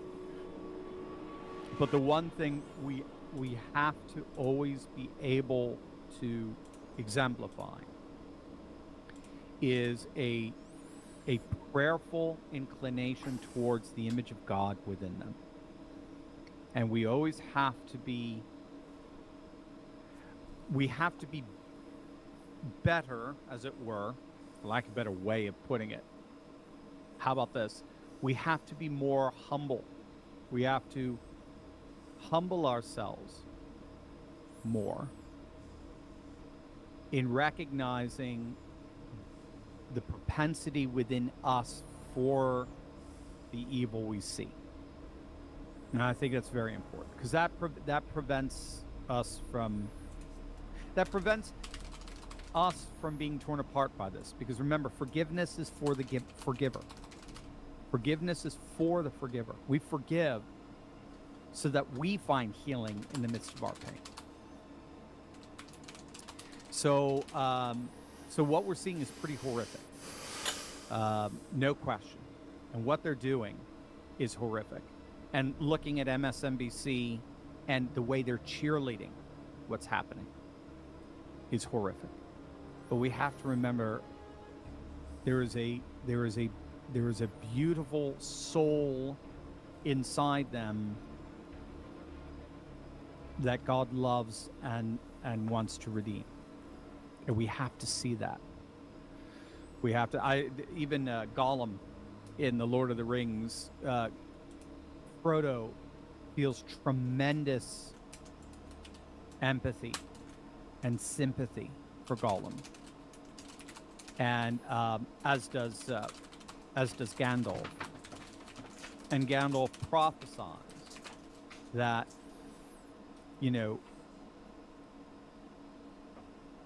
that Gollum is going to be the one who ultimately resolves this. It's not going to be Frodo. It's Gollum. Gollum, however, inadvertently is going to save us. And he does. But ironically, by taking his evil to its ultimate ends. So if you know the books, or if you've seen the movie, Gollum bites off Frodo's ring finger and grabs the ring, but he's doing it up on the cliffs above the fires of Mordor, and he falls with the ring into the fires of Mordor. And his own lust, his own obsession with the ring, his own covetousness ends up being the means by which lust, covetousness, obsession dies. Because no one could throw the ring into the fire, not even Frodo. No one could throw the ring into the fire voluntarily. No one could destroy that evil voluntarily, because the evil had such a hold on their hearts. The only one who could ultimately destroy it is the one most consumed by it, ironically. So don't forget that. I just think that's important for all of us to remember. They will destroy themselves. That's what evil by its nature does. Evil is not a thing. Evil is corrosive. It's like a hole in a shirt. It's like rust on a car. Evil ultimately destroys itself. And we just have to keep this in prayer and do what we're called to do, to be faithful, and we'll prevail. We'll see this through.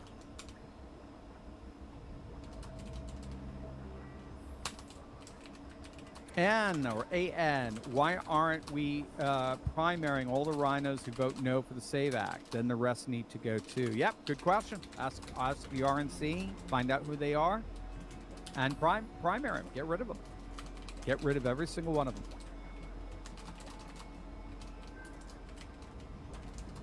Terry, will North Carolina flip Democrat? Merely because no one will be able or willing to set up polling places in the stricken areas of the state, as Representative Greg Murphy worries about.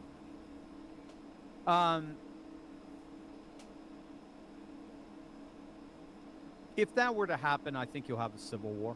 I don't know what else to tell you. If that were to happen, I think you would have such a massive revolt against cackles and the adults in DC. I don't even know. I think their head would spin. I don't think so. Mike Whatley, who's the head of the RNC, he's a North Carolinian. He's responsible for turning North Carolina deep red into a super majority Republican legislature. And I don't think he's going to allow that to happen. They will find ways to get ballots in the hands of these people and returned. Now, I've also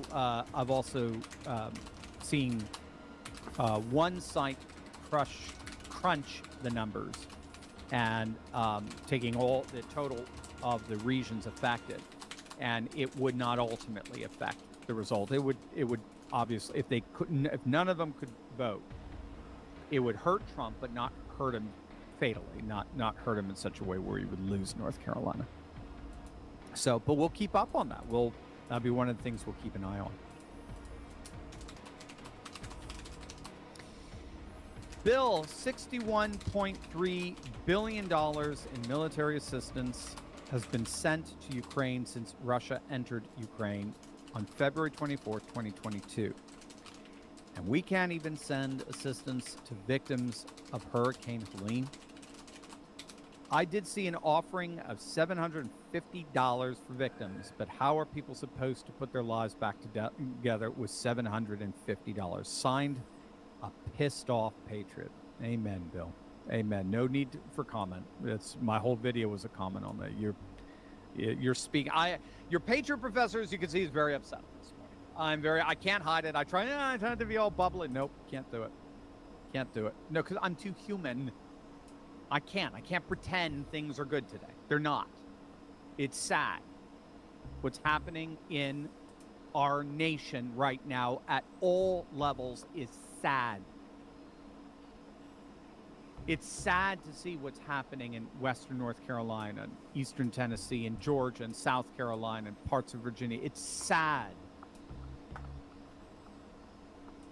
It's sad to see moms burying their kids. That's sad to me. And then to see half this nation not give a flying fuck about it is even sadder. To see a political party exploit this for their own benefit. Slow walking assistance so that maybe they have a chance of plucking off North Carolina is sad to me. To see the borderline illiterates on MSNBC not give a flip about any of this. Actually, they seem to enjoy it. Is just sad. It's sad. It's maddening, but I'm sad. Because if there were ever any proof anyone needed that we literally are two countries in a single nation, and that there's literally nothing that even remotely binds us together anymore as a one people, here it is. Here it is.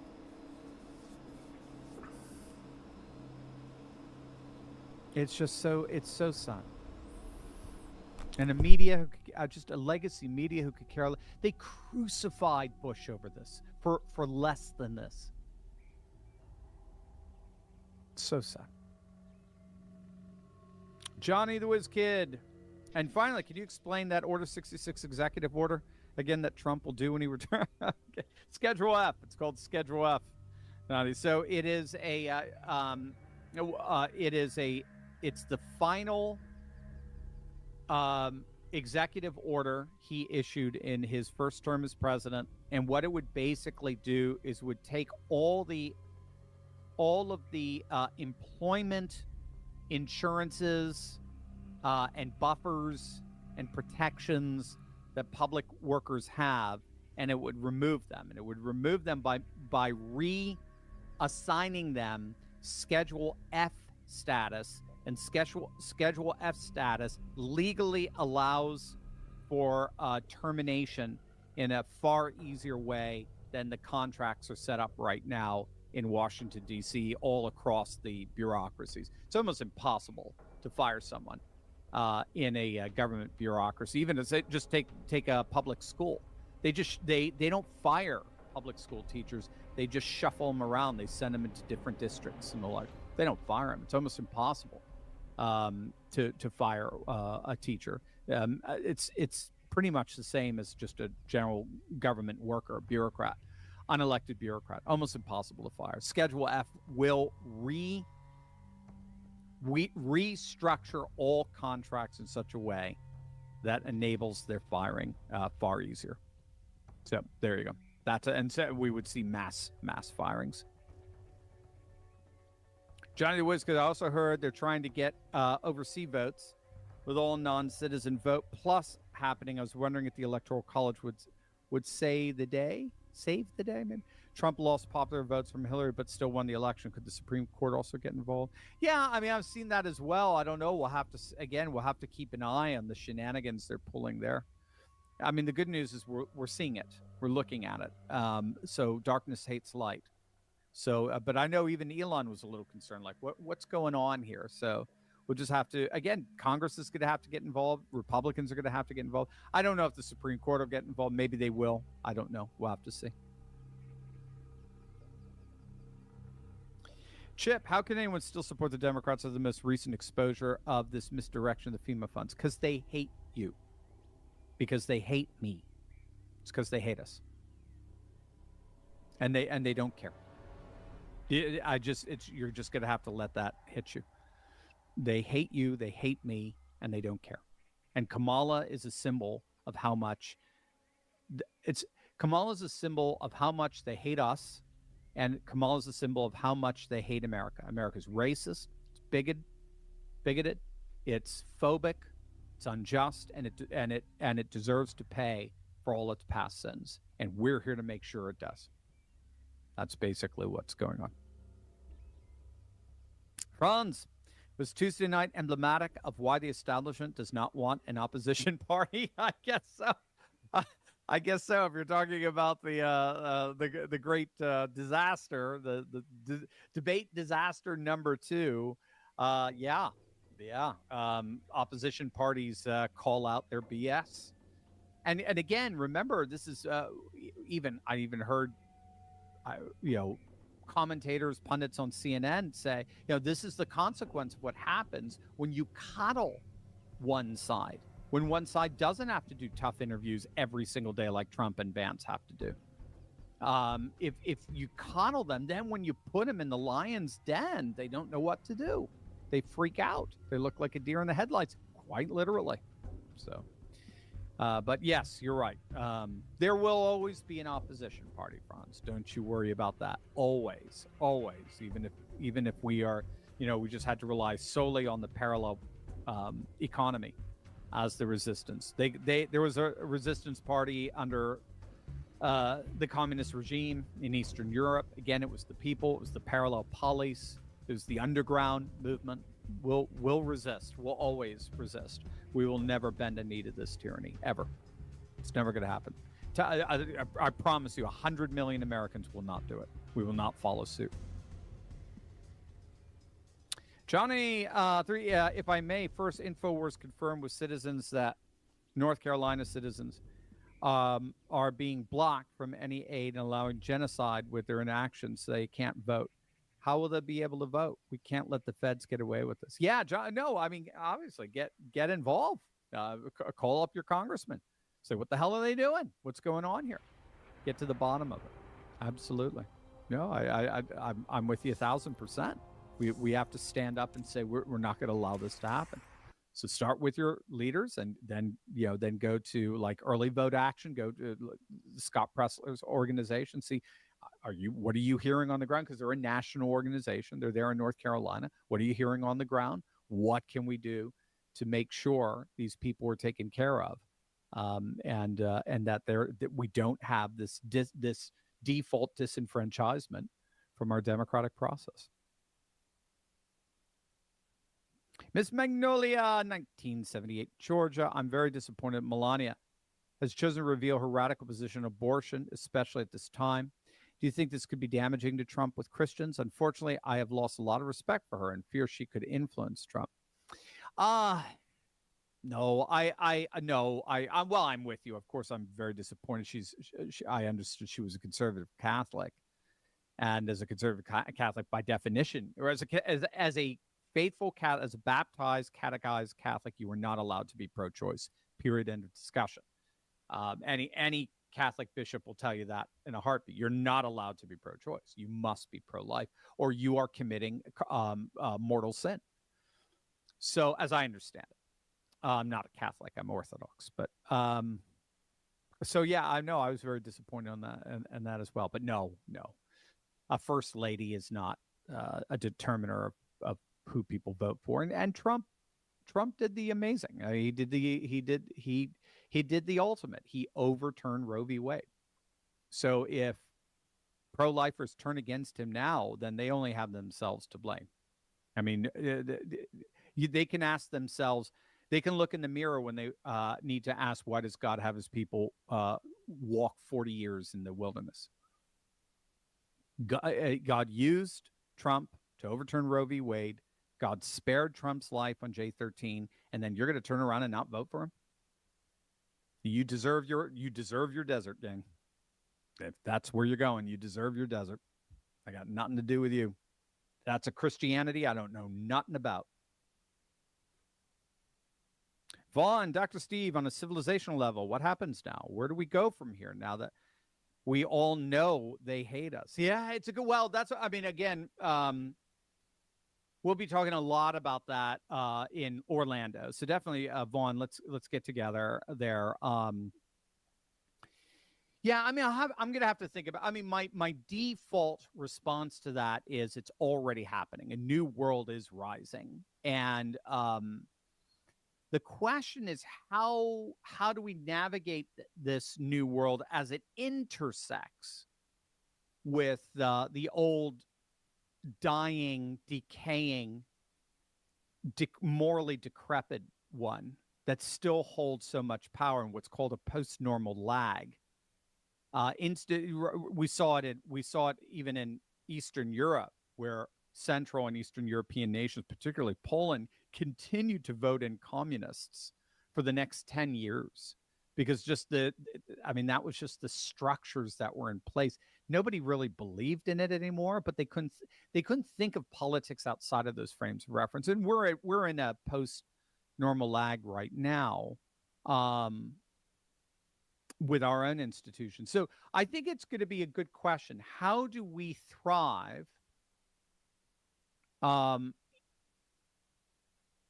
the midst of intersecting with so much rot? How does the renewal, maybe that's a nice way of putting it, how does the renewal thrive in the midst of so much rot? And I have to think about that one. I do. I'll have to do a little research on that in terms of how it has thrived. I mean, my initial response would be it is largely through community, in our case, both online, our network communities, as well as local flesh and blood, regional communities. So for a lot of us, it might be we just all have to, if we're in blue states, just get the hell out of blue states. Just move to a good deep red state. And then we're going to have to rely and put in governors and leaders who intentionally erect legal and administrative walls between the people and the dying blue state world, because they're the ones that they have to import voters. They're literally dying. They're literally imploding blue state America. We saw Greg Abbott, to his credit, doing that with the wall and border security. And when even the Supreme Court said, you got to stop, he said, make me. It's my job as governor to protect my citizens, and I'm going to do it. Ron DeSantis has been doing it. It's been doing a stellar job telling the CDC to stuff it up their ass when it comes to the citizens of Florida. In fact, they have their own attorney general. And nothing the CDC or an attorney general in D.C., nothing that they pass or recommend comes anywhere near Florida apart from the approval of the governor and his attorney general and their own committee that they have as well. So that's what we're going to need. We're going to need a whole culture of nullification that basically tells DC, let's see you, and you made your laws, let's see you enforce them. Because none of us, our court systems, our legislatures, our governors, our towns, our cities we're not obeying. It's that simple. So I think it's going to be something akin to a mass resistance like that. Michael, hi, Steve. You should consider bringing Jeremy from Geeks and Gamers on your show. Geeks and Gamers is a YouTube channel and small business that discusses movies, video games, sports from a conservative perspective and calls out the wokeness in entertainment. I think it's important for more conservatives to take a greater interest in the culture and get serious about promoting conservative values in entertainment. Absolutely, Michael. Yeah, Josh, if you can just take note of Geeks and Gamers, Josh or Micah, and then maybe let's follow up to get in touch with them. I'd love to do that. Terry, I'm very much afraid that Virginia will prove the exception to the no ticket splitting rule. Captain Hung Kao is getting bad advice and is not campaigning appropriately. He will lose, even though Trump carries the state. What am I missing? I don't know. Yeah, it's a good question, Terry. Yeah, we may. We'll have to see. Virginia is an enigma right now. Trump should not be winning Virginia. Virginia is an enigma. Okay, Wisconsin, Michigan, Pennsylvania are not enigmas. Virginia is an enigma. He should not be winning, and he is. It's stunning. It's happening right now. Our by the way, just to our last one, our moderator Josh says he does watch them sometimes, the gaming channel. So that's very cool. So I don't know how Hung Kao I thought did brilliantly in the debate. He was wonderful. I think he made what's his name look ridiculous. We'll see. We'll see if it could pull it. So we may see a split ticket there, but we would see a split ticket only because no one even imagined that that Trump would come close to winning Virginia. Again, if Trump is winning Virginia, Hung Kao may pull this off. Because again, we don't split ticket. So you're trusting the polls, and the polls are one field of data. It's one data set. You got to look at the early voting, and you got to look at and the voter registration and voter identification. And right now, based on the early voting, Hung Kao is probably winning. Hung Kao is probably winning because I doubt very highly they're voting Trump, and then they're going to go and vote Tim Kaine, and they're going to turn around and vote Tim Kaine. I doubt that very, very highly, but we'll see. Patriot Jules, Dr. Steve. I watched this since 16, I believe. I watched in your car, saddened. Worse than Thanksgiving last year. What trigged your mind in that car video? I know that you don't regret it, but tell us. What was really going through your head? You were holding back. No need any longer. Dang, which car video now, Patriot Jules? I don't. Josh or Micah, do you know which? What was the subject? What was I talking about? In there, I don't know, Patriot. Jules, you're gonna have to be. Josh said, I don't know. I can look for it though. Yeah, you just have to be. You're gonna have to be clearer. I don't. I did so many videos, as you know. I mean, literally thousands. So it all blurs. Thanks, Patriot Jules. Thank you for watching since 2016. That's crazy. It's awesome. We've been on quite the journey together. Kevin, I hear the Red Cross overhead costs and actual distribution of funds has serious issues. Supposedly, Samaritan's Purse. Of course. Trump was there with Franklin Graham. How did I forget? That's just, again, it's your Patriot professor's dumb little mind there. Samaritan's Purse is a better record for actually getting more of the donations to the public. Have you heard anything that could confirm or counter this? Yes, I've donated to Samaritan's Purse. I couldn't recommend them more. They're wonderful. I love Franklin Graham's organization. Of course, Samaritan's Purse would be wonderful. That would be wonderful. Thank you, Kevin, for that. Thank you. Your absent-minded professor forgets that. Rock Dog, Dr. Steve, do you think Mark Robinson's response to the disaster and his burn injuries while personally assisting in a rescue will overshadow the less so-called scandal, and it will win the North Carolina governor's race? I hope so. Again, we don't tend to split. Although governors' races are different. Governors' races, people will vote one way federally, but different statewide. They don't split with Senate races, but they could split with a governor's race. We'll see.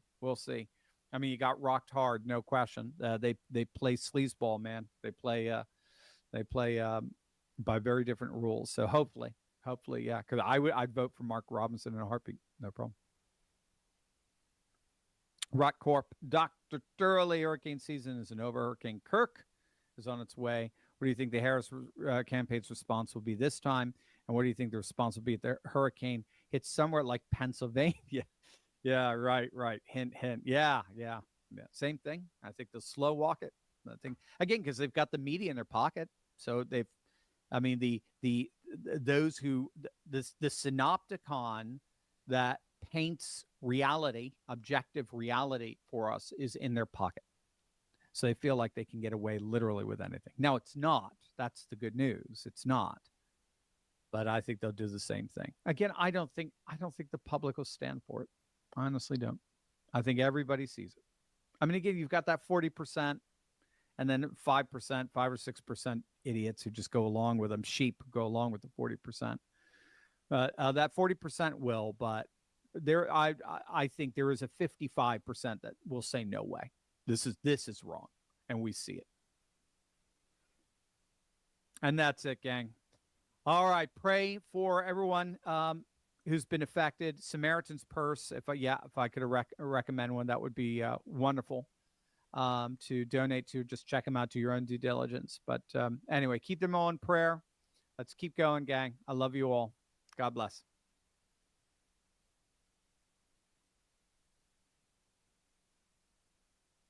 Hello, everyone. Thank you for joining us. I'm Dr. Ash Lovell, and you are joining People for Bikes for our first of 2 webinars. We will be talking today about the 2024 election and what it means for the bicycle industry. As I said, I'm Dr. Ash Lovell. I am the Vice President of Government Relations at People for Bikes, and I am joined today by Charles Cooper.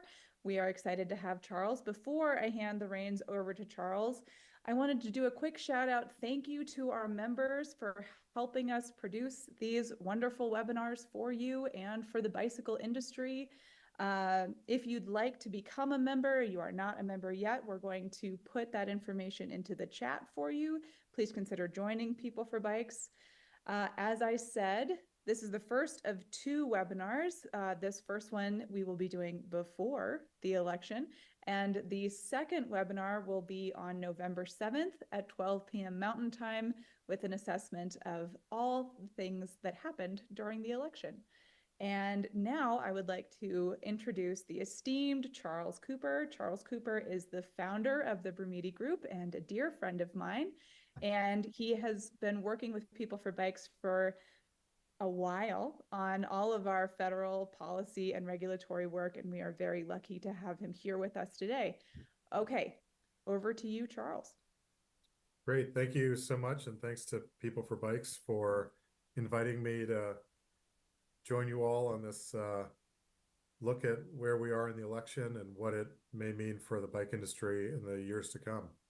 Obviously, if for those of you that are in a battleground state, you're probably hearing from all the candidates all the time. For others, it may be a little less so, but I think for everybody, we are keenly aware that there's an election right around the corner at this point, and a lot of people having already voted. And I wanted to sort of walk through where we see this standing right now in this point in time today, and maybe a little bit about why it's relevant to the bike industry and for bike infrastructure down the road.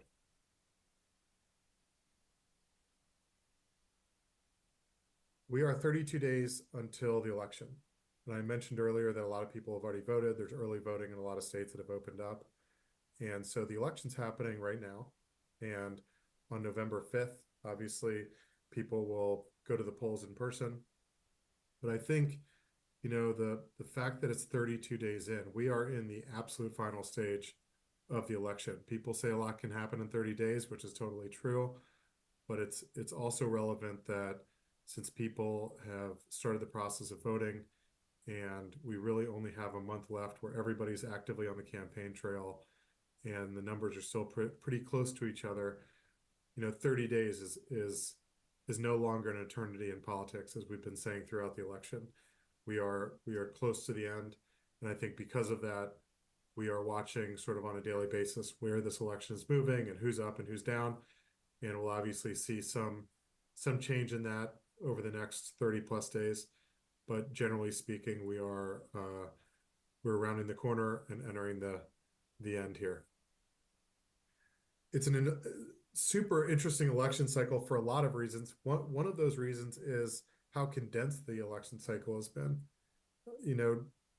Former President Trump announced in November of 22. President Biden announced he was running again in April of 23. And then Vice President Harris announced she's running in July of 24. So between July 24 and November 5th, that window is really small. And it almost seems like an eternity ago when this race was between former President Trump and President Biden. Now that it's Vice President Harris and former President Trump, it's the election has really taken an entirely different turn.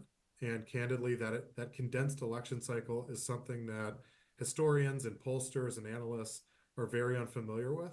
So it will be very interesting to see if polling and analysis and even predictions stay aligned with where they've been in past years based on just looking at this in a very short time frame. And I think we're going to see some interesting trends emerge from this because we're just not used to this short election cycle. They've spent a lot of money in a very short period of time. And really, and two candidates that didn't need help getting their name ID increased. Everybody sort of knew who they were already. Obviously, the sitting vice president and former president, there's not a lot of people that didn't know who they were. So it's sort of an interesting thing to consider as we go on this journey talking about the election to appreciate how narrow and how condensed this election cycle is, with probable implications of that we're just not aware of yet. A little bit about where things stand. Right now, when you look at national polls, which are not the most reliable polls, but when you look at national polls, Vice President Harris holds a slight lead, right now, approximately 2%. In the battleground states, in the 7 or 8, depending on how you count it, battleground states that people believe will sort of change the course of the election, President Trump has a very, very narrow lead when you look at the averages. If the election were today, the Senate would probably have Republicans gain 2 seats, and they only need 2 seats to win the majority in the Senate that is currently controlled by Democrats.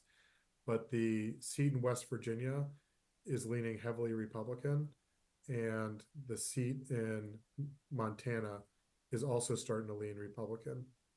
I'd say that election still has a little bit of a ways to go, but right now, it seems like Republicans are gaining some traction there. There's a few other seats that people are looking at closely on the Democratic side, not the least of which is Texas and even Florida, but those are a little bit further out than these two. So right now, it looks like Republicans have a slight advantage. In the House, Democrats have a slight advantage. There's 11 Democratic seats that are considered toss-up seats, which means it could go either way.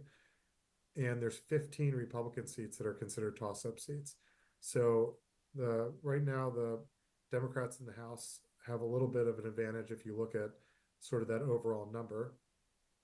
Generally speaking, there's on both of those sides, there's a whole nother layer of races that are more solidly Republican or solidly Democrat, but still have some risk to them. So we'll see some changeover here in the House. The big question is, at the end of the day, which party will have enough seats to gain the majority and have control of the speaker and the agenda and everything else. A lot of people look at the sort of the race on fundraising to determine the outcome of the election. I have 4 key notes here that I'm going to go through, and then I'm going to tell you why you shouldn't pay too much attention to it. But because everybody talks about sort of the fundraising battle, I think it's worth noting. The reality is Vice President Harris has raised a lot more money than President Trump. She also has a lot more money. They call it cash on hand. What they haven't spent yet, she has a lot more money than President Trump, basically double in both of those categories. And the Democratic National Committee holds a slight lead over the Republican National Committee, sort of the parties in fundraising. And Vice President Harris has a very small lead when you think about all the outside funds, the third-party groups that are putting money into these races. This is an incredible sum of money. It's hard to it's hard to even sort of internalize. And these numbers are changing every single day.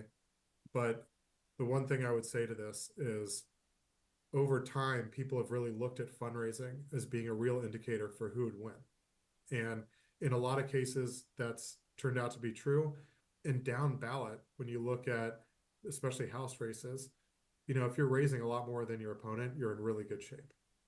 When both people are, have strong name identification, people know who they are, and when they organically get as much press as they want, sometimes the numbers don't add up to that in the presidential election. I'll give you a really good example of that. When former President Trump ran against Hillary Clinton, she outspent him roughly 2-1 per voter, and obviously former President Trump won.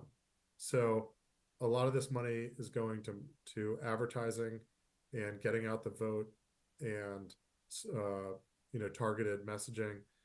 But at the end of the day, it's not all about the money. It's about getting out. It's about rallying your voters. And so this is sort of interesting information, but if you're speaking at a cocktail party, I wouldn't necessarily use this as the determinant of who will win any election, especially this one. A few areas that I think will determine it. One is voter intensity, and I'm a big believer that voter intensity matters. And voter intensity is effectively how excited are people to vote for candidate A over candidate B. And the reason why that is important is because if somebody's really excited, if the voter intensity is really high, those people are talking to their family members, to their friends, to their neighbors, to friends at work, to people at church, whatever, to get them to vote. And they effectively become ambassadors of the campaign. If they're very excited about the campaign, they're more likely to get out there and one, actually show up to vote. If it's raining or otherwise tough to get to, they're still going to show up to vote. And two, they're likely to encourage others to do the same. So in my mind, and this is not scientific, I think voter intensity may be the most important sort of indicator of who's going to win. Very hard to gauge voter intensity without sort of polling them on how excited they are to vote one way or the other. But voter intensity is really important, and I think when you watch the national polls, it reflects in that. The second sort of factor to consider is the House, the Senate, and the White House are all in play. Obviously, we'll definitely have somebody new occupying the White House. We have such a narrow House and Senate majority right now that it's very possible with just a couple seats in the House or the Senate that the majority flips. And so there's a lot on the line here. You think about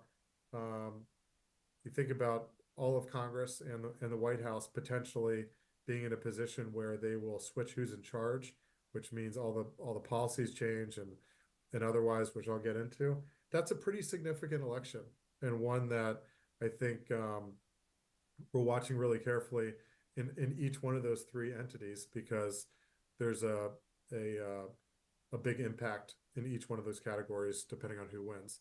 Obviously, that's not even considering all the local elections and the state elections, which is a whole another entity, but a pretty big election, given that everything is somewhat in play with a very, very, very narrow divide between all three in polling. And last is the 7 or 8 battleground states are the ones that are getting a lot of the attention, is where a lot of the money is going, a lot of the advertising. I just came back from Pennsylvania actually yesterday, and everybody there was talking about how they don't know if they can handle any more people knocking on their doors and giving them more materials or all the advertisements or anything else. They're clearly getting a lot of it, and the candidates are there constantly. If you look at candidate travel for the next 30 days, it's largely going to be in the battleground states. So something to watch there as well. So when you're out there looking, especially in your communities, in your worlds, like try to identify where the intensity is among your voter friends. Appreciate the fact that everything's sort of in play right now, and there's going to be a handful of states that are going to be getting most, if not all, the attention the rest of the way. A little bit about the impact on Congress. So we've talked about sort of where the election stands. The summary of that is extremely close, and talk a little bit about what the election impact is on Congress. One interesting note is before the election, 74 policymakers are leaving Congress, 52 House members that are retiring, 12 House members that have either resigned or have passed away while in office, and 10 Senate members are leaving the Senate. So 74 policymakers are leaving before day one of the election. Now, some of those have left and semi been temporarily replaced, but if you look at a comparison of the beginning of the next Congress on January 3rd and the previous Congress 2 years ago, before this election starts, it's 74 policymakers are leaving. That's roughly 15%. I think it's 13.8% of Congress that's departing. I always say, think about your own organizations. If you woke up and went to work and that the next day, 13.8% of your workforce had left and new people are coming in, like what a significant change that would be to your organization. It's no different in Congress. You're going to have a lot of people that are new and a lot of people with a lot of institutional knowledge and expertise in Congress that are leaving, including a handful of very senior chairs and ranking members of committees, the people that have been leading these committees for years. There's, half a dozen that are leaving the House and Senate that, those will need to be filled, but also that level of expertise and that history and knowledge base that those policymakers have leave as well. So I think we can expect, regardless of the outcome of the election, there's going to be a lot of turnover, because in addition to the people who are retiring, etc., you are going to have some people that lose, and you're going to have obviously new people to replace them. And so the numbers start climbing up depending on how big of an election this will be, which we won't know till obviously after November 5th, but pretty significant change ahead in Congress, regardless of who controls the House or the Senate. And good lead into what the impact of new majorities would be if they switched. Like I said, two seats in the Senate changed the election, changed the majority, and not much different in the House. That basically means that if you're in the House and the Senate, all the decision points in the House are made by the leadership.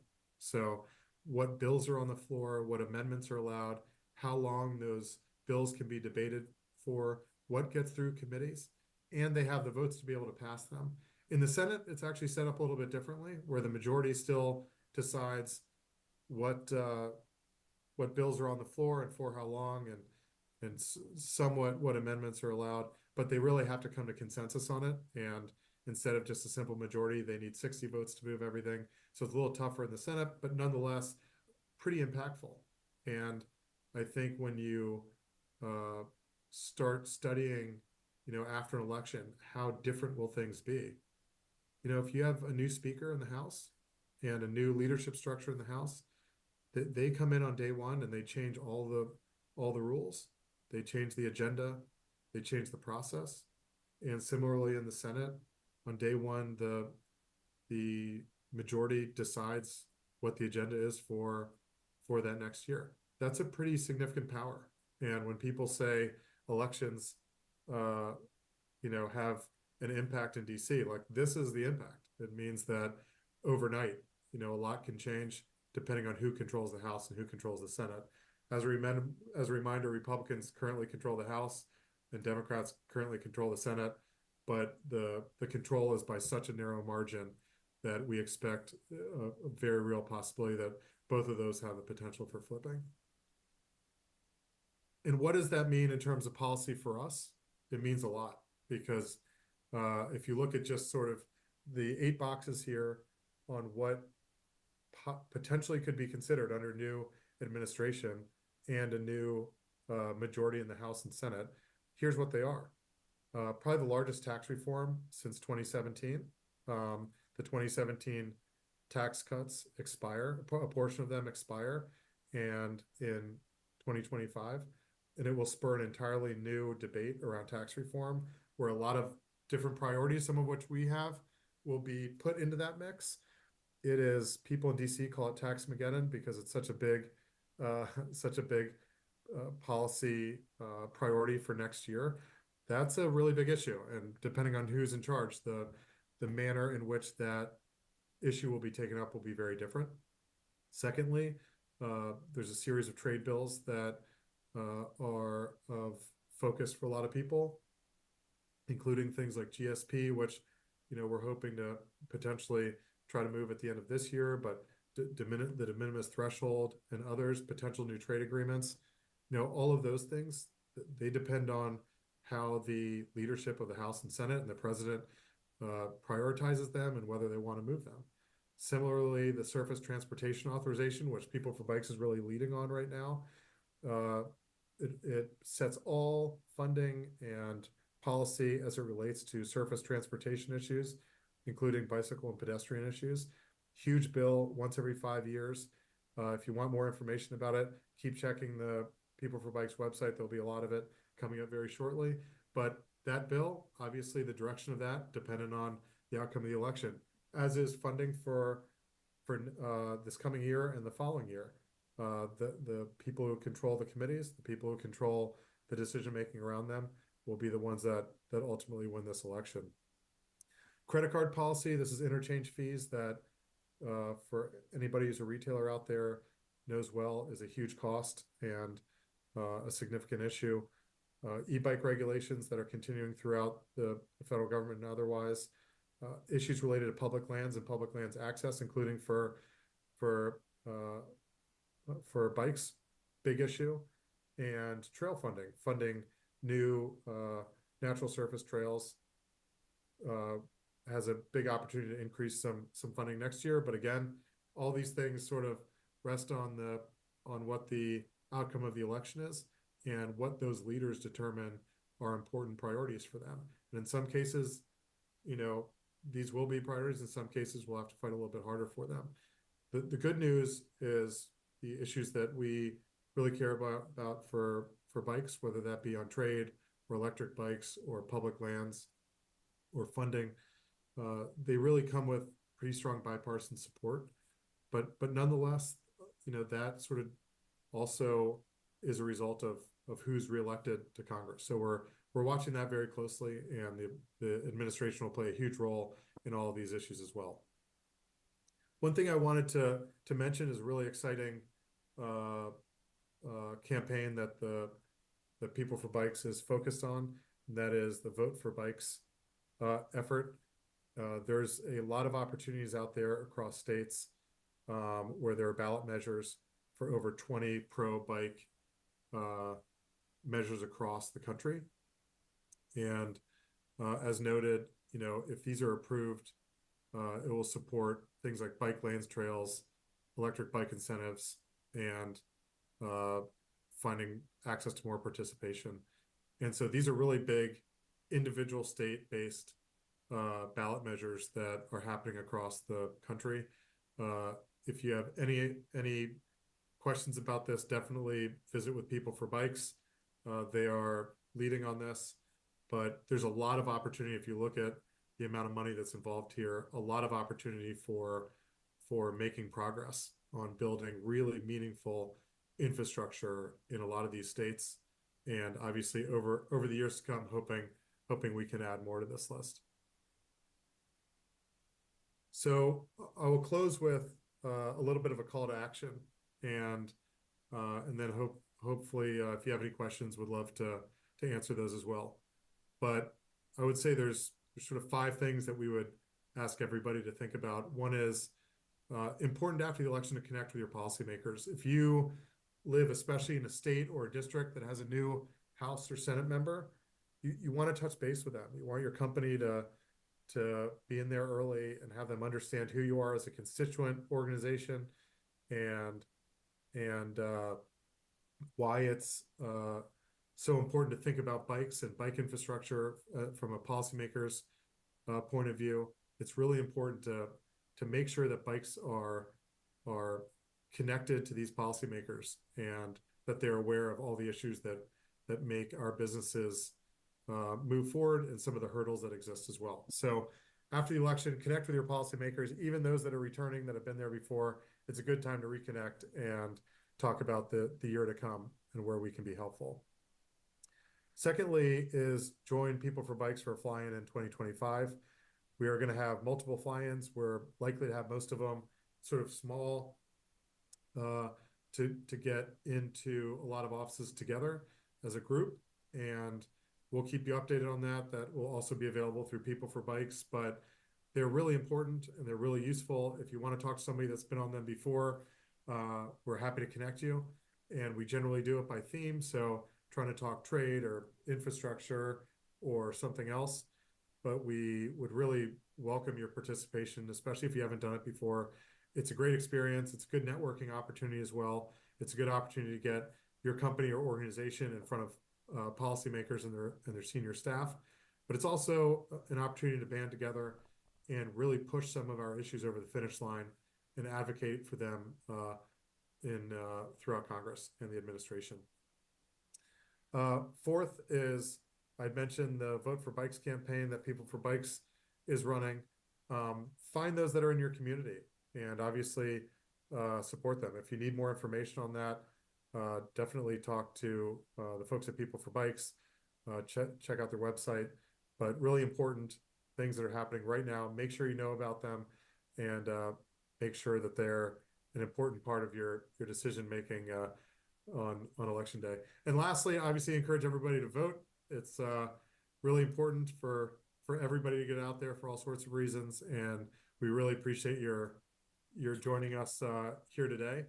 I can always be reached at ccooper@bermediagroup.com, or you can contact the People for Bikes folks and they can reach out to me, connect you with me as well. But really appreciate you joining us. I would say to wrap all this up is, as you all have questions, add them to the chat. But I would say that we're in a very, very, very tight election cycle right now. Very, very tight with significant consequences because, as I said, the White House, the Senate and the House are all in play.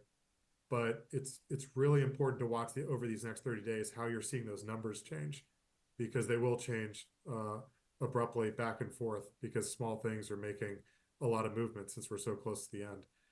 In almost every battleground state, whoever's leading is leading within the margin of error. So we're talking about sort of razor-thin majorities or razor-thin leads here that are likely to bounce back and forth before the end of this month. So with that, thank you so much for your time. And Ash, I think I'll turn it back to you to see if there's any questions.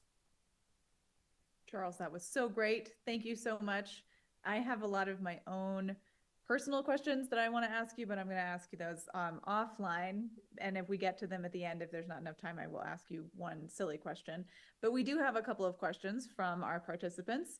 Mr. Bob Burns, thank you for submitting a question. Bob asks, when is the new Congress seated, and will the new or the old congressional leadership oversee the certification of the Electoral College votes for president? That is a really good question. So the Congress is seated on January 3rd of this year. They are sworn into office. Their first action actually is to lock in the speaker in the House. So the speaker has to be voted on. If the speaker does not get elected on the first day,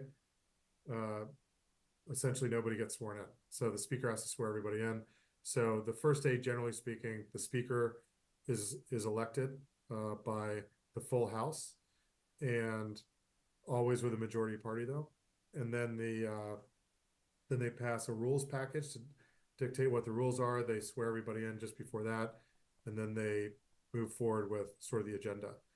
The certifying the election actually happens in the current Congress after the election. So people will come back from the election, actually, you know what? I need to double check how they operate that when everybody's up for election. Bob, let me get back to you on that.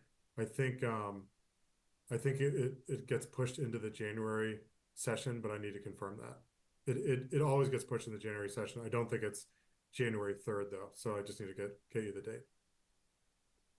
Charles, wasn't that January 6th? It was last year, but it's not dictated to be on January 6th, I believe. Okay, because I know the vice president also plays a role in the certifying of the election, right? Yeah, they preside over it. Exactly. Yeah.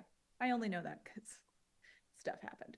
Yeah, it will definitely be in the new Congress, but I just can't recall whether it's what the set date would be. Okay, great. We will get back to you. Adam Kepfer asks, are there planned dates for the 2025 DC fly-ins, and how do we get involved in those?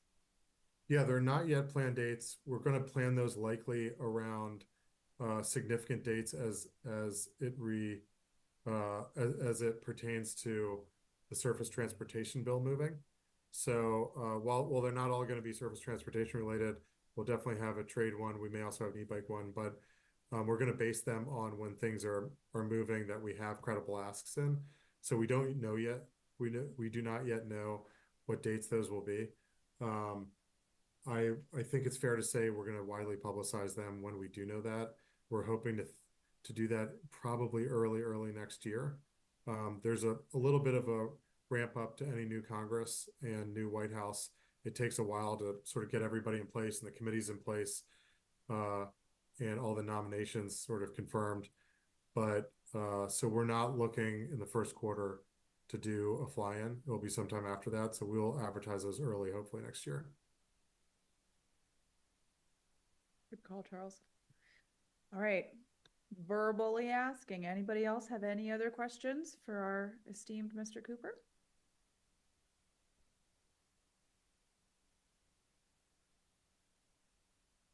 If not, I am going to take this moment to ask the two questions that I think might be interesting for other people. Charles, how closely should we follow the polls? Like, they're changing all the time, but I keep having all of these conversations with people about like who's actually answering these polling calls. It's not me.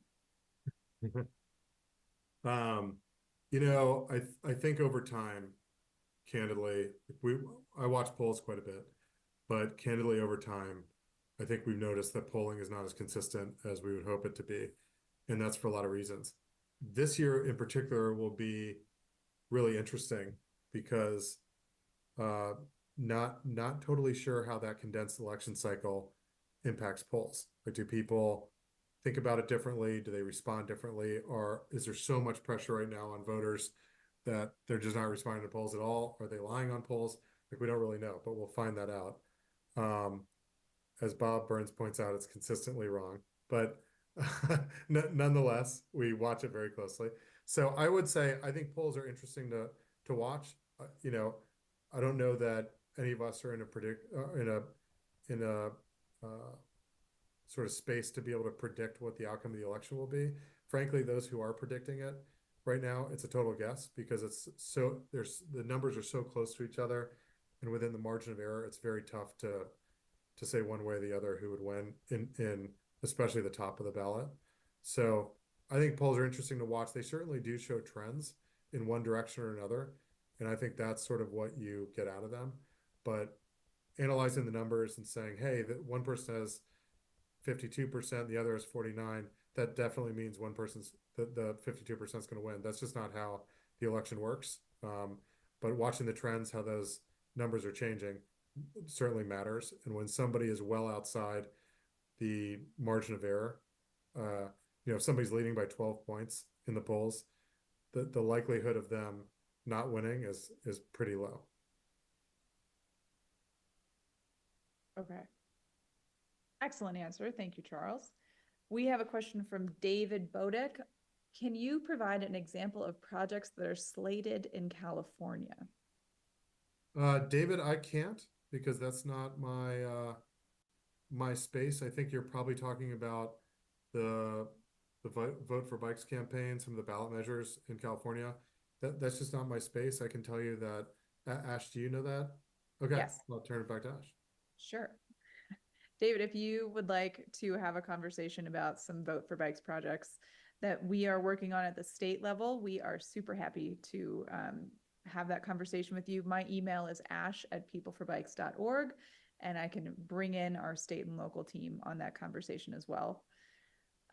Any other questions from participants?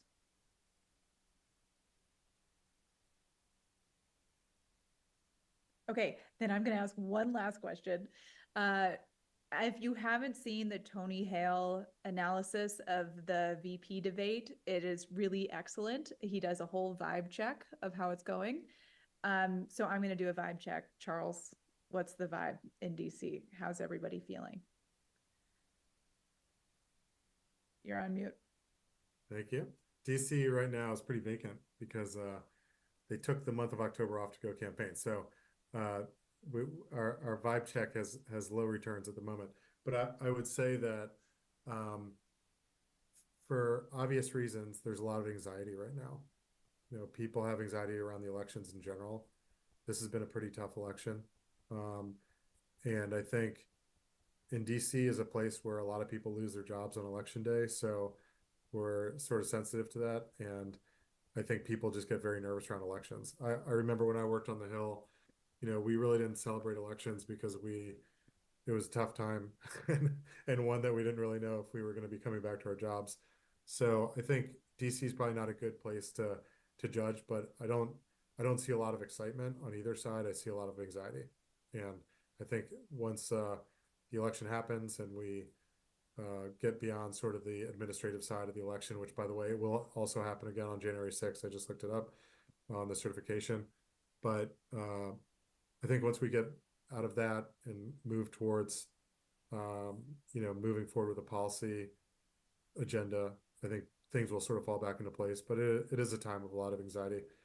I'll also just warn everybody that, you know, even though the Congress starts on January 3rd and the swearing in of the president, the oath of office for the president is taken on January 20th, you know, it takes a long time to get the federal government when you have so much change moving again. And to give you, and I don't want to delay here the time, but one interesting stat to get people just confirmed.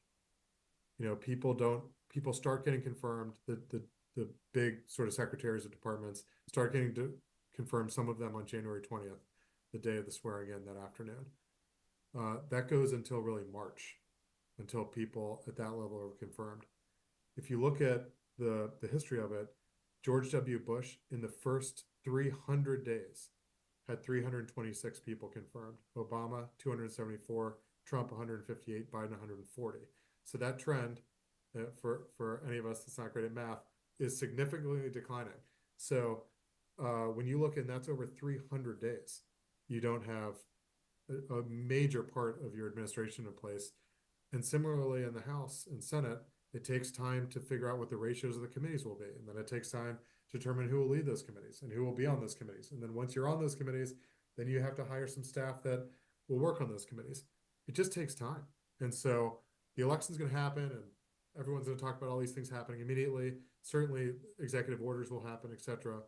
But to get laws moving, to get big policy moving, it's going to take a little while.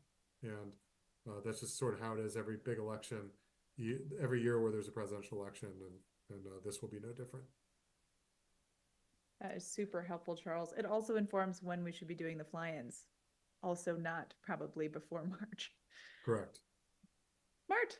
There's a strategy there. Okay, well, Charles, thank you so much for the time. Thank you for sharing your expertise. Folks, again, our next webinar on this issue will be November 7th at 12 p.m. Mountain, if you'd like to sign up ahead of time. If you have any questions in the meantime, please feel free to reach out to People for Bikes. Again, my email is ash@peopleforbikes.org, and we appreciate all of you tuning in. Thanks so much. I don't think she has the ability to talk to foreign leaders. I haven't seen any evidence of that, and I think that she is susceptible to manipulation because she doesn't have firm ideas about her own. I fear that she'll be manipulated by them and that those entities actually want a nuclear war. This time in history, if we get a president like that, it will, for the next 4 years, it may be too late for our country to ever recover.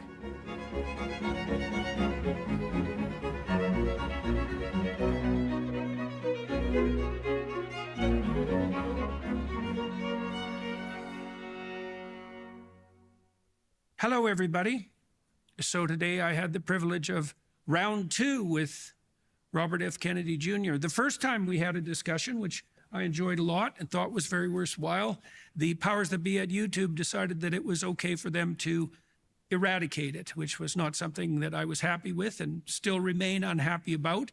We'll see if the same thing happens this time. So we covered, a lot has changed since that first interview, most markedly that RFK is now allied with Donald Trump, and that's quite a strange turn of affairs. We have a coterie of disaffected Democrats running on the Republican side against Kamala Harris. And what did we talk about? Well, we talked a lot about why RFK has become disenchanted with the Democrats. And I had pushed him on that issue in our first discussion, asking him, for example, when the left goes too far. We finally have the answer to that question. That's in this podcast, because RFK outlined 5 different ways the left has gone too far. So highlighting what? Highlighting their lack of care for free speech, highlighting the fact that they're now the party of war, highlighting the fact that they're no longer the party of the working class. Well, there's 3 ways that the left has gone too far, and that's the tip of the iceberg. We talked a fair bit about, well, the policy issues that Kennedy has been discussing with Trump, concentrating particularly on the health crisis, on free speech, and on international peace. And those do strike me as 3 major issues that we need to contend with. We talked about the development of Trump's new team, which is a remarkable occurrence. The fact that he has Musk, the fact that he has Ramaswamy, Tulsi Gabbard, and of course Kennedy himself. That changes the political landscape dramatically, something the Trump team hasn't yet capitalized on. We talked a little bit about what the union might look like under a Trump administration with all these remarkable people in it. So join us for all of that. YouTube censors allowing. So I'm very curious about the alliance that you formed with Trump. I'm curious about whether you ever imagined that such a thing was a likelihood. And then I'm curious about why you decided it was a good idea. Yeah, I never imagined such thing was a likelihood. In fact, I was reading a statement that I had forgotten I made, but I made it repeatedly during the 18 months when I was running after declaring that I was going to run. When people oftentimes would ask me, "Why don't you run with Trump?" and I would say, and then on several occasions I was approached by the Trump campaign about running as his VP. And my answer to that was always that that would result in a divorce with my wife even if I had the inclination to do that, because it's something that just constitutionally she, at that point, could not have handled and would have, I think, impacted her job and would have, and her friendships, her relationships, her family, etc. But a lot, we both learned a lot during the election.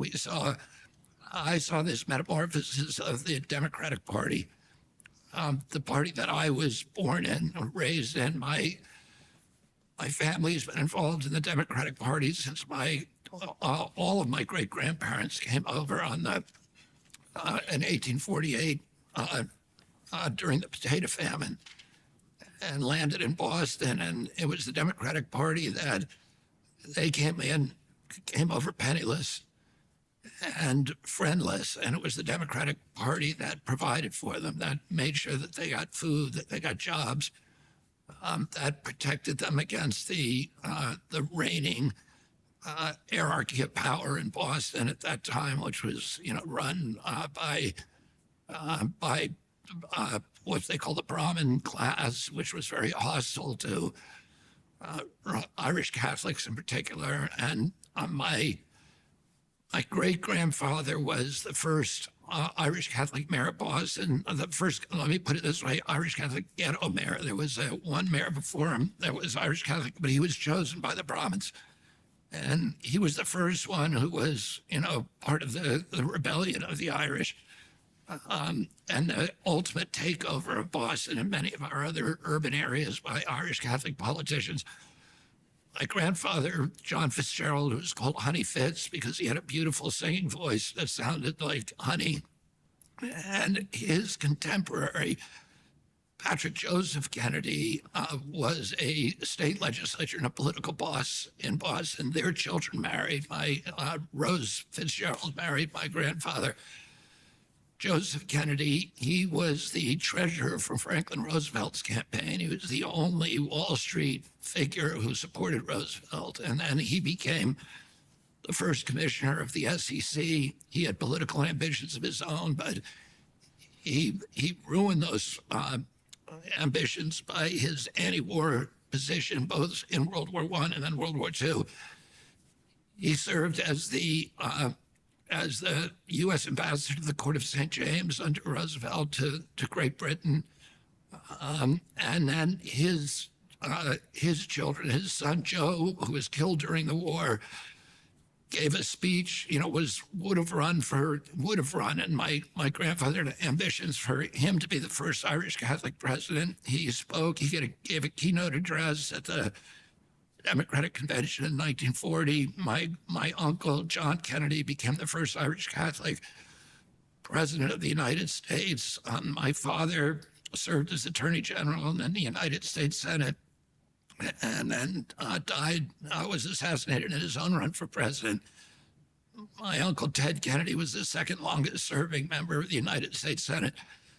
And so, my family, the DNA of the Democratic Party was baked into my own character, my identity. I grew up in the party. I began campaigning when I was 6 years old on my uncle's campaign. I attended the convention in Los Angeles that year, and I've attended almost every Democratic convention since then. Worked in probably 100 campaigns, and I was a stalwart in the Democratic Party. But the Democratic Party that I grew up with changed dramatically, has changed the last year. The Democratic Party I grew up in was the party of peace. My uncle, John Kennedy, he was asked by his best friend, one of his two best friends, Ben Bradley, who was then the editor of Washington Post, what do you want on your gravestone? And without skipping a beat, my uncle said he kept the peace. He said the primary job of a president of the United States was to keep the country out of war. Mm-hmm. He said he didn't want children in Africa and Latin America, when they heard about the United States, to think about a man in a military uniform with a gun. He wanted them to think of a Peace Corps volunteer. He wanted them to think of the Kennedy Milk Program, which provided nutrition to millions of malnourished kids around the world. He wanted them to think of USAID, of Alliance for Progress, and these other programs that my uncle created to project economic power rather than military power abroad. My uncle was under tremendous pressure to go to war in Laos, which he resisted in 1961, to go to war in Germany during the Checkpoint Charlie crisis in 62, to go to war against Cuba in 61 during the Bay of Pigs, and then again in 63 during the Cuban Missile Crisis, and then to go to Vietnam. Virtually all of his advisors were telling him he had to send 250,000 troops to Vietnam or the government was collapsed, and he said, it's their government. We cannot fight their war for them. He ultimately, under great pressure, sent 16,000 military advisors, and then who were not, under his rules of engagement, allowed to participate in combat. Some of them did. In October of 1963, he learned that a Green Beret had been killed in Vietnam. And he turned to his aide, Walt Rostow, and he said, I want the casualties, a complete list of casualties, of U.S. casualties. Rostow came back to him an hour later and there were 76 Americans that died at that point. My uncle said it's too many. And that afternoon, this October 22nd, 1963, he signed National Security Order 263, ordering all military personnel, U.S. military personnel, out of Vietnam. By 1965, with the first 1,000 coming home by December. So that would have been 6 weeks later. And then he was killed 30 days to the date after he signed that order. And a week after that, President Johnson, his successor, remanded National Security Order 263. Johnson then sent 265,000 Americans to Vietnam. It became our war. My father ran against that war in 1968, and he also was killed in that process. And then Nixon took over and sent 560,000 Americans to Vietnam. We killed 1 million of them, maybe 2 million. They killed 56,000 of our children, including my cousin George Skakel, who died in the Tet Offensive. And America then went down a different path toward, becoming a feature of the military-industrial complex, which Eisenhower had warned against 3 days before on my birthday in 1961. 3 days before my uncle took the oath of office, Eisenhower made that warning, and my uncle spent 3,000 days of his presidency keeping us out of war and keeping the military-industrial complex at bay. This was one of the defining features of the Democratic Party. We were the party that was against war. The Republicans were the pro-war party. We were the party that was for civil rights, including constitutional rights, and particularly freedom of speech, which is the backstop for all the other rights, the United States Constitution. A country that has the capacity to censor its critics has the license for every kind of atrocity. My father understood that. My uncle understood that. That was the bedrock assumption of the Democratic Party, that free speech was, if any constrictions on free speech was the first step down the slippery slope of totalitarianism. Is it fair to say then that you found the Democrats, and at the present time, you've alluded to peace, and under Trump, they're now the party of war. They're now, they're about to get us into a war with Russia.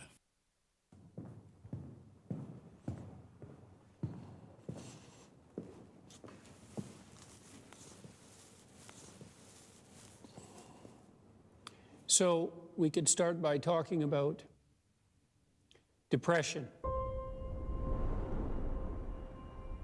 Depressed people are sad and frustrated and disappointed.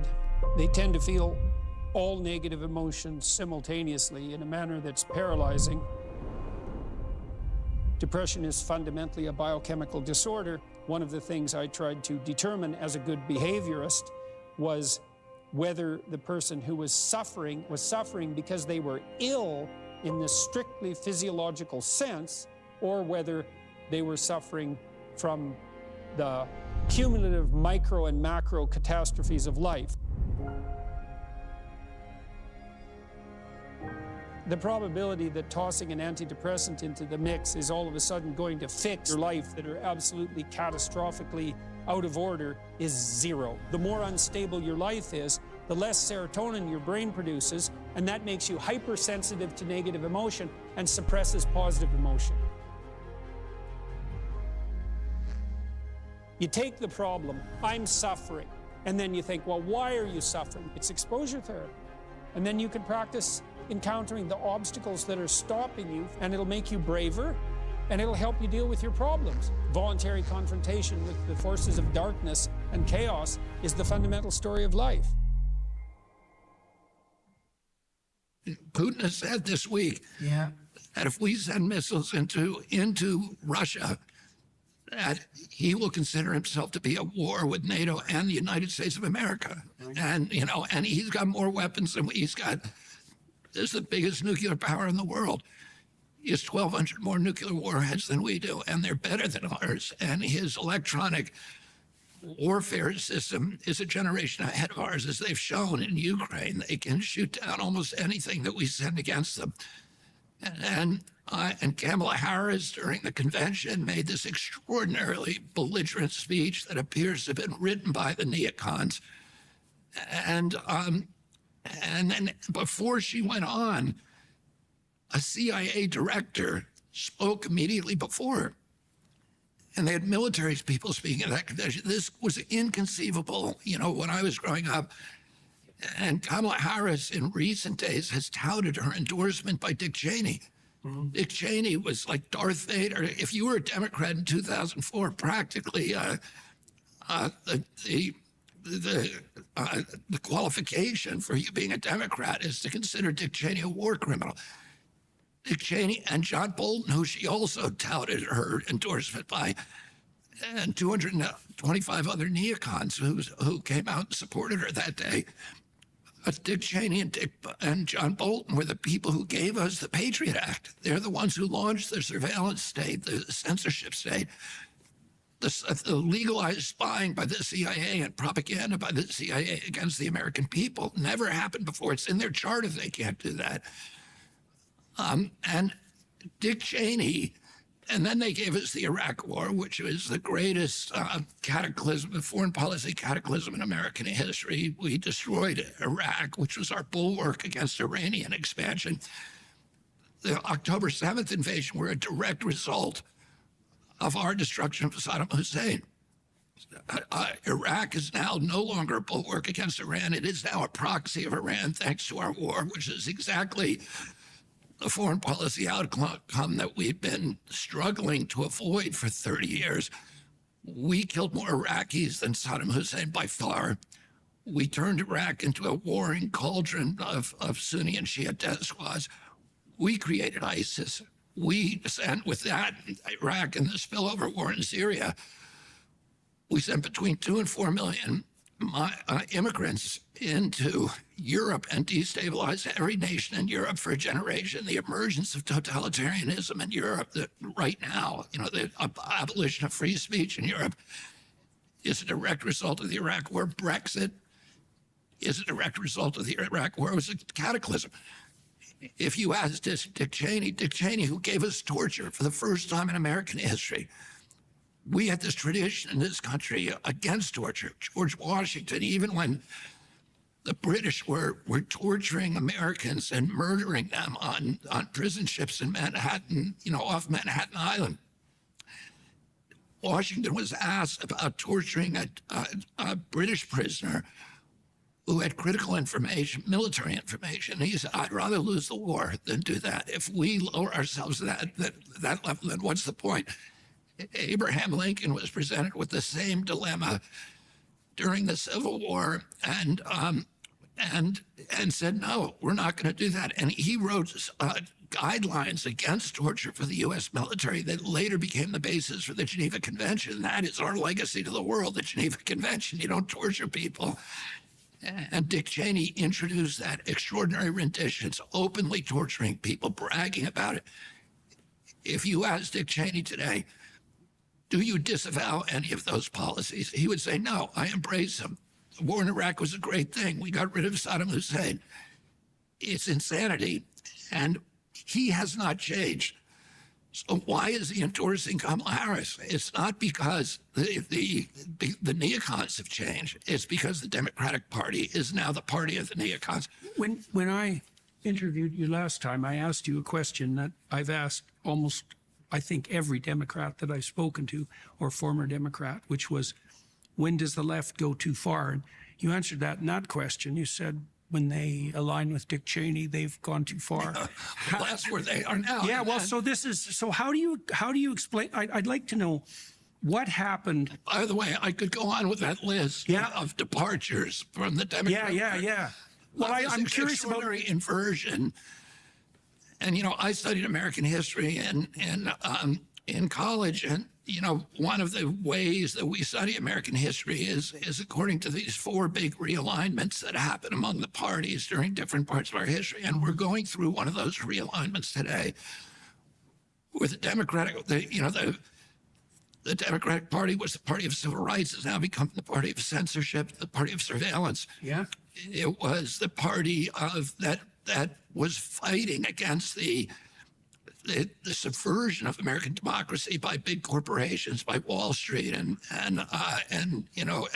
corporate robber barons and titans. Today, the Democratic Party is the party of Wall Street, is the party of big pharma, of big tech, of big ag, of big food, of the military-industrial complex. When I was a kid, the Democratic Party was the party of the poor. Mm-hmm. the Republican Party was the wealthy party. That's where most of the wealth in this country, 70 or 80%, was in the Republican Party. We were the party of the firefighters, the cops, the union leaders. And it was very interesting at the Republican convention, you had for the first time in history, Sean O'Brien, the president of the Teamsters Union, speaking to great applause. This was unheard of. I was on tour recently with J.D. Vance, and we spoke at the firefighters convention in Boston, and he was touting about the importance of today's Republican Party for collective bargaining, which was a criminal act in the past to the Republicans. During the 2020 election, Jordan, roughly 50% of the people in this country voted for Trump, and roughly 50% voted for Biden.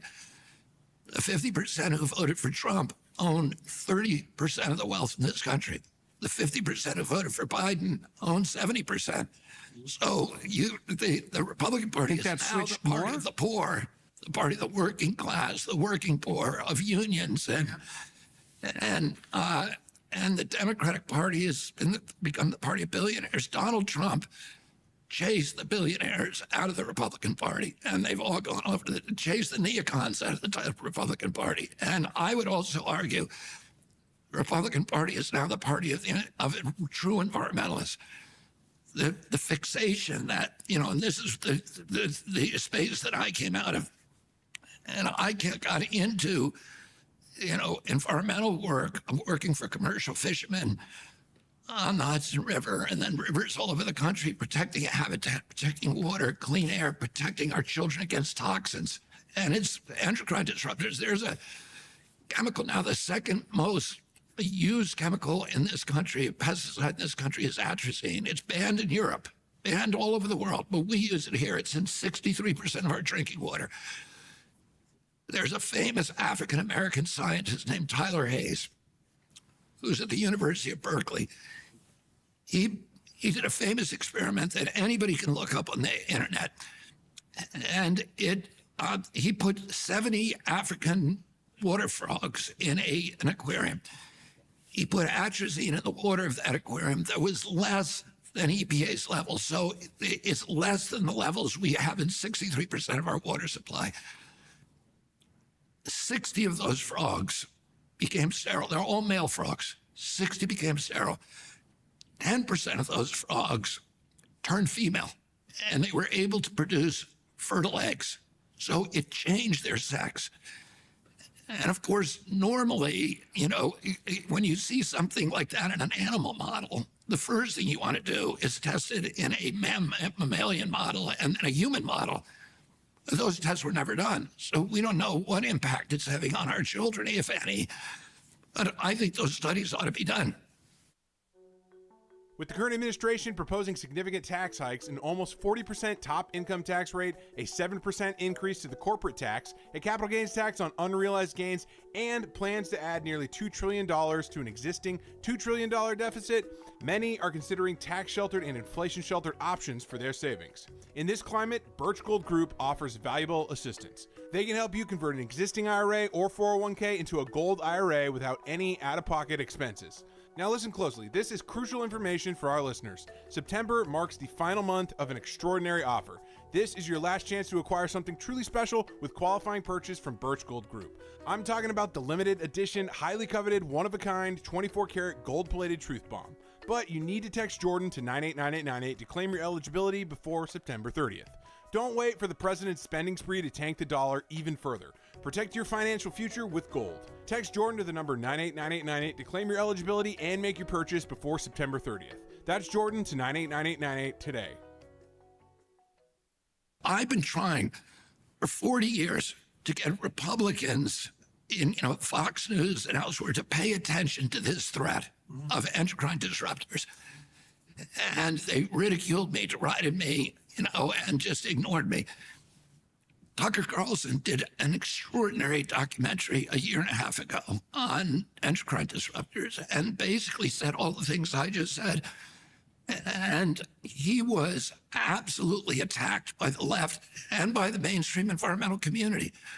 of this. And then, the other big issue with the mainstream environmental is this fixation on carbon alone, and all the things that brought us into the environment. People become environmentalists not because they're scared of a line on a graph, and you're going to be dead after at this point in history if you don't behave. We got involved because of love. Because of love of the habitat, because of love of the environment, because of love of our Purple Mountains majesties, our rivers and streams, and understanding. We're not protecting nature for the sake of the fishes and the birds. We're protecting it our own sake because nature enriches us. And this has been forgotten by the environmental movement, and they've simply become fixated on carbon alone, and that is the only issue. And, I'm watching the outcome of that now. On the coast of the Atlantic coast of North America, if 21 offshore wind farms being built, it's privatized 5,000 square miles of land between the Gulf of Maine and North Carolina. And they're pounding into the sediment 2,200 of turbines. The turbines are unspeakably large. Just the blades on those turbines are 1,000 feet long. They're bigger than the Eiffel Tower. They're all made in China.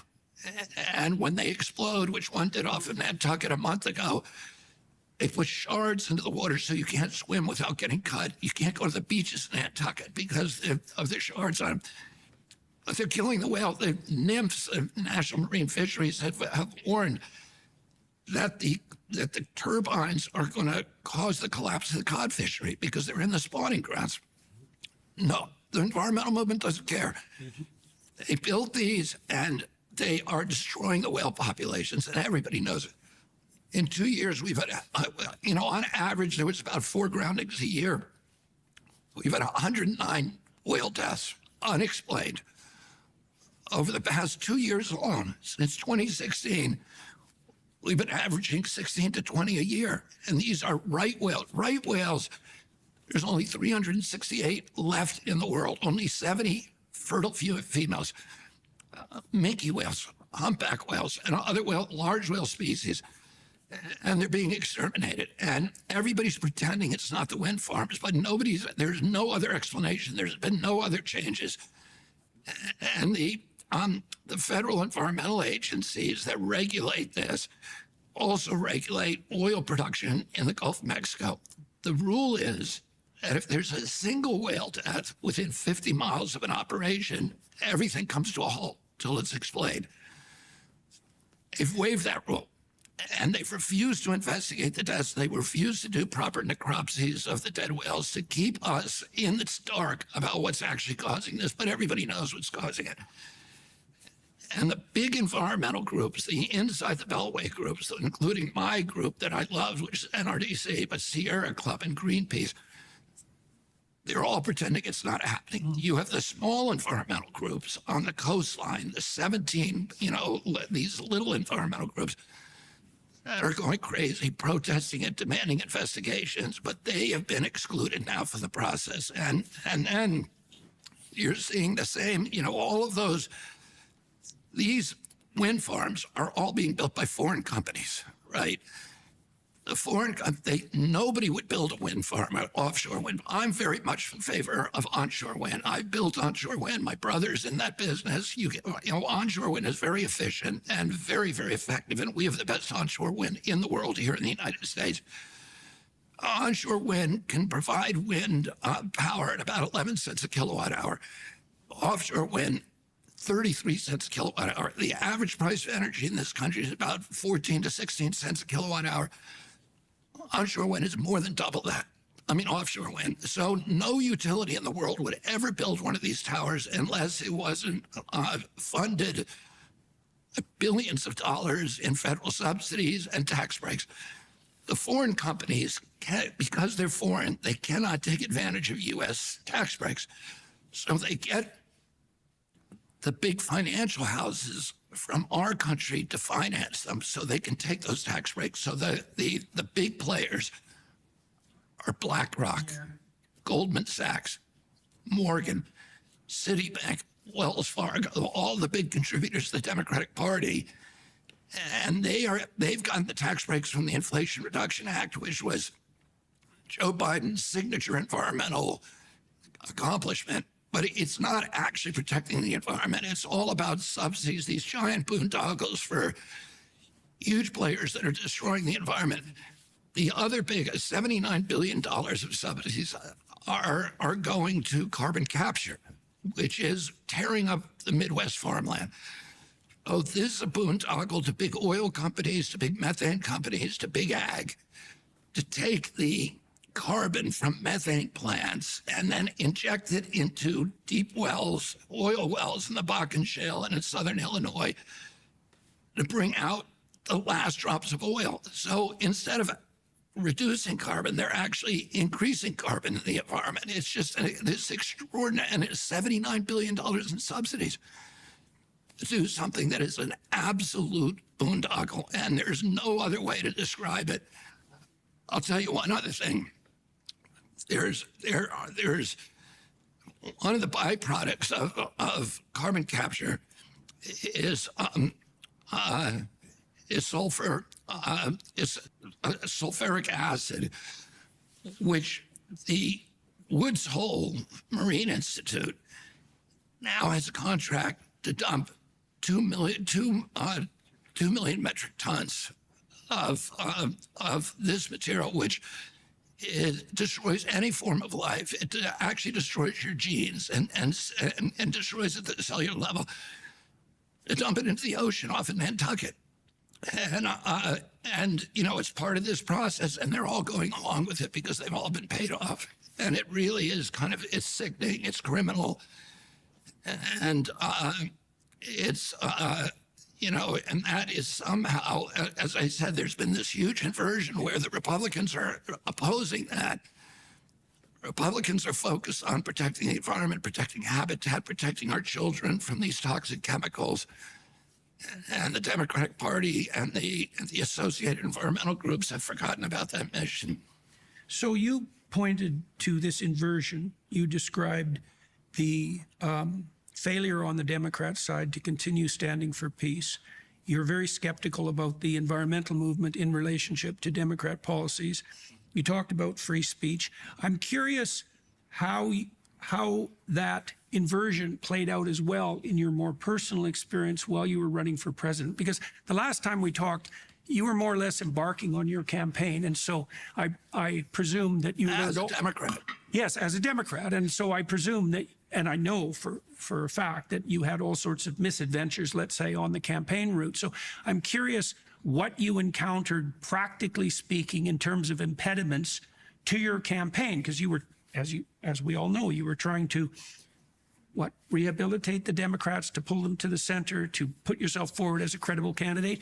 So I imagine, and maybe I'm wrong, that there were things that you experienced practically, well, because you've been in the realm of abstraction to some degree, that you experienced practically while you were on the campaign trail that also, what would you say, made you much more cognizant of how the political process actually works, particularly on the Democrat side. So what was that like? Well, yeah, and that is the ultimate irony, that the other part of the inversion is the Democratic Party has now come out essentially against democracy.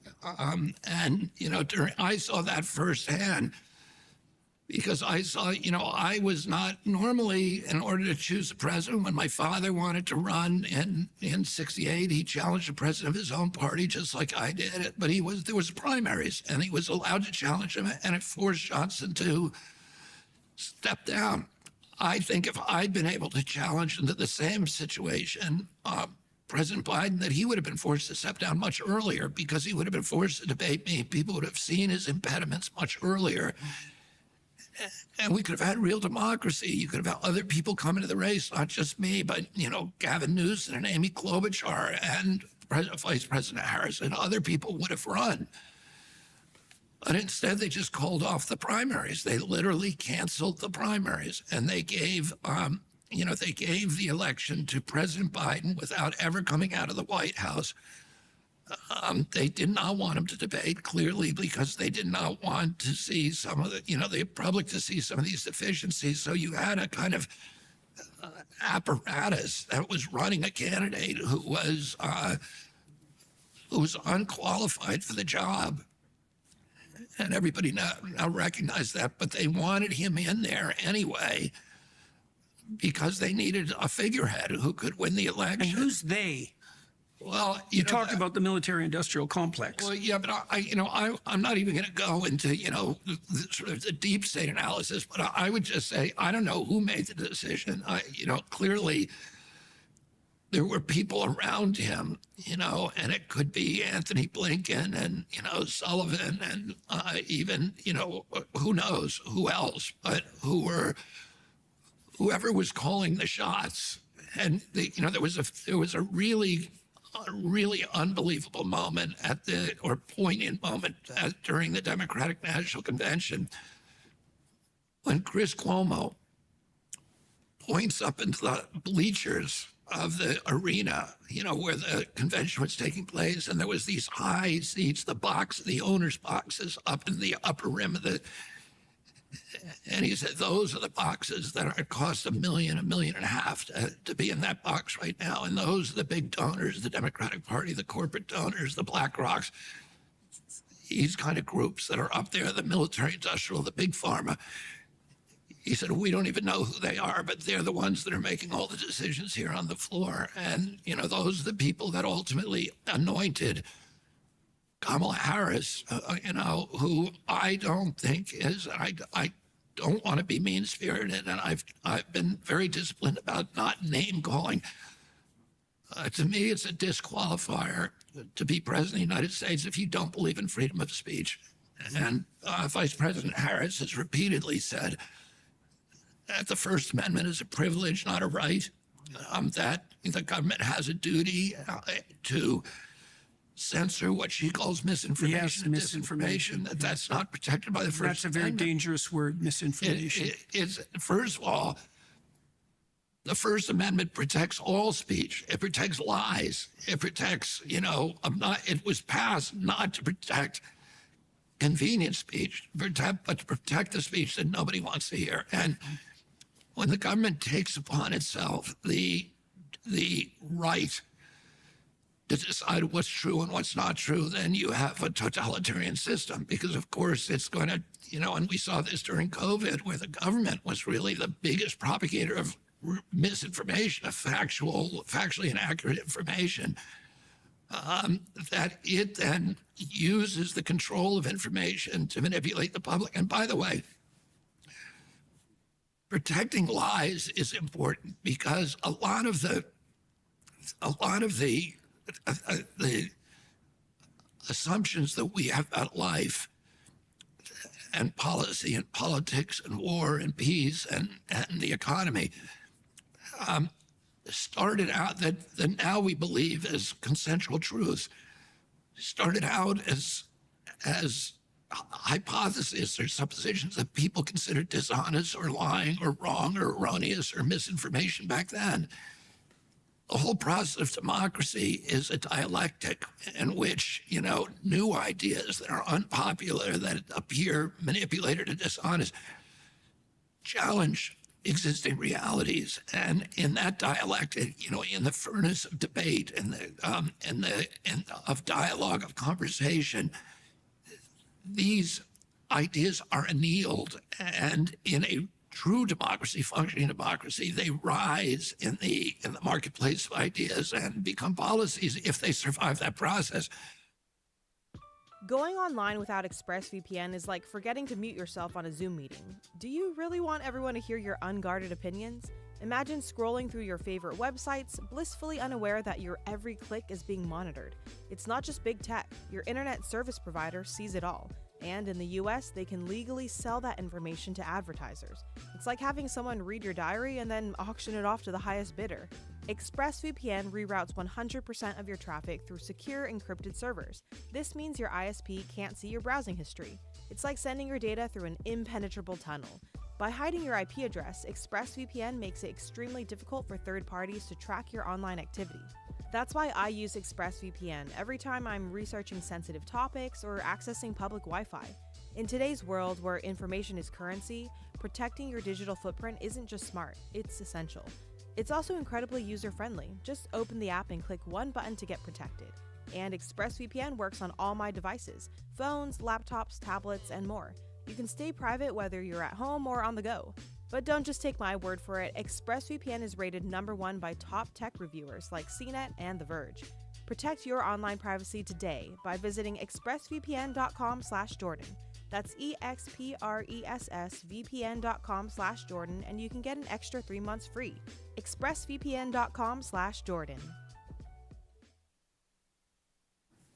Nobody should be an arbiter at the beginning.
I'll be right back while Gemini is doing this.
Alright guys, I'm gonna stop the stream. I'm about to make a video on this, okay?